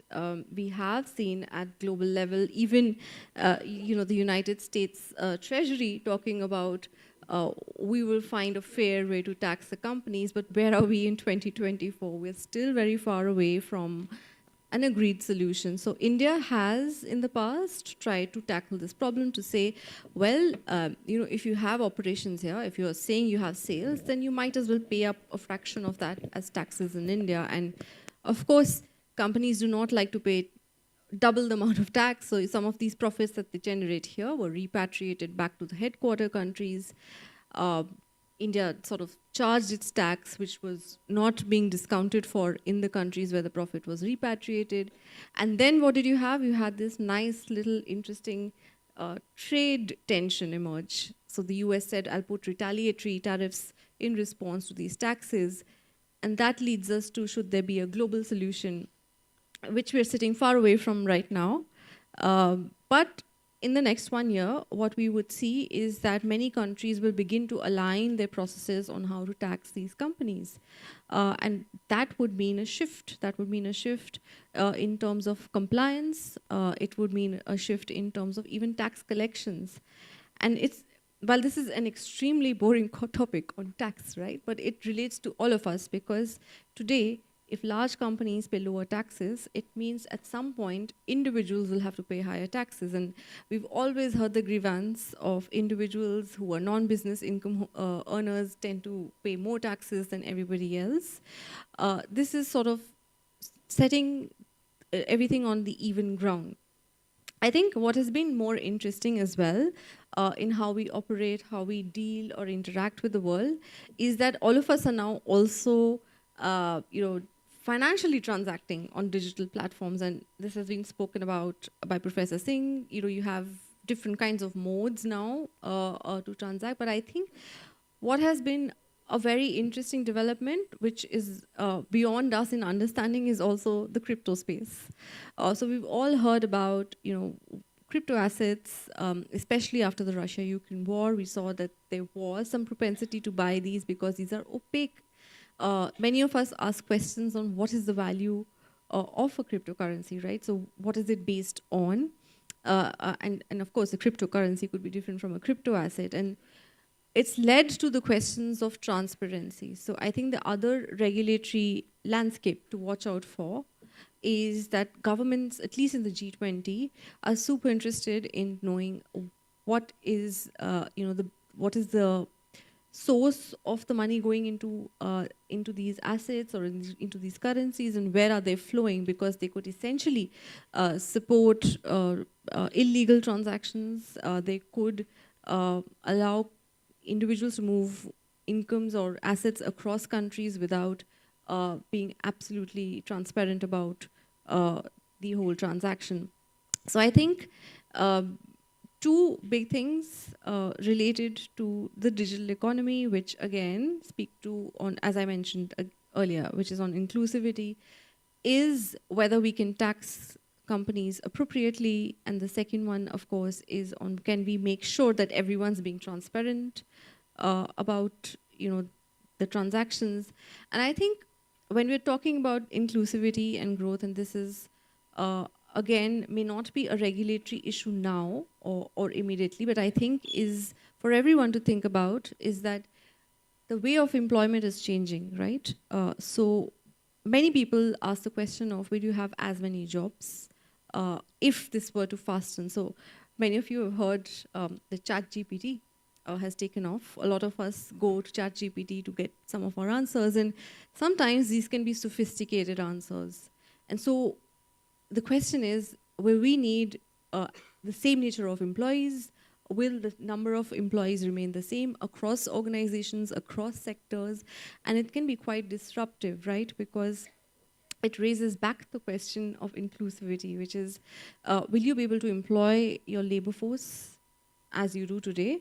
And secondly, if you can't, and these models or this knowledge is proprietary, it is owned by large companies, will we be able to raise taxes or personal income taxes the same way as we do today?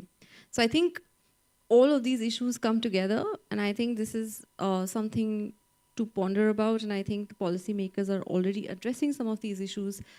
But as we look at the digital space, it's going to evolve, and its landscape is going to evolve based on what we are seeing now. So thank you. Thank you so much, Professor Tandon. This is a very burning issue. Where will the tax be paid? At the point of transaction or at the headquarters? There be sharing. So this is true not only for Amazon, but Ola, Uber, and many. So digital economy is bringing with it many more challenges. And you're right. On the crypto assets, again, there is so much of worry. How is this going to handle? How is the economy going to handle the pressures from cryptocurrency?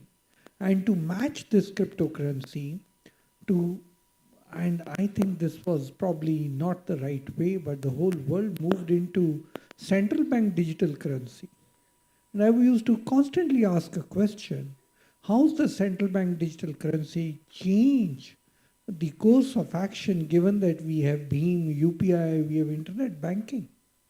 And now the world has come around to think, yes, at the end of the day, what will central bank digital currency do, which will be different from what we have already achieved through internet banking?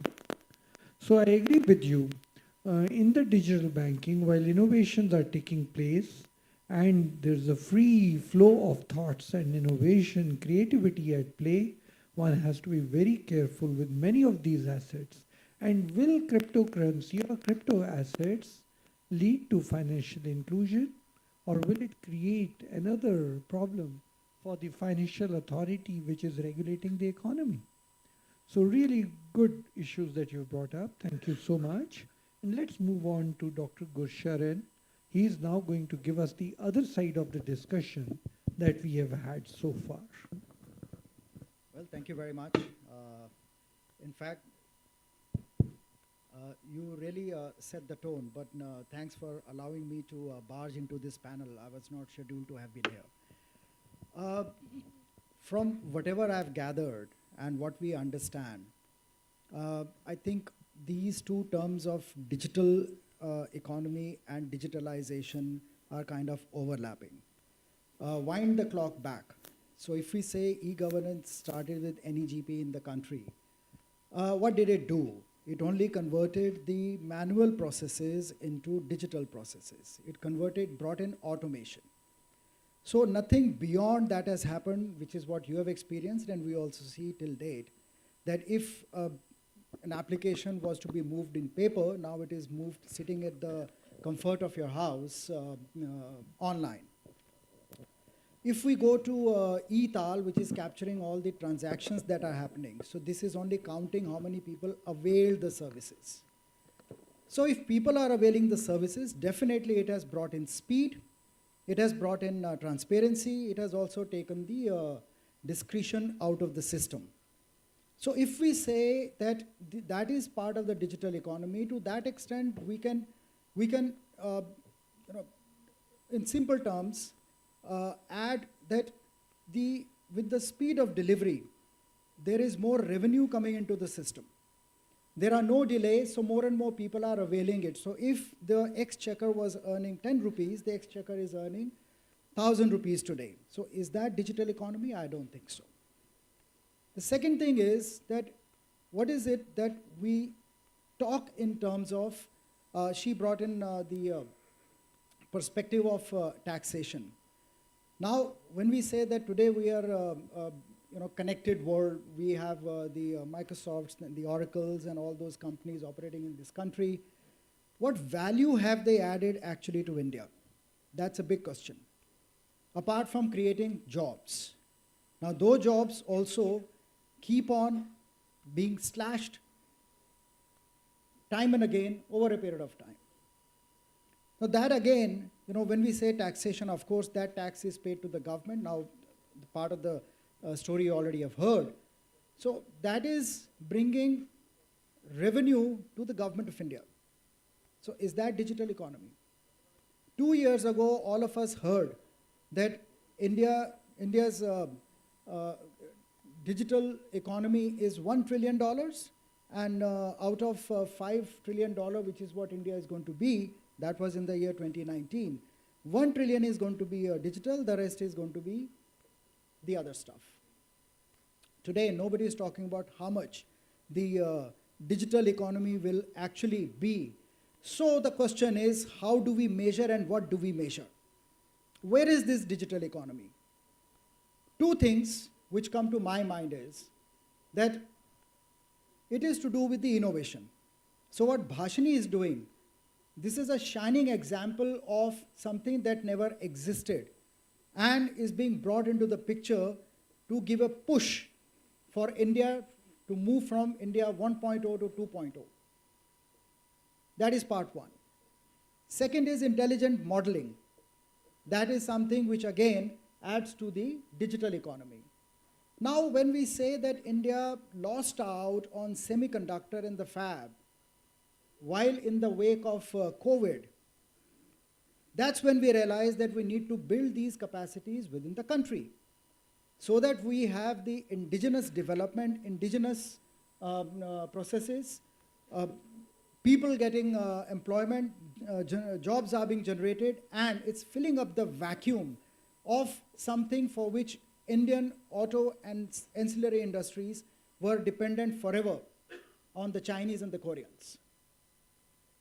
That possibly could be a great contribution to the digital economy.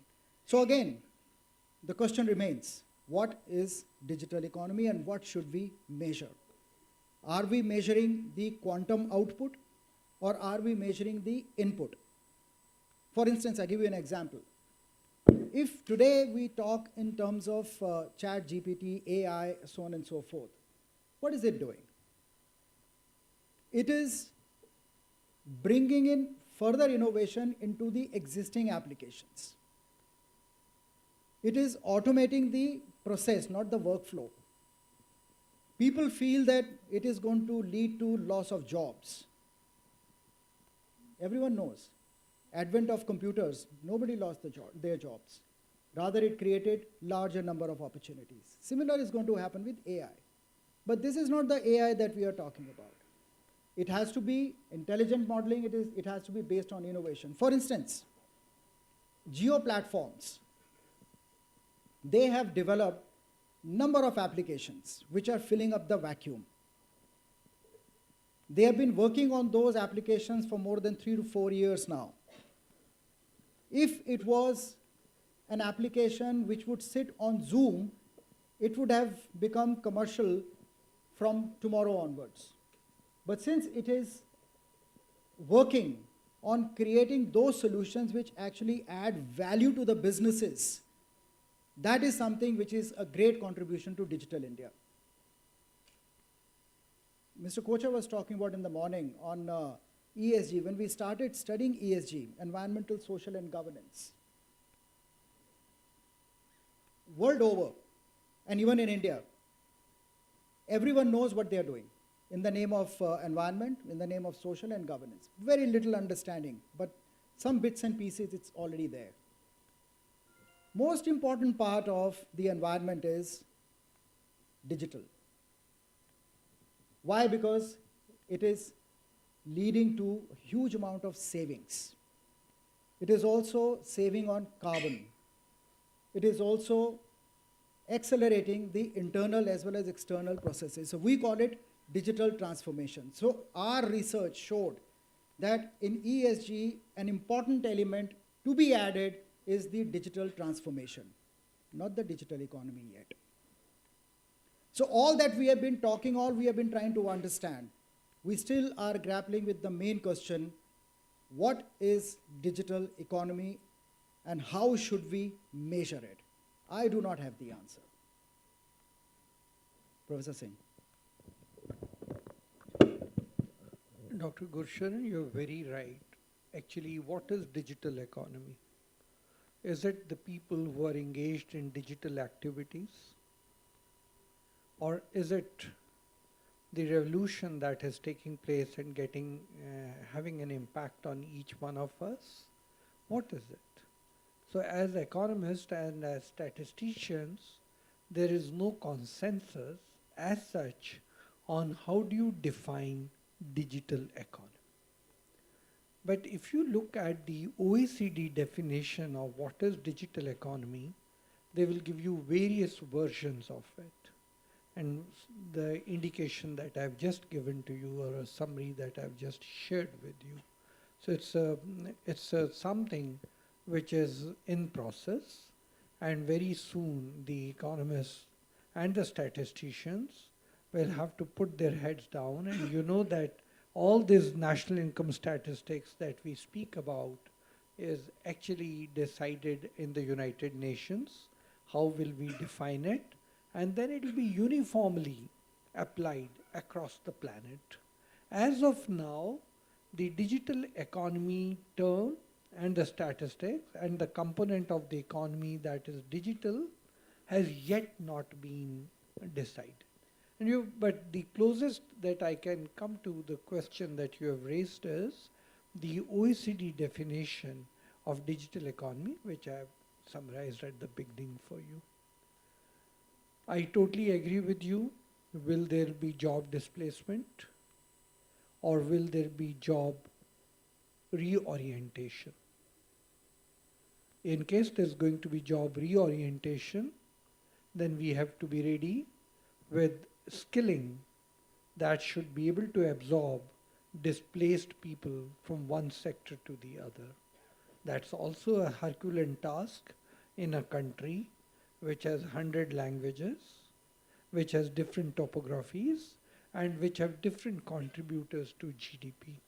That's also a Herculean task. In any case, now that we have started thinking about it, and thanks to SKOCH also, which has brought up this issue of what is it, now that we have started thinking about it, and the world is thinking about it, we will have to find a way out. Only distinction that we have in India is nowhere in the world is the population beaming like in India. The artificial intelligence, when it was being spearheaded in places where there was no population to work. And therefore you found these innovations at such places like driverless cars, they don't have people. I was in Germany about 10 years ago. They were telling me we don't have people to run our trains. And I said, well, in India we have all types of trains, from steam engines to the most modern locomotives. So why don't you take our people? They said, well, those are different issues, like migration gets involved there. But we don't have people to run our trains. And those are the guys who are innovating in artificial intelligence. So my understanding is, like in a family, the child's requirements are different from that of a parent, which are different from that of a grandparent. In an economy, the requirement of the gardener is different from that of the technologist working in the firm. Similarly, on the planet, different economies face different challenges, and these innovations have to be adapted or adopted very, very carefully. So with this, I do not know, Gursharan, do you want us to wind up? Okay. So with this, that makes my job far easier. I don't have to face the questions from the audience. So I must thank you all for your patience listening. Want to thank the panelists again, and I want to thank SKOCH. It's a very celebratory occasion of 100th Summit. Congratulations to you. Thank you. Thank you everyone for being the part of this incredible session. Let's keep the momentum going on as we continue to explore the limitless possibility. Once again, we thank all our esteemed panelists who are right now present on the stage for their wonderful insights. Thank you so much, sir.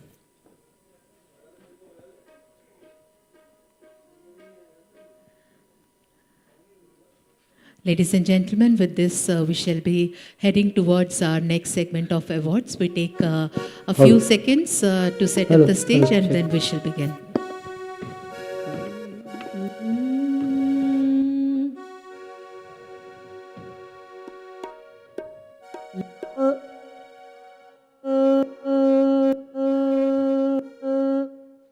Hello, check. Hello. Hello, check. Hello. Hello. Hello. Hello. Hello.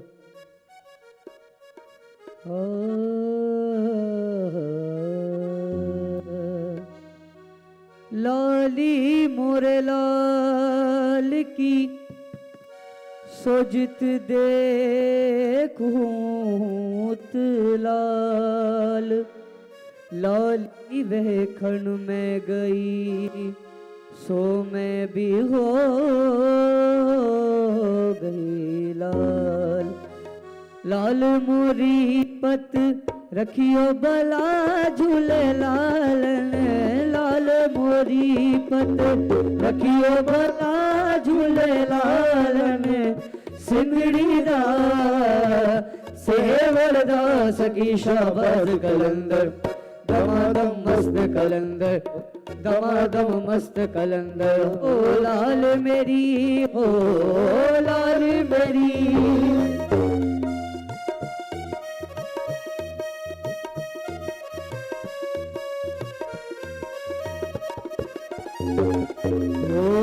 मैं दुखियारी मरती जावा मैं दुखियारी मरती जावा ओ नजर करो तो दर पे आवा नजर करो तो दर पे आवा हो कोई नहीं मेरा तेरे सिवा मेरा तेरे सिवा हो मेरा तेरे सिवा मेरा तेरे सिवा झूले लाल सिंदड़ी दा सेवड़ दा सकी शाबाज कलंदर दमादम मस्त कलंदर हो दमादम मस्त कलंदर हो दमादम मस्त कलंदर हो पीरा में मेरा पीर सब दवली है पीरा में मेरा पीर सब दवली है बसदुल्ला है नाम अली है लक़ब बसदुल्ला है नाम अली है नाम अली बेड़ा पार लगा झूले लाल ने नाम अली बेड़ा पार लगा झूले लाल ने सिंदड़ी दा सेवड़ दा सकी शाबाज कलंदर दमादम मस्त कलंदर हो दमादम मस्त कलंदर हो दमादम मस्त कलंदर हो दमादम मस्त कलंदर हो घनन घनन तोरी नौबत बाजे घनन घनन तोरी नौबत बाजे हो नाच बजे घड़ी ला झूले लाल ने लाल बजे घड़ी यारे वाला झूले लाल ने सिंदड़ी दा सेवड़ दा सकी शाबाज कलंदर हो दमादम मस्त कलंदर हो दमादम मस्त कलंदर हो दमादम मस्त कलंदर हो नाम हुसैन के मैं बलहारी नाम हुसैन के मैं बलहारी फिर हूँ मौला मैं मारी मारी बसी है मेरे करबो बला झूले लाल ने सिंदड़ी दा सेवड़ दा सकी शाबाज कलंदर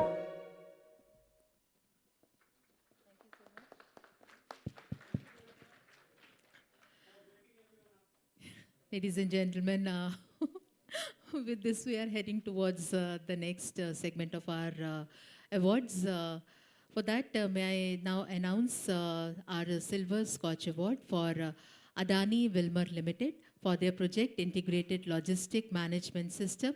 And to receive the award, may I please call upon stage Mr. Rajneesh Bansal, SVP Procurement and Supply Chain. Ladies and gentlemen, let's put our hands together. Divya सज्जनों, ये हमारा सिल्वर अवार्ड है अदानी विल्मर लिमिटेड के लिए, उनके project integrated logistic management system के लिए। Mister Rajneesh Bansal है यहाँ पर हैं इस अवार्ड को लेने के लिए।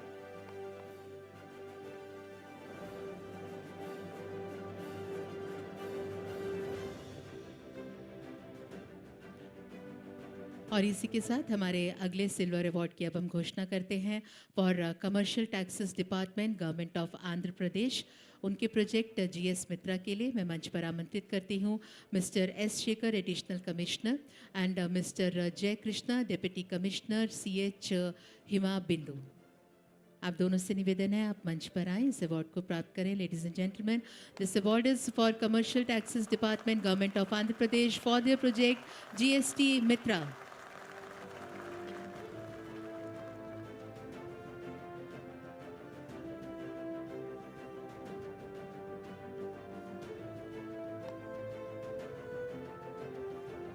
और इसी के साथ हमारा अगला सिल्वर अवार्ड प्रदान किया जाता है श्रीनगर स्मार्ट सिटी लिमिटेड को, उनके project sustainable transport system of Srinagar city. मंच पर आमंत्रित करते हैं doctor Owais Ahmad, IAS chief executive officer. Sir, we request you to kindly join us on the stage and receive award for your organization, Srinagar Smart City Limited, for the project Sustainable Transport System of Srinagar City.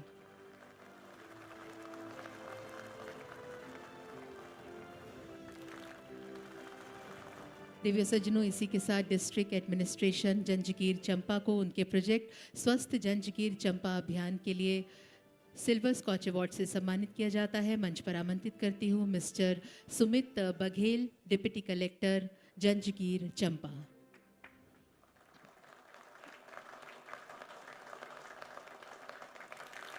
Ladies and gentlemen, this award is for District Administration Janjagir Champa for their project Swasth Janjagir Champa Abhiyan. Mr. Sumit is here to receive this award.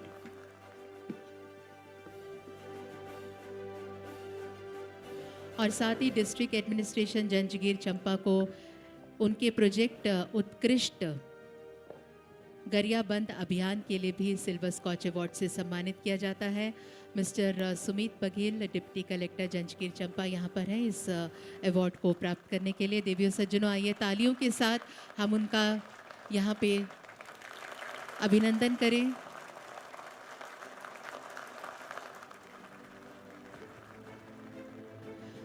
Ladies and gentlemen, our next silver award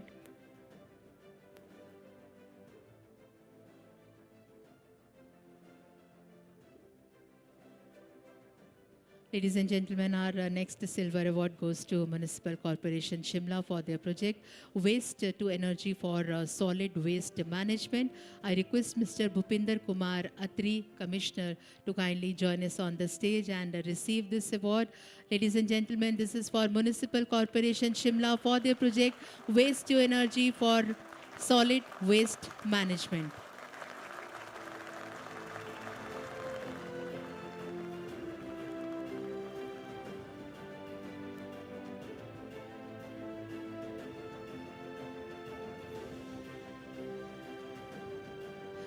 और इसी के साथ अगला silver scotch award प्रदान किया जाता है Telangana state civil supplies corporation को, उनके project weather forecast technology in paddy procurement operations. मंच पर आमंत्रित करती हूँ mister Devendra Singh Chauhan, commissioner and vice chairman. Ladies and gentlemen, this award is for Telangana State Civil Supplies Corporation for their project weather forecast technology in petty procurement operations.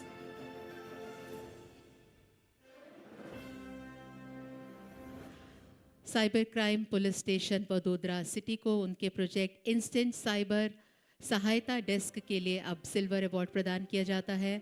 मैं मंच पर आमंत्रित करती हूँ mister Mayur Singh Rajput, ACP cyber crime. Ladies and gentlemen, we have Mr. Mayur Singh Rajput, ACP Cybercrime from Cybercrime Police Station, Vadodara City, for their project Instant Cyber Sahayata Desk. Ladies and gentlemen, let's put our hands together.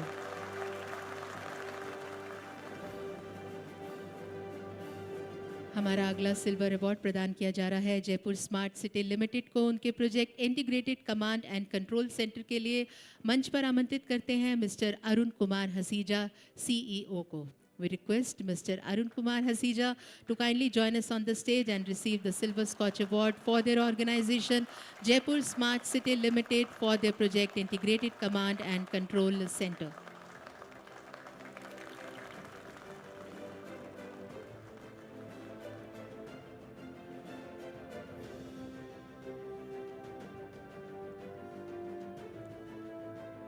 और इसी के साथ अगले silver award की अब हम घोषणा करते हैं जो दिया जा रहा है Rajasthan police department Bikaner range को प्रोजेक्ट पुलिस पब्लिक पंचायत के लिए मंच पर आमंत्रित करते हैं mister Om Prakash inspector general of police. Ladies and gentleman, let's put our hands together. This is for Rajasthan police department Bikaner range for the public panchayat.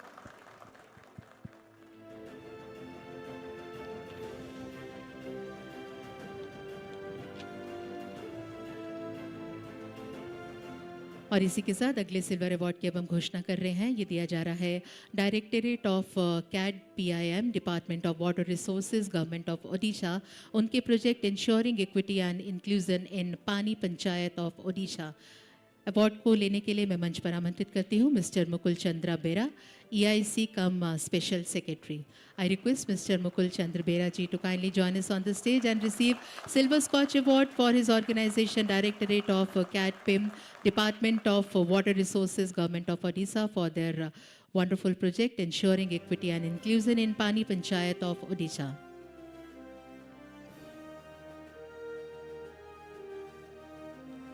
हमारा अगला सिल्वर अवार्ड प्रदान किया जा रहा है information technology department government of Jammu and Kashmir को उनके project E Unnat unified integrated accessible and transparent. मंच पर आमंत्रित करते हैं मिस्टर संतोष डी वैद्या प्रिंसिपल सेक्रेटरी. उनसे निवेदन वो मंच पर आएँ, इस अवार्ड को आप प्राप्त करें. Information technology department government of Jammu Kashmir for the project E Unnat unified integrated accessible and transparent. Ladies and gentlemen, our next silver award goes to Odisha Water Resources Department for their project Gangadhar Meher Lift Irrigation Project. To receive this award, I request Mr. Mukul Chandra Bera, EIC cum Special Secretary, to kindly be on the stage and receive this award for Odisha Water Resource Department for their project Gangadhar Meher Lift Irrigation Project. Ladies and gentlemen, our next silver award goes to Department of Horticulture and Food Processing, Uttar Pradesh, for their project Pradhan Mantri Formalization of Micro Food Processing Enterprises.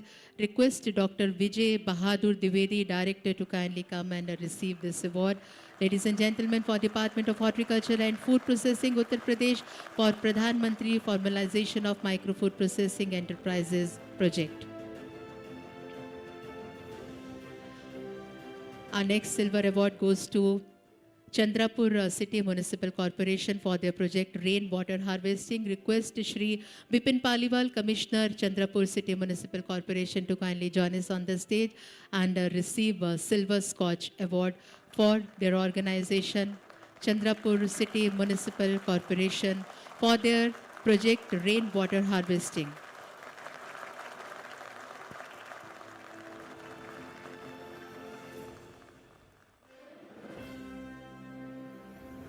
Ladies and gentlemen, let's put our hands together for all the awardees.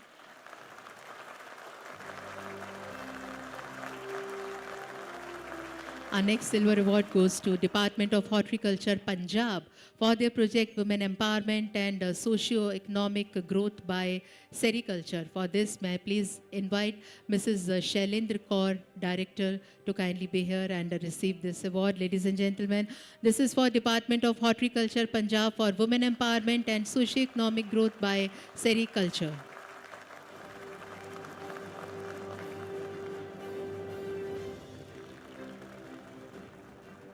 Let's have a round of ovation, ladies and gentlemen, once again.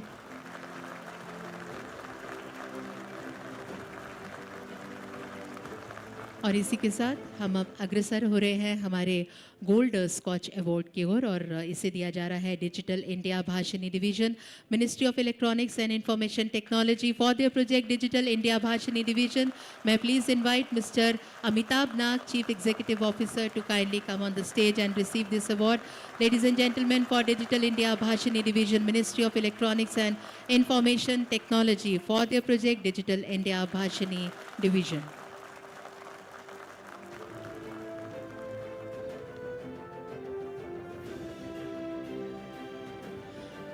हमारे एक और gold scotch award की अब हम घोषणा कर रहे हैं जो दिया जा रहा है UN Mehta institute of cardiology and research centre. उनके project heart transplant at UNMICRC Transforming Cardiac Care. I request Dr. Pratik Manik, Associate Professor in CVTS, to kindly come on the stage and receive this award. Ladies and gentlemen, this is for UN Mehta Institute of Cardiology and Research Center.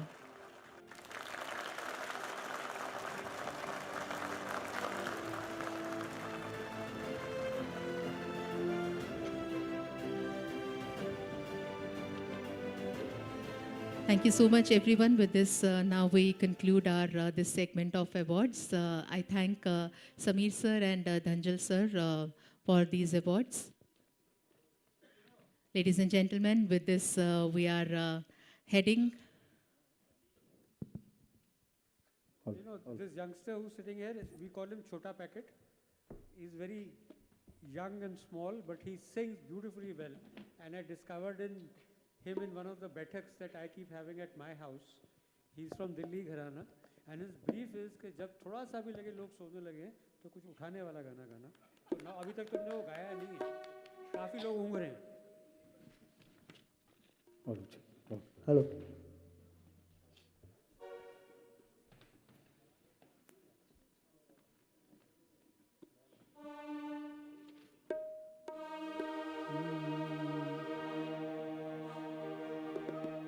तीजा तेरा रंग था मैं तो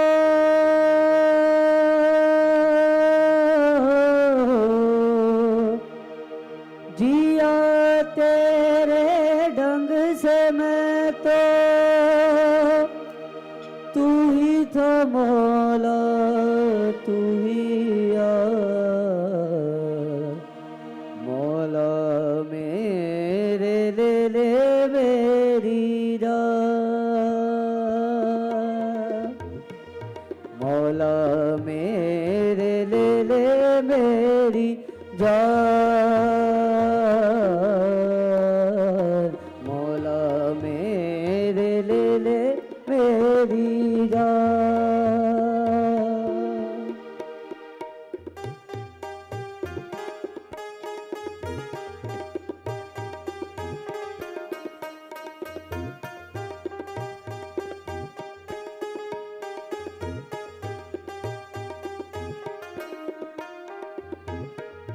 तेरे संग खेली होली तेरे संग की दिवाली तेरे अंगनों की छाया तेरे संग सावन आया फिर ले तू चाहे नजरे चाहे चुरा ले लौट के तू आएगा ये शर्त लगा ले. तीजा तेरा रंग था मैं तो जिया तेरे ढंग से मैं तो तू ही था मौला तू ही मौला मेरे ले ले मेरी जान मौला मेरे ले ले मेरी जान.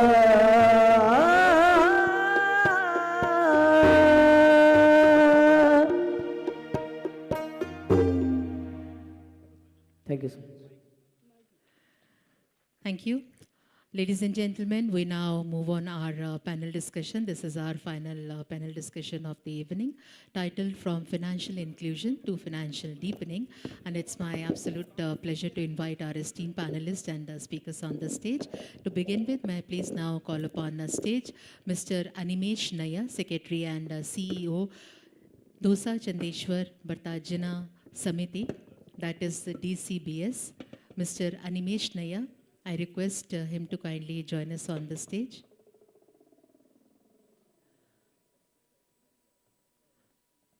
Ladies and gentlemen, with over 16 years of experience in microfinance and social development, he has been instrumental in advancing financial inclusion and sustainable development in rural areas. Under his leadership, DCBS has expanded its services to include skill development, renewable energy initiatives, and women's empowerment program, impacting over 1 lakh lives across more than 600 cities. Ladies and gentlemen, let's put our hands together for Mr. Animesh Naya. With this, I request Mr. Suprita Ghosh, Managing Director, Servitium Microfinance Private Limited, to kindly join us on the dais. Mr. Suprita Ghosh, I request Mr. Suprita Ghosh, if he is around, request sir to kindly join us on the stage. Thank you, sir. With over 17 years of experience, he has been pivotal in facilitating the organization's mission to support financially weaker sections of society. Prior to his current role, Mr. Ghosh contributed to Seba Rahara, a registered society focused on similar development goals. With this, may I please now request Mr. Bispajit Das, Chairman and Managing Director, We Grow Financial Services Private Limited, to kindly give his valuable presence on stage. He founded We Grow in 2006 with a vision of alleviate poverty and empower women through financial inclusion. Under his leadership, We Grow has expanded its services across eastern and northeastern India, providing accessible and affordable financial services to undeserved population. We also request Mr. Rahul Johari, Chairman, Bargaj Finance Private Limited, to kindly join us on the stage. I request Mr. Rahul Johari to kindly join us on the stage. So we welcome you. He's dedicated to providing financial services aimed at improving living standards in semi-urban and rural India. With over 27 years of experience in banking and financial services, he has held senior leadership roles at institutions such as ANZ Grindlays, Standard Chartered, Barclays, DBS Bank and Bandhan Bank, where he served as Executive President and Head of Retail Banking. So we welcome you. Last but not the least, I request Dr. Gursharan Dhanjal, Vice Chairman, SKOCH Group, to kindly join on the dais as moderator. I request Dr. Gursharan Dhanjal, Vice Chairman, SKOCH Group, to kindly join us on the dais. Ladies and gentlemen, Dr. Gursharan Dhanjal leads research projects, impact assessments, and field studies in the areas of governance, MSMEs, women empowerment, entitlements, tribal development, financial inclusion, and so on. Given his expertise, he is invited by Government of India to sit on various committees and is also head SKOCH Center of Excellence on Tribal Affairs. Now I request Dr. Gursharan Dhanjal, Vice Chairman SKOCH, to kindly deliver the introductory remarks.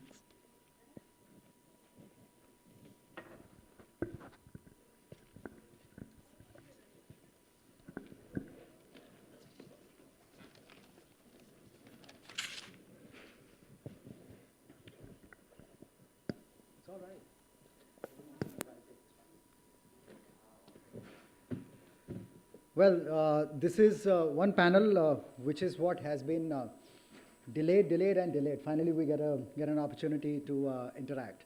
And these gentlemen have come from different parts of the country. Their main contribution for which they have been recognized to be called on this platform has been essentially their contribution to the job generative growth. So, in fact, about 6 months and more, we have been inviting interventions as well as contributions from different stakeholders in banking, financial services, and microfinance communities to find out how have they gone about creating the jobs. And particularly when we say the financial inclusion and financial deepening, exactly on those lines, when we say digital services and digital economy, there's a very thin dividing line. So when we say financial inclusion, it essentially means that you're reaching the unbanked. You're making them aware with the help of financial literacy and bringing them into the banking fold, enabling them some kind of livelihood activities which are being generated, also spurring the self-help groups, forming them and credit linking them. So it was limited to that. But when we say financial deepening, it goes many steps ahead of that. So those who have been unbanked, they were banked as financial inclusion. Now how they are to be included into the mainstream by credit linkage and on a repeated basis. So that's an important part. Another thing is that the accessibility of financial products to the beneficiary. Accessibility means that there has to be existence of financial products. Many an occasion in the past when financial inclusion became fashionable, there was a dire need for micro products in terms of credit, in terms of insurance, in terms of housing, in terms of many other things. But there existed none.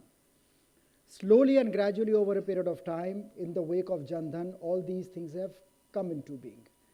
But to create the credit absorption capacity is something which is what still is lacking. You can credit link them, but we do not create the capacity. So these gentlemen in their individual spheres of operation have actually created those examples wherein the journey from financial inclusion to financial deepening has taken some shape. So my first fundamental question is that how to foster the financial deepening in the rural areas is the biggest question. Each of you have had a different experience in your own lifetime. So let me start with Mr. Naya. Now I'll take the seat.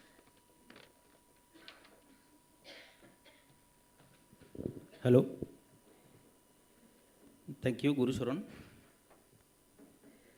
Thank you, Scotch, for giving me this opportunity to speak this August gathering.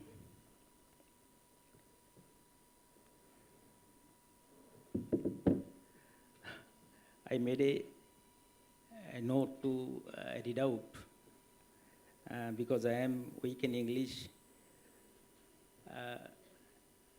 Thank you, Scotch, to confer the prestigious award to a small MFI in India like DCBS. It is really an inspiration to us to work more and more.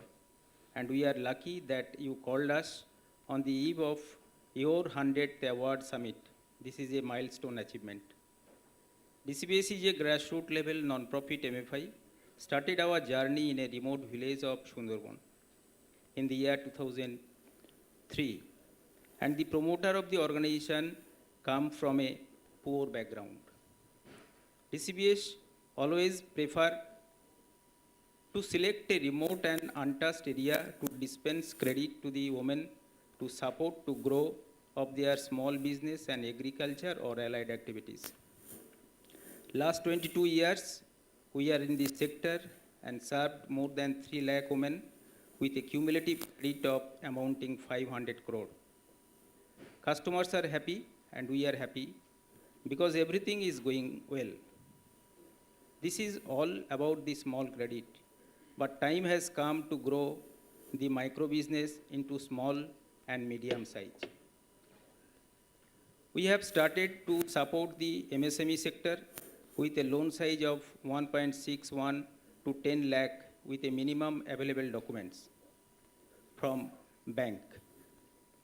We are providing enterprise development training and marketing support to the entrepreneur.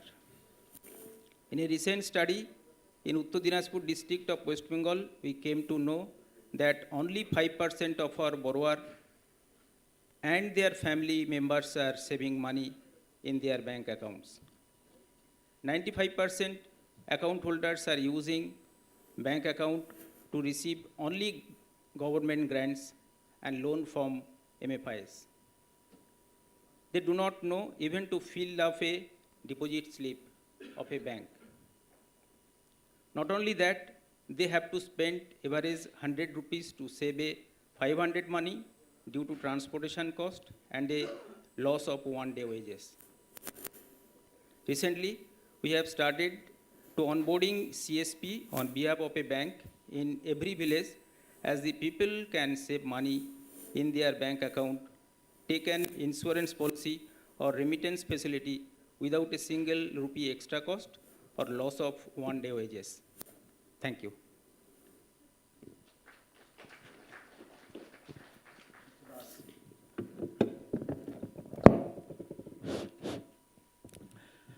Government of India has taken several initiatives in financial inclusion, like banking penetration in rural area, RRB, but an SSG bank linkage program.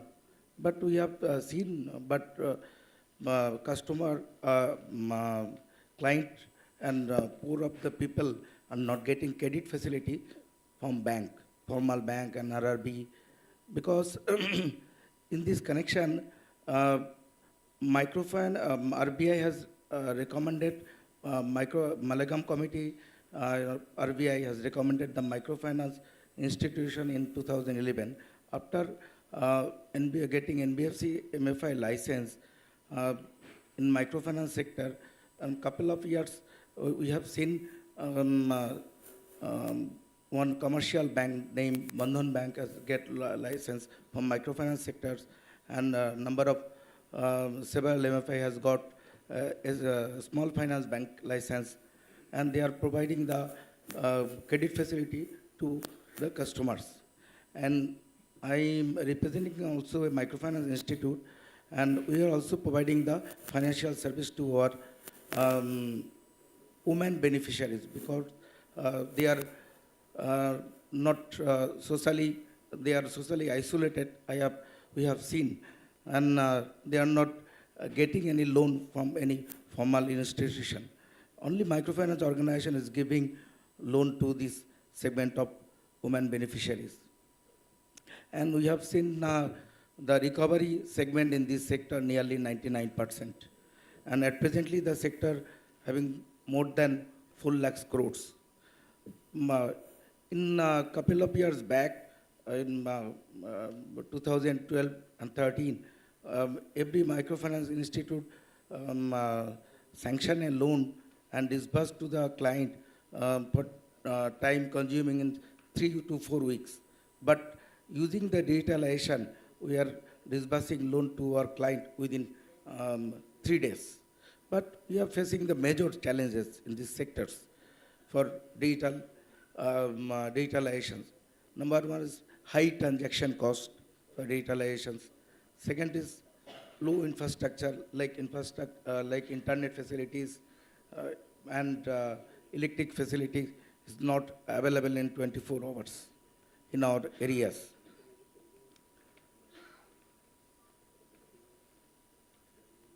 Low funding.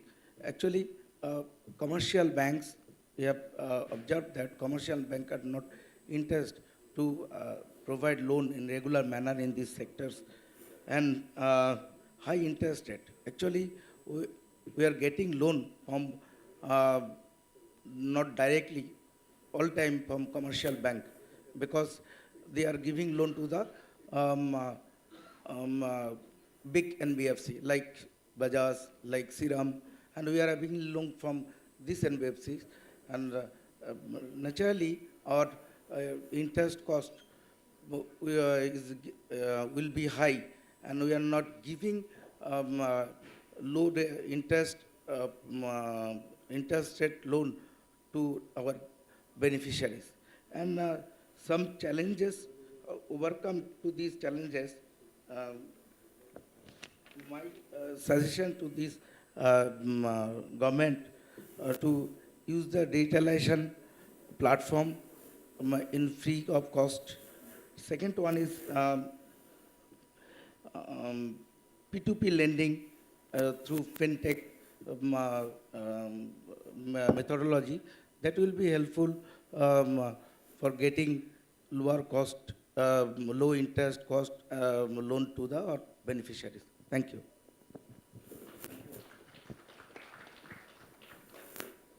Thank you, SKOCH Group, for giving me the opportunity to say something in the event of 100 SKOCH Summit.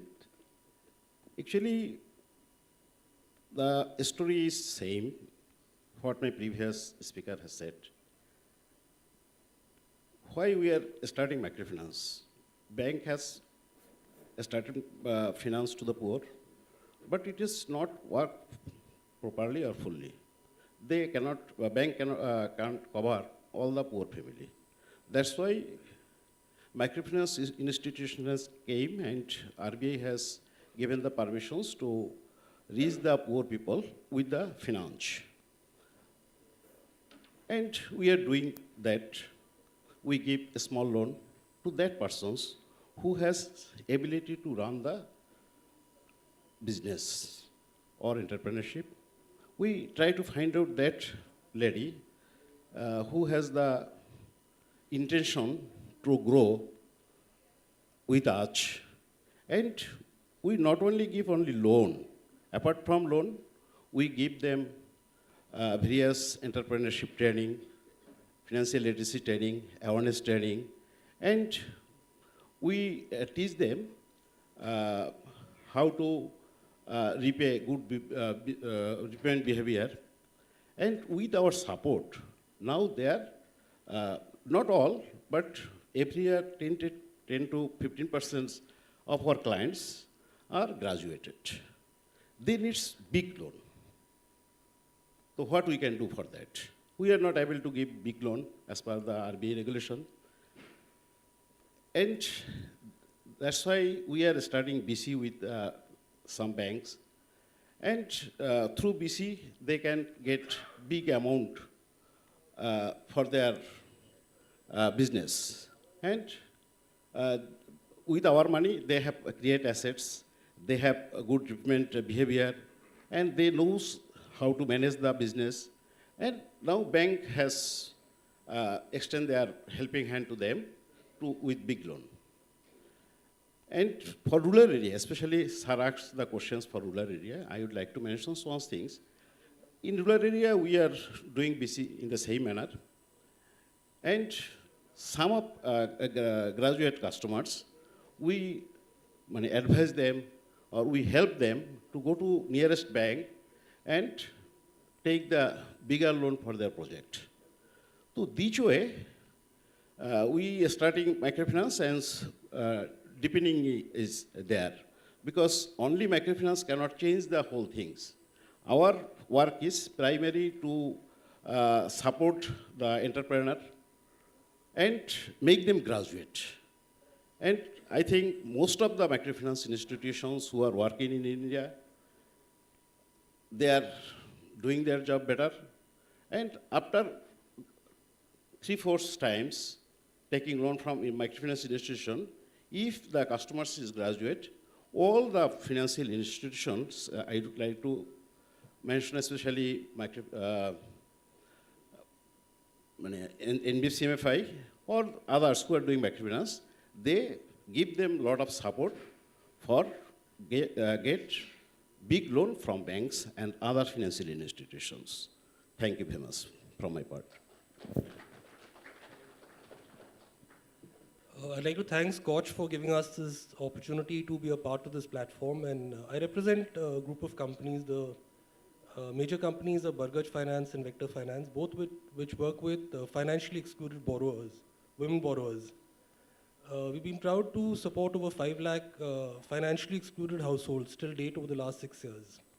I'd like to just narrate a small anecdote, which, and it's more from my personal experience. I remember going for a branch visit to a place called Panskura. This was about 9-10 years back. And I remember what had happened. So when you go for a branch visit, you normally sit and you try to have lunch with the staff, so you get a better understanding of what is happening over there. And I still remember the conversation with the team at the branch was primarily around microcredit, microfinance, and there was no other conversation. And I connected with a more recent branch visit when I went to a branch called Chandrakona, which was about a month back. And the conversation was far more evolved. So the staff asked me that the conversation was around a debit card not working.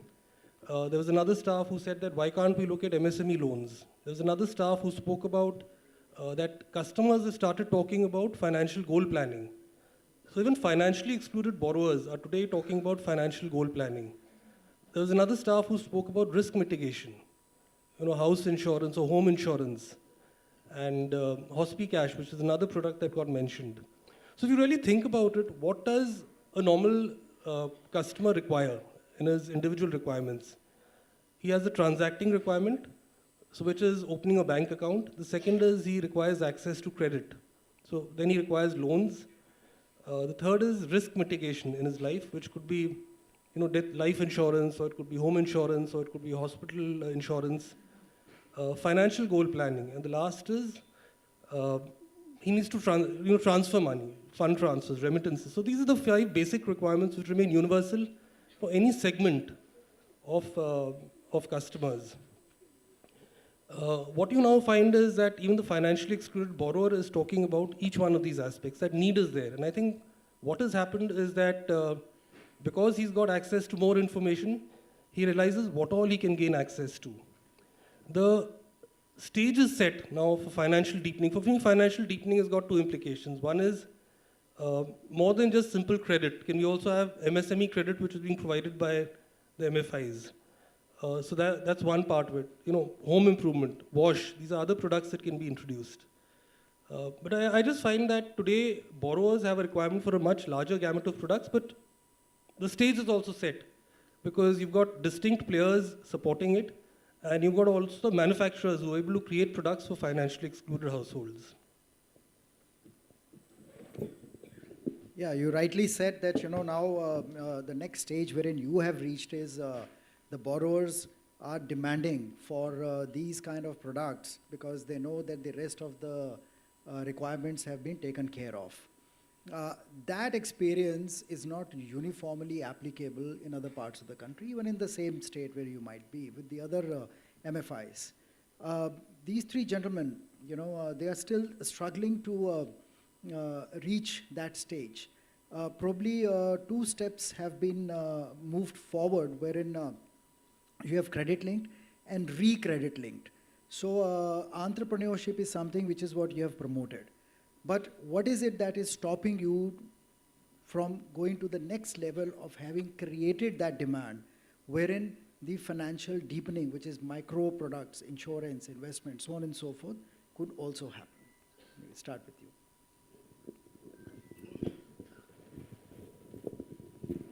Thank you, sir. Actually, I have tried to cover some area of financial deepening. Actually, every man's or woman need to start in a small way, and we are serving that portion who are unbankable.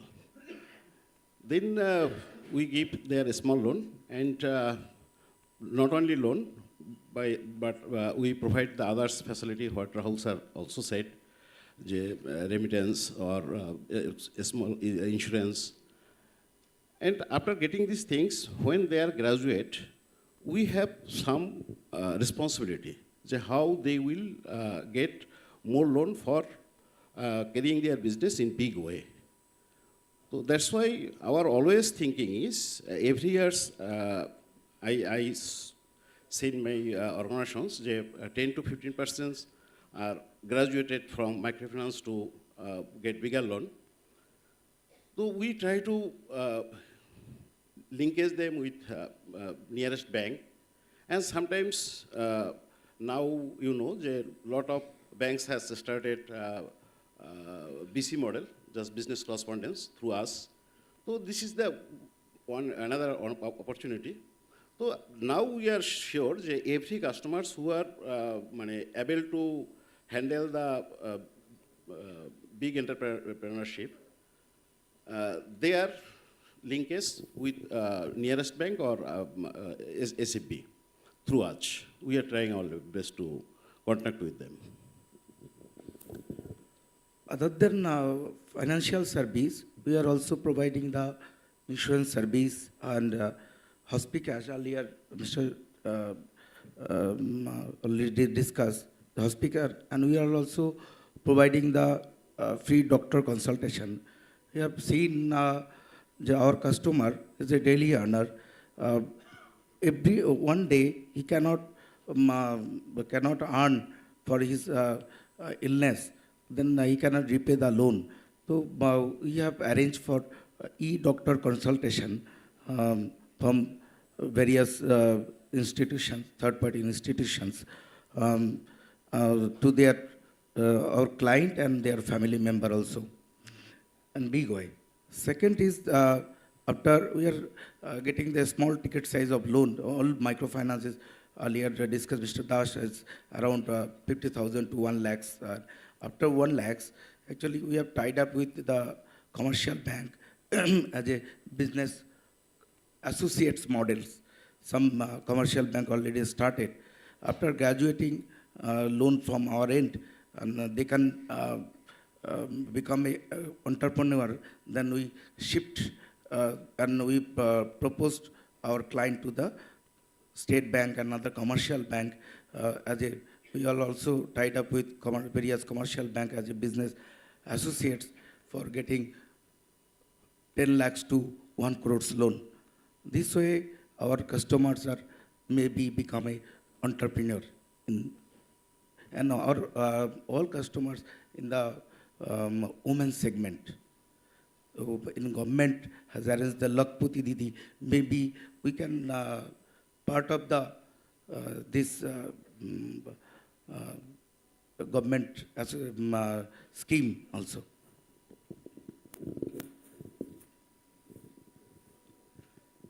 The borrower, those who have more than 2 years credit history with us or some other MFIs, they have some entrepreneurship, they have some small shopkeepers, shop or some venture. They need more money beyond 1,50,000 or 1,60,000. We are connecting them to the bank credit directly, as we are a business correspondent of a small finance bank. We are connecting them with the bank credit directly with comparatively lower cost. And also we provide them the training, business training, the marketing support, digital marketing support, all these. So the next question that comes to mind is that, you know, there are challenges, and there is a challenge in technology, there is a challenge in leveraging the fintech ecosystem, there is a challenge in P2P, and so on and so forth. So what exactly are you doing? What your plans are? So do you have any roadmap wherein you are looking at, you know, harnessing these opportunities which are there in front of you? We'll start with you. Dr. Kushan, my belief is that even in the MFI sector, the way forward is through alliances and partnerships, rather than trying to build everything organically. And Vishwajita alluded to a good point. I also sit as an independent director on his board. And one of the things we strategically agreed on is to use the BC model, so that he could increase the number of borrowers that he was supporting. But there was another reason why we did it. You know, from the big boys, you can actually learn. You know, there is a big entity who's been on that journey for the last 15, 20 years. And there's a lot of learning, and you know, your own learning curve is fast forwarded if you partner with somebody who's bigger.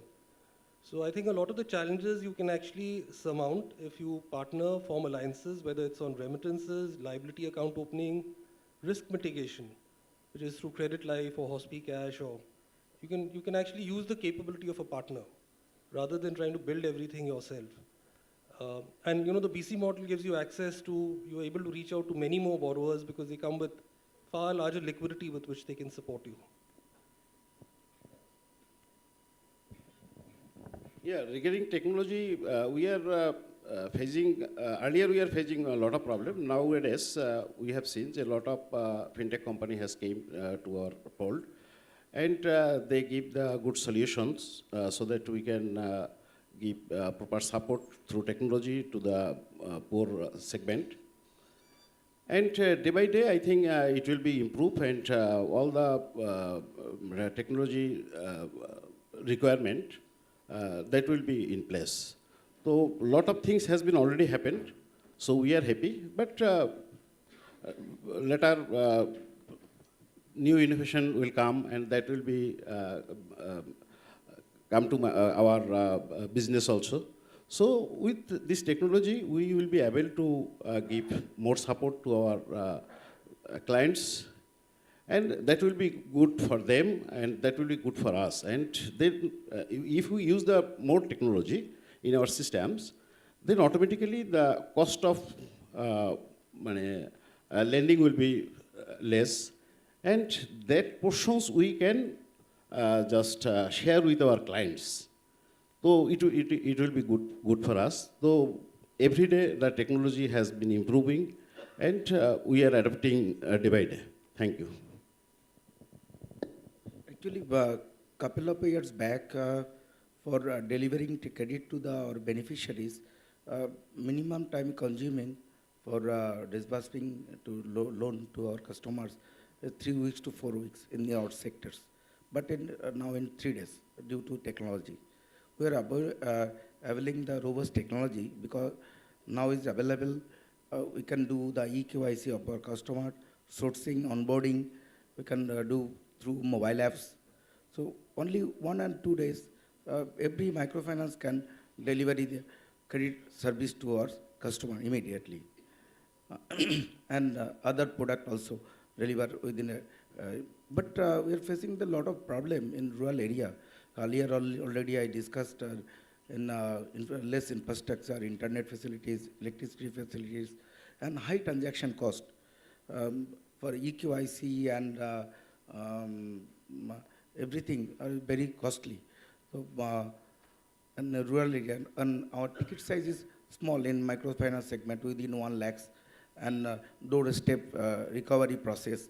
So if you we are using the technology, but we can get the facility from government and from using the technology, a digital platform without cost. Then we can transfer the lending cost to our customer directly.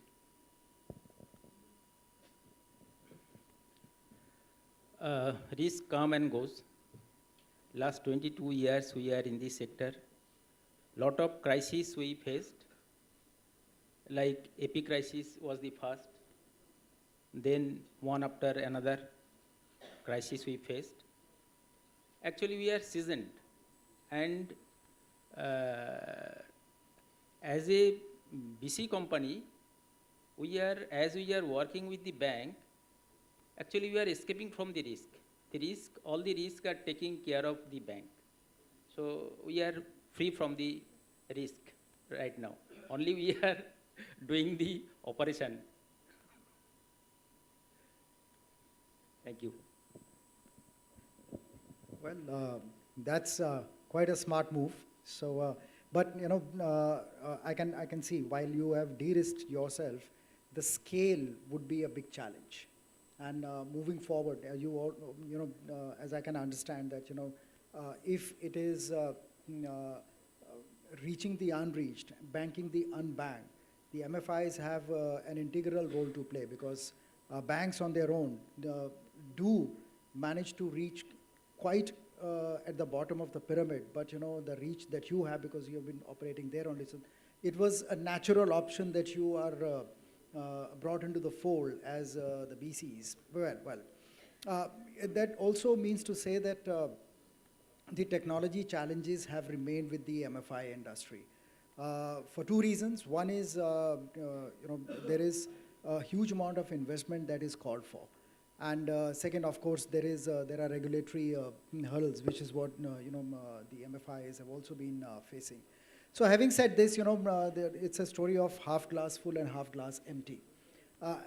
Having to see half glass full is always encouraging. But yes, there are miles to go before we rest. And with this, we bring this discussion to the end. Thank you very much for sharing your concerns, your thoughts, and the ideas with us. Thank you.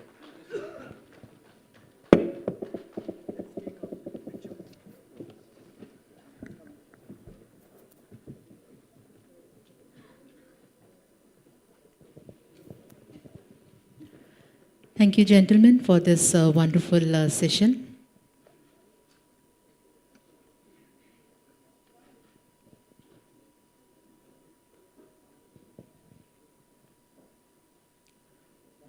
Ladies and gentlemen, with this, we shall be moving now to the concluding segment of SKOCH Award after the stage setup. Hello check hello थोड़ा तबले का volume खोलिए please hello check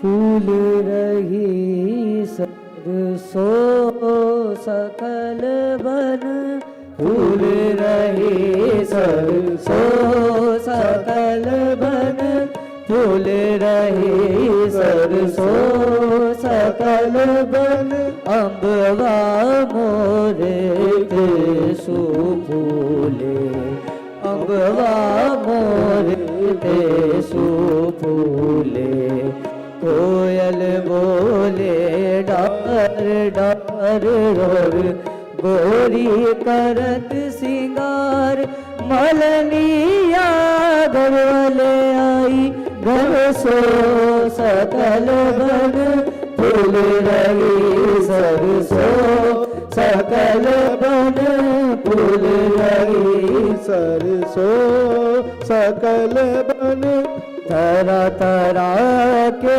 फूल लगाए तरह तरह के फूल लगाए ले गड़वा हाथन में आए ले गड़वा हाथन में आए निजामुद्दीन के दरवाजे पर निजामुद्दीन के दरवाजे पर आवन के गए आशिक रंग और बीत गए बरसों सकल बन फूल रही सरसों सकल बन फूल रही सरसों सकल बन फूल रही सरसों सकल बन फूल रही सरसों फूल रही सरसों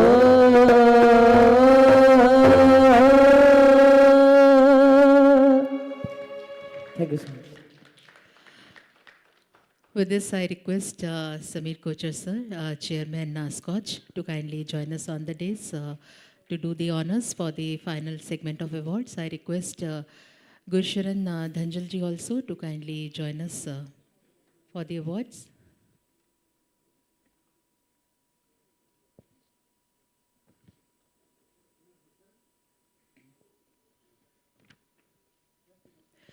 दिव्य सज्जनों, इसी के साथ हमारे कुछ विशेष अवार्ड्स हैं जिसकी अब हम घोषणा कर रहे हैं।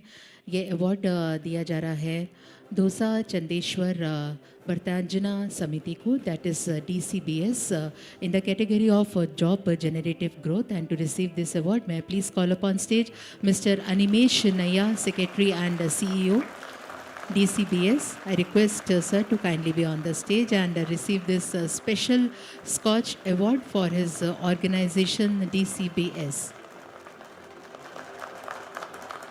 and this is in the category of job generative growth.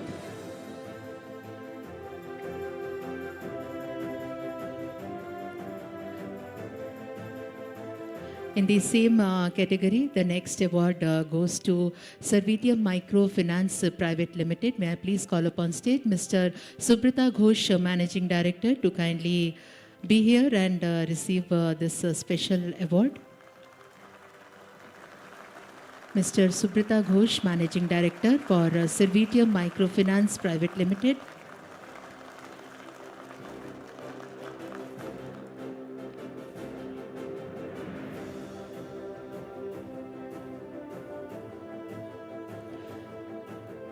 In the same category of job generative growth, we are giving the special award to VGrow Financial Service Private Limited, and I request Mr. Biswajit Das, Chairman and Managing Director, to kindly be on the stage and receive this award.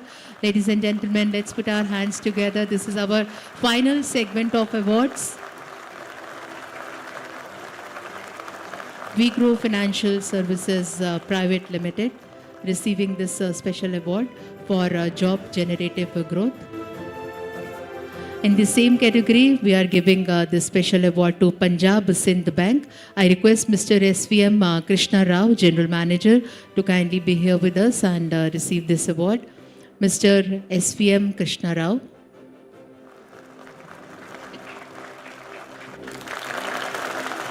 Ladies and gentlemen, this is our special Scotch Award, which goes to Punjab Sindh Bank for job generative growth.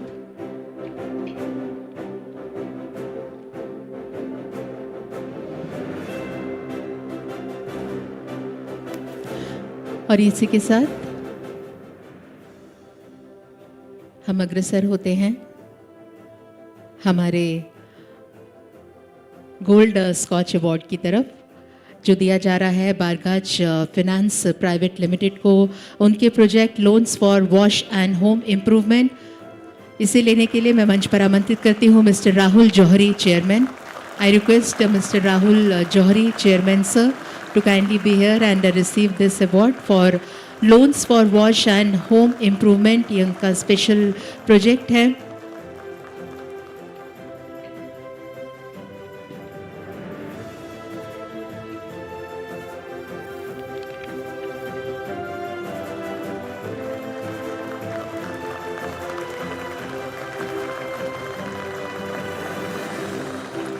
देवियों सज्जनों, इसी के साथ हम एक बार फिर से हमारे सिल्वर स्कॉच अवार्ड्स की तरफ अग्रसर होते हैं।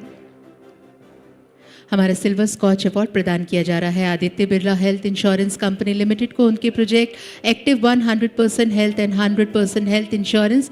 मैं please invite miss Nidhi Thakur, zonal training manager, to kindly be with us and receive the silver scotch award on behalf of Aditya Birla Health Insurance Company Limited. Ladies and gentlemen, this is for active 100% health and 100% health insurance.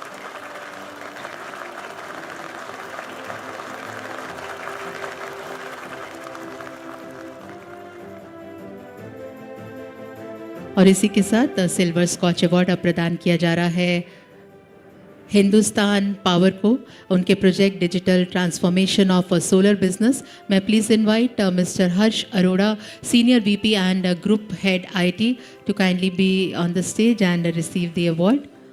Mister Harsh Arora.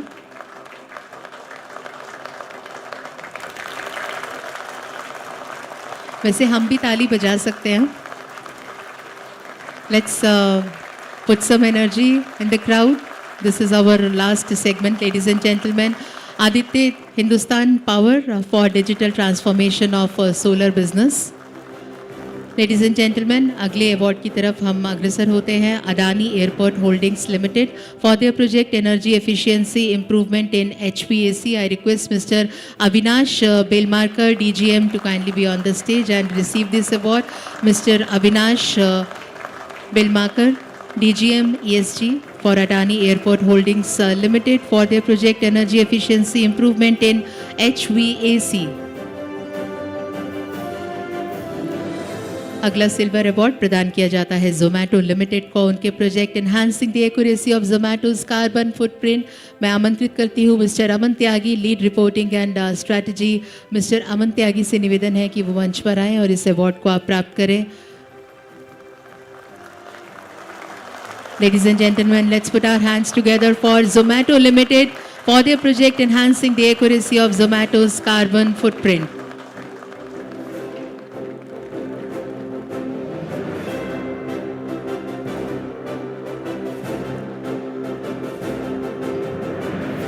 देवियों सज्जनों, इसी के साथ सर्विटिया micro finance private limited के लिए उनके project financial inclusion and loan provider के लिए हम सिल्वर स्कॉच अवार्ड की घोषणा करते हैं। मिस्टर सुब्रता घोष से हम एक बार फिर से निवेदन करेंगे, our managing director, to kindly be with us on stage and receive this award. Mister Subrata Ghosh.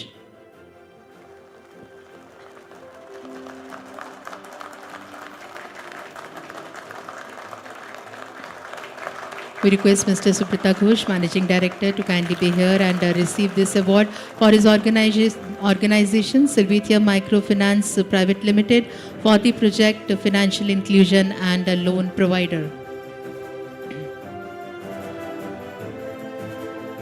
Divya सज्जनों, अगला सिल्वर स्कॉच अवार्ड जाता है मित्रता इंक्लूसिव फाइनेंशियल सर्विसेज लिमिटेड को उनके project financial inclusion for blue collar workers.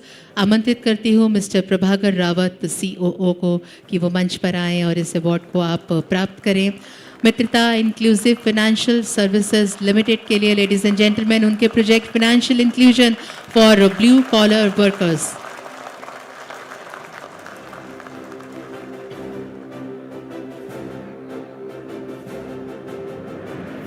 और इसी के साथ एक बार फिर से सिल्वर स्कॉच अवार्ड की ओर अग्रसर होते हुए हम यहाँ पे अनाउंस करते हैं नाम नोएडा पावर कंपनी लिमिटेड का उनके project integrated outage management system के लिए।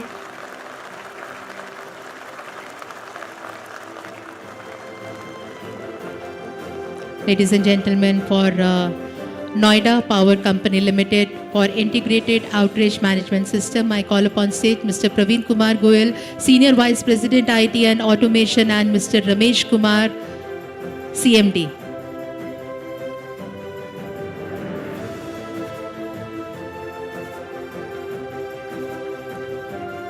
Ladies and gentlemen, let us join together and celebrate this beautiful, memorable moment and event at the same time.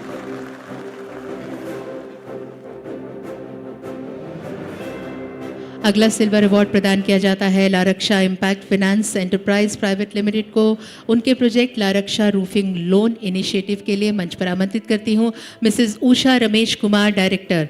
Mrs Usha Ramesh Kumar, director, उनसे निवेदन है कि वो मंच पर आएँ। Ladies and gentleman, this is for Laraksha impact finance enterprise private limited for their project Laraksha roofing loan initiative.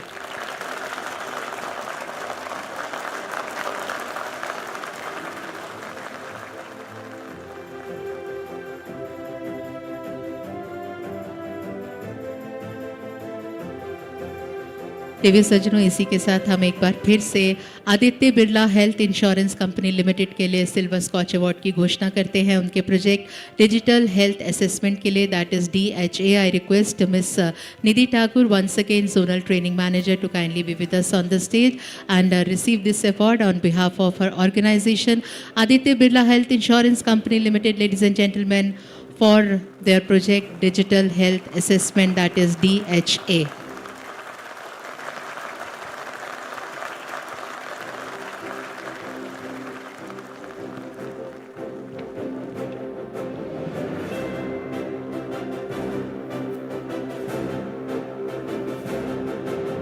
इसी के साथ घोषणा करते हैं अगले सिल्वर अवार्ड की। ये जाता है LIC म्यूचुअल फंड को उनके project LIC MF infrastructure fund. Ladies and gentleman, I request Mr Yogesh Patel, chief investment officer equity, to kindly be with us on the stage and receive this award. Ladies and gentleman, for LIC mutual fund for their project LIC MF infrastructure fund. Ladies and gentleman, here the recipients are coming. I request all of you to kindly join your hands once again.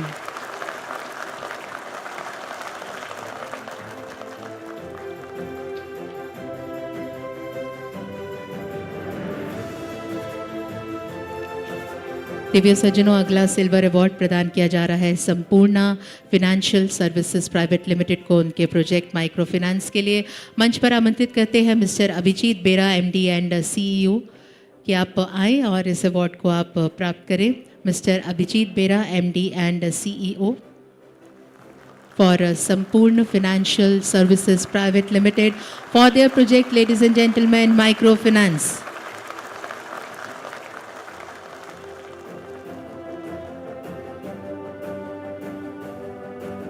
और इसी के साथ अगला silver award प्रदान किया जाता है भारतीय एक्सा लाइफ इंश्योरेंस को उनके प्रोजेक्ट एनपीएस बॉटम्स अप के लिए। आमंत्रित करती हूँ mister Pankaj Gupta, chief operating officer, miss Neelakshi शाला, head Transformating Progress Customer Services.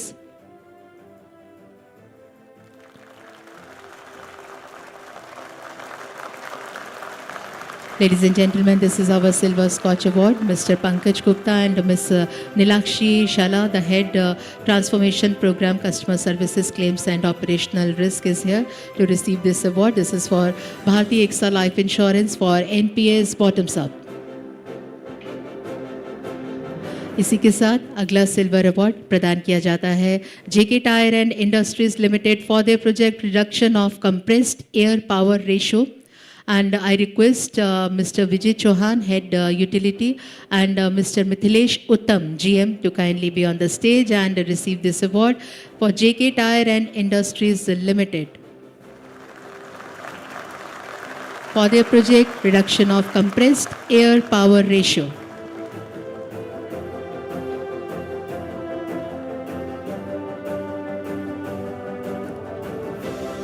Divya सज्जनों, इसी के साथ सिल्वर स्कॉच अवार्ड प्रदान किया जा रहा है ब्रिटानिया इंडस्ट्रीज लिमिटेड को for sustainability journey leading and responsibility.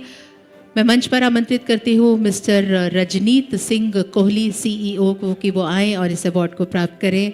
Mister Rajneet Singh Kohli for Britannia industries limited.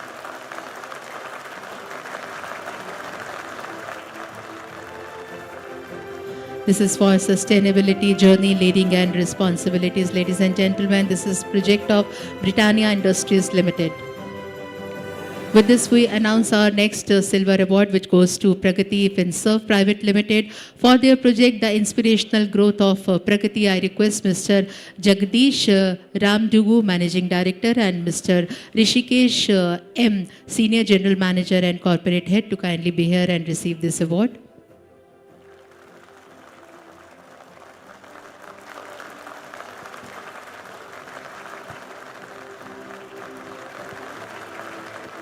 और इसी के साथ अगले सिल्वर अवार्ड की हम घोषणा करते हैं। मंच पर आमंत्रित करेंगे हम Mr Hrishikesh Hariyo, senior general manager and corporate head, ESG/ECS। ये सिल्वर अवार्ड जाता है IRB इंफ्रास्ट्रक्चर डेवलपर्स लिमिटेड को उनके project water conservation at Gandheva ENA project.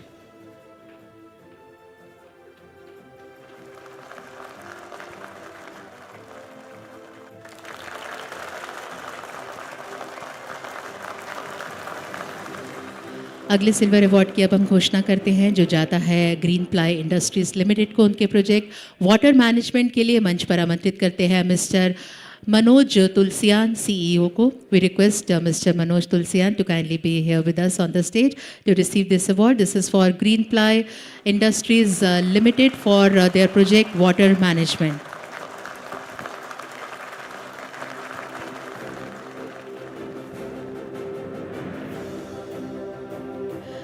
Ladies and gentlemen, now we are heading towards our next silver award, Silver Scotch Award, which goes to Wellspun Foundation for Health and Knowledge for their project Wellspun Super Sports Women Program.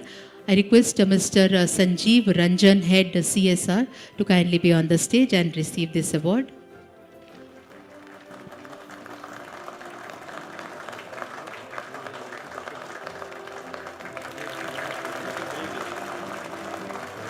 Ladies and gentlemen, our next silver award goes to Department of Horticulture and Food Processing, Government of Uttar Pradesh for per drop more crop micro irrigation, and I request Dr. Vijay Bahadur Dwivedi, Director, to kindly be on the stage and receive this award.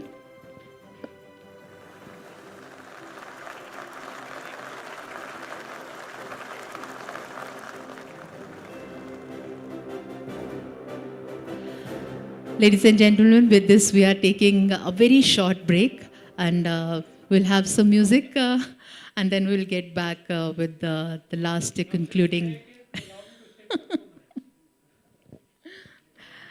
Thank you everyone. We request our musicians to kindly. Hello, check.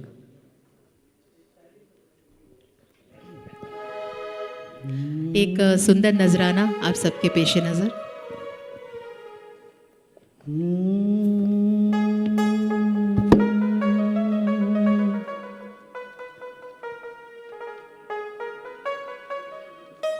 सदद वर्षा ने तो सदद वर्षा ने तो आलम पनाही निजामुद्दीन महबूबे इलाही आप रंग है ए रंग है रिया रंग है ए रंग है रिया रंग है ए रंग है रिया रंग है ए रंग है रिया आज रंग है रंग है री रे आज रंग है ए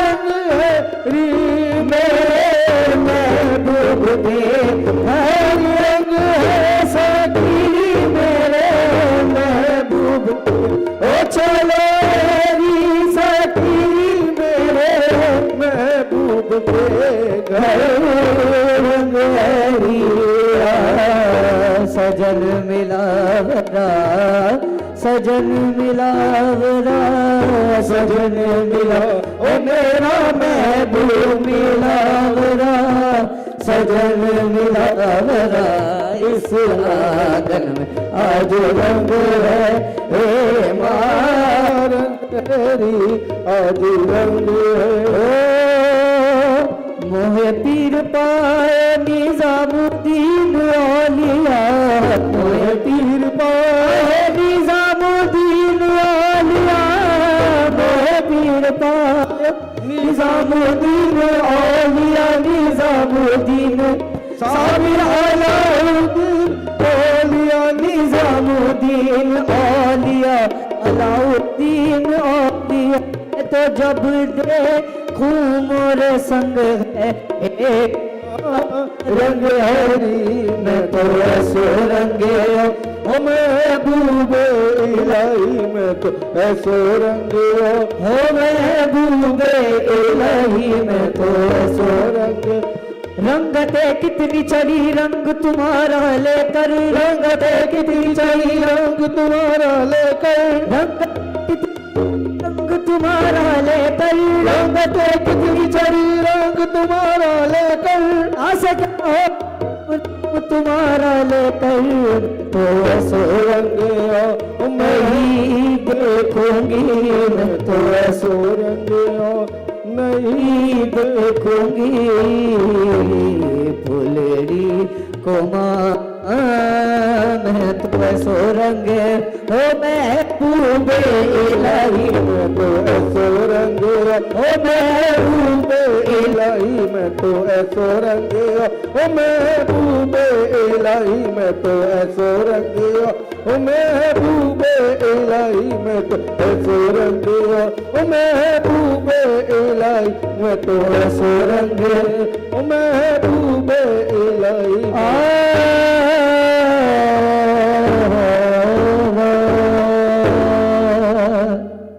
शुक्रिया थैंक यू सर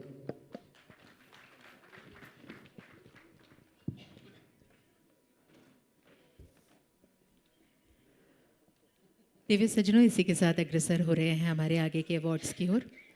अब हम गोल्ड स्कॉच अवार्ड्स की ओर अग्रसर हो रहे हैं. हमारा गोल्ड स्कॉच अवार्ड इस समय प्रदान किया जा रहा है डिस्ट्रिक्ट पुलिस बनगांव वेस्ट बंगाल को उनके project Dashabhuja ensuring women safety 360 degree. I request Mr. Dinesh Kumar, Superintendent of Police, to kindly join us on the dais and receive the award. Ladies and gentlemen, this is for District Police Bongaon West Bengal for Dashabhuja Ensuring Women's Safety 360 degree.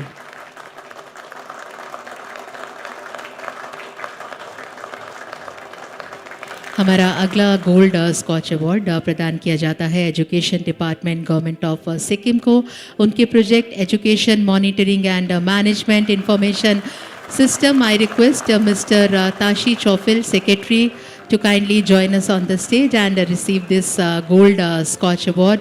Ladies and gentlemen, this is for Education Department, Government of Sikkim. Let's put our hands together for Education Monitoring and Management Information System. इसी के साथ अग्रसर होते हैं अगले gold award की ओर. ये प्रदान किया जा रहा है agriculture production department government of Jammu and Kashmir for their project holistic agriculture development programme that is HADP. I request mister Rahul Yadav mission director to kindly join us on the dais and receive this award.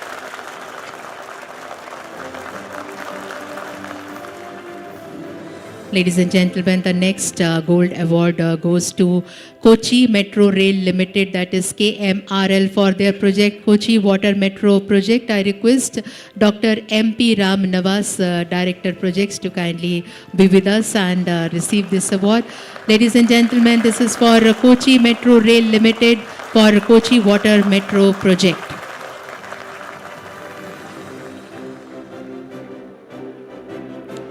अग्रसर होते हैं अगले gold award की ओर और ये दिया जा रहा है PRC ऑफिस भोपाल रेवेन्यू को उनके project land acquisition management system that is LAMS. I request Mrs Anubha Srivastava principal revenue commissioner to kindly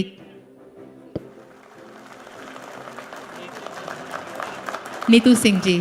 I request Neetu Singh ji to kindly join us on the dais and receive this award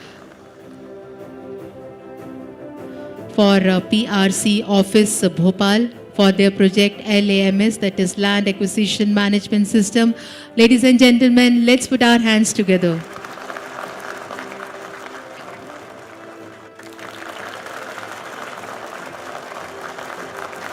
Our next Gold Scotch Award goes to Slum Rehabilitation Authority,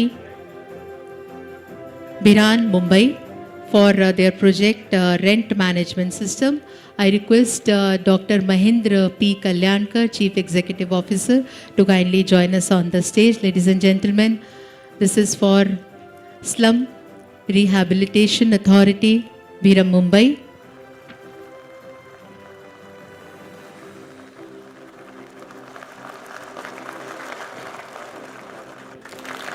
Ladies and gentlemen, this is for the project Rent Management System.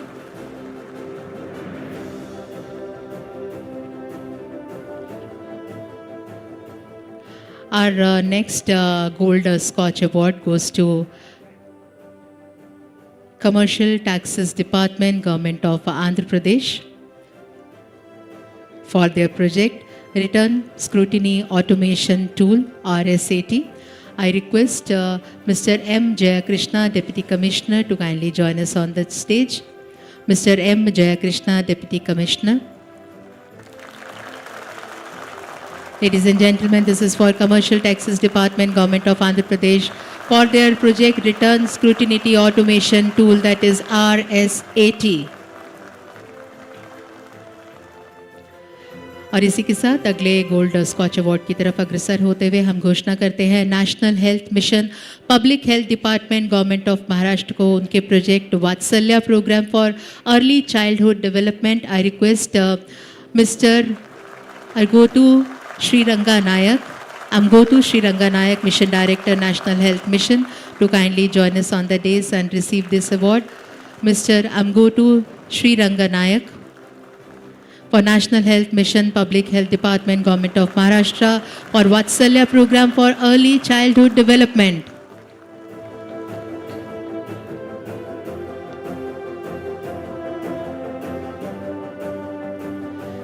इसी के साथ हम अगले gold scotch award की घोषणा करते हैं for transmission corporation of Andhra Pradesh limited for their project advance digital integration for energy and account management. I request Mrs कला पतापू सुवर्चलू देवी, Deputy General Manager, to kindly be with us on the dais and receive this award. Ladies and gentlemen, this is for Transmission Corporation of Andhra Pradesh Limited for their project Advanced Digital Integration for Energy and Account Management.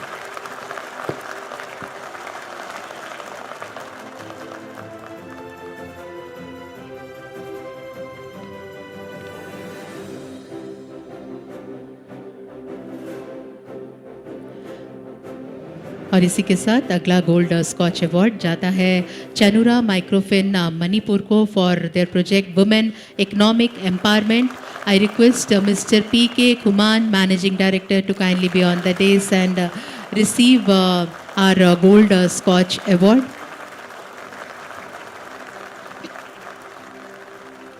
Ladies and gentlemen, this award goes to Chanura Microfin Manipur for their project Women Economic Empowerment. I request Mr. P.K. Kuman, Managing Director, to kindly be on the dais and receive this award.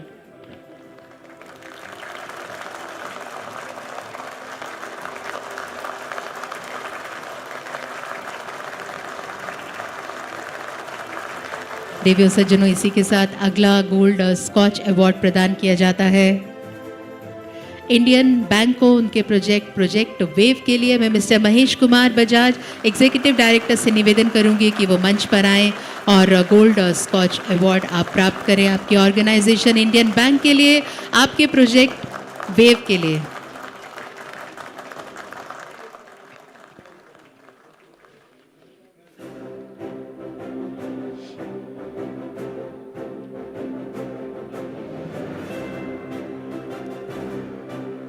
और इसी के साथ हम अग्रसर होंगे हमारे अगले gold scotch award की ओर, जो प्रदान किया जा रहा है जम्मू एंड कश्मीर बैंक को.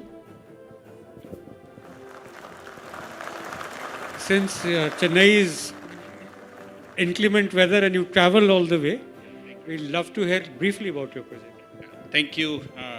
Thank you, Scotch, for selecting Indian Bank and conferring Scotch Award on our project, digital transformation, that is Project Wave. The Wave means the word of advanced virtual experience. So we started this project after amalgamation of Allahabad Bank and Indian Bank. As you know, Indian Bank is the 7th largest public sector bank. It was born out of Swadeshi movement in the year 1907 on the 15th of August. And it was the same day, 40 years before independence. We are running into the 118th years. And Indian Bank got amalgamation with Allahabad Bank in April 20, 1st April 20. And with that, when we were in the transformation mode, there was a mood of change. So with that, we started the project Wave for transformation, digital transformation. So we started the journey in the April 21. First year, we did almost 5,000 crore business, digital business. Then we did close to 80,000, 82,000. Now this year, half year, we have done 82,000 crore, and we are planning to do close to 1,75,000 crore business with more than 100 digital journeys. We have come up with our new omni-channel app, which is a different experience on the new platform. So that way, the bank is growing in leaps and bounds. When we started our amalgamation, bank was having the Indian Bank standalone was having close to 800 crore of yearly profit, and Allahabad Bank was not making profit. First year of amalgamation, we made profit close to 3,000 crore, and now bank is doing quarterly profit more than 2,750 crore. So that is, once again, thanks Scotch for conferring this prestigious award to Indian Bank for this hard work done by our team. Thank you very much. And rather, I was part of this project right from the day one. I was GM Indian Bank. I'm part of Indian Bank team, originally from Indian Bank. When we started this project, along with the BCG, our partner, then now still this project is going on, and we are having the new partners, McKinsey also for this. Thank you very much. Thank you. God bless you. Very good. We request you, sir, to be with us for some more time. I request Mr. Mahesh Kumar Bajaj to be with us. There is one more award for Indian Bank, and this is for their project SMA Collection Proclivity Predictor.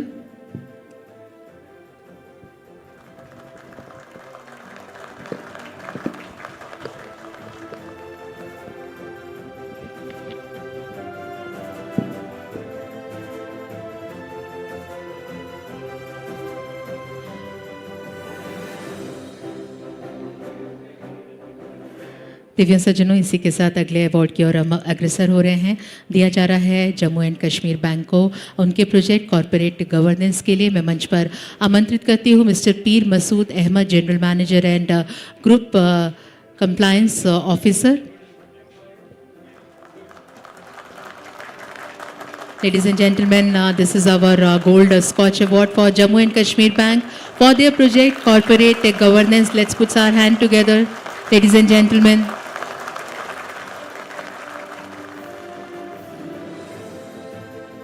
और इसी के साथ अग्रसर होंगे हमारे अगले gold scotch award की ओर, जो प्रदान किया जा रहा है इंडियन ओवरसीज बैंक को उनके project IOB compliance catalyst Igniting Innovation and Integrity. I request Mr. Sanjay Kishore, General Manager, to kindly join us on the dais and receive this Gold Scotch Award for the organization Indian Overseas Bank for their project IOB Compliance Catalyst Igniting Innovation and Integrity.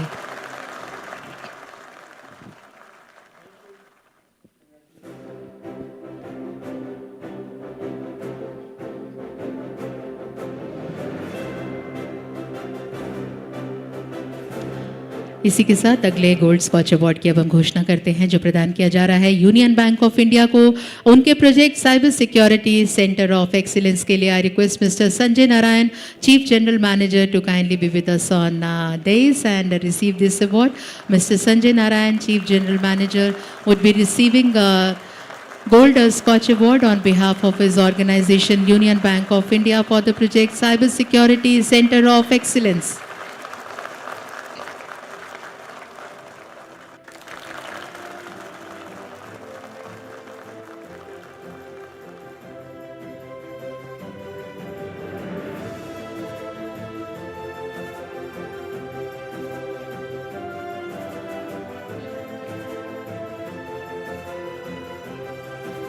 और इसी के साथ हमारी आज की शाम का आखिरी अवार्ड, हमारा गोल्ड स्कॉच अवार्ड, इसकी हम घोषणा करते हैं। ये दिया जा रहा है सेंट्रल बैंक ऑफ इंडिया को उनके project Cent new digital lending platform. I request Mr. J.S. Sahani, General Manager, Zonal Head, Zonal Office, Delhi, to kindly be on the stage, kindly be on the dais and receive the award. Ladies and gentlemen, this is for Central Bank of India for Cent Neo Digital Lending Platform.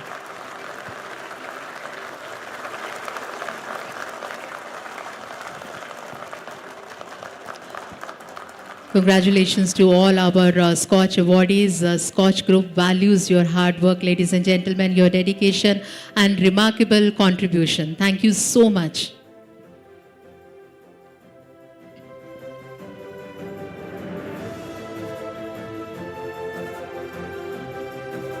Ladies and gentlemen, with this I take this opportunity to thank our esteemed panelists and speakers for their enriched insights. We value their knowledge they imparted today and shared with us.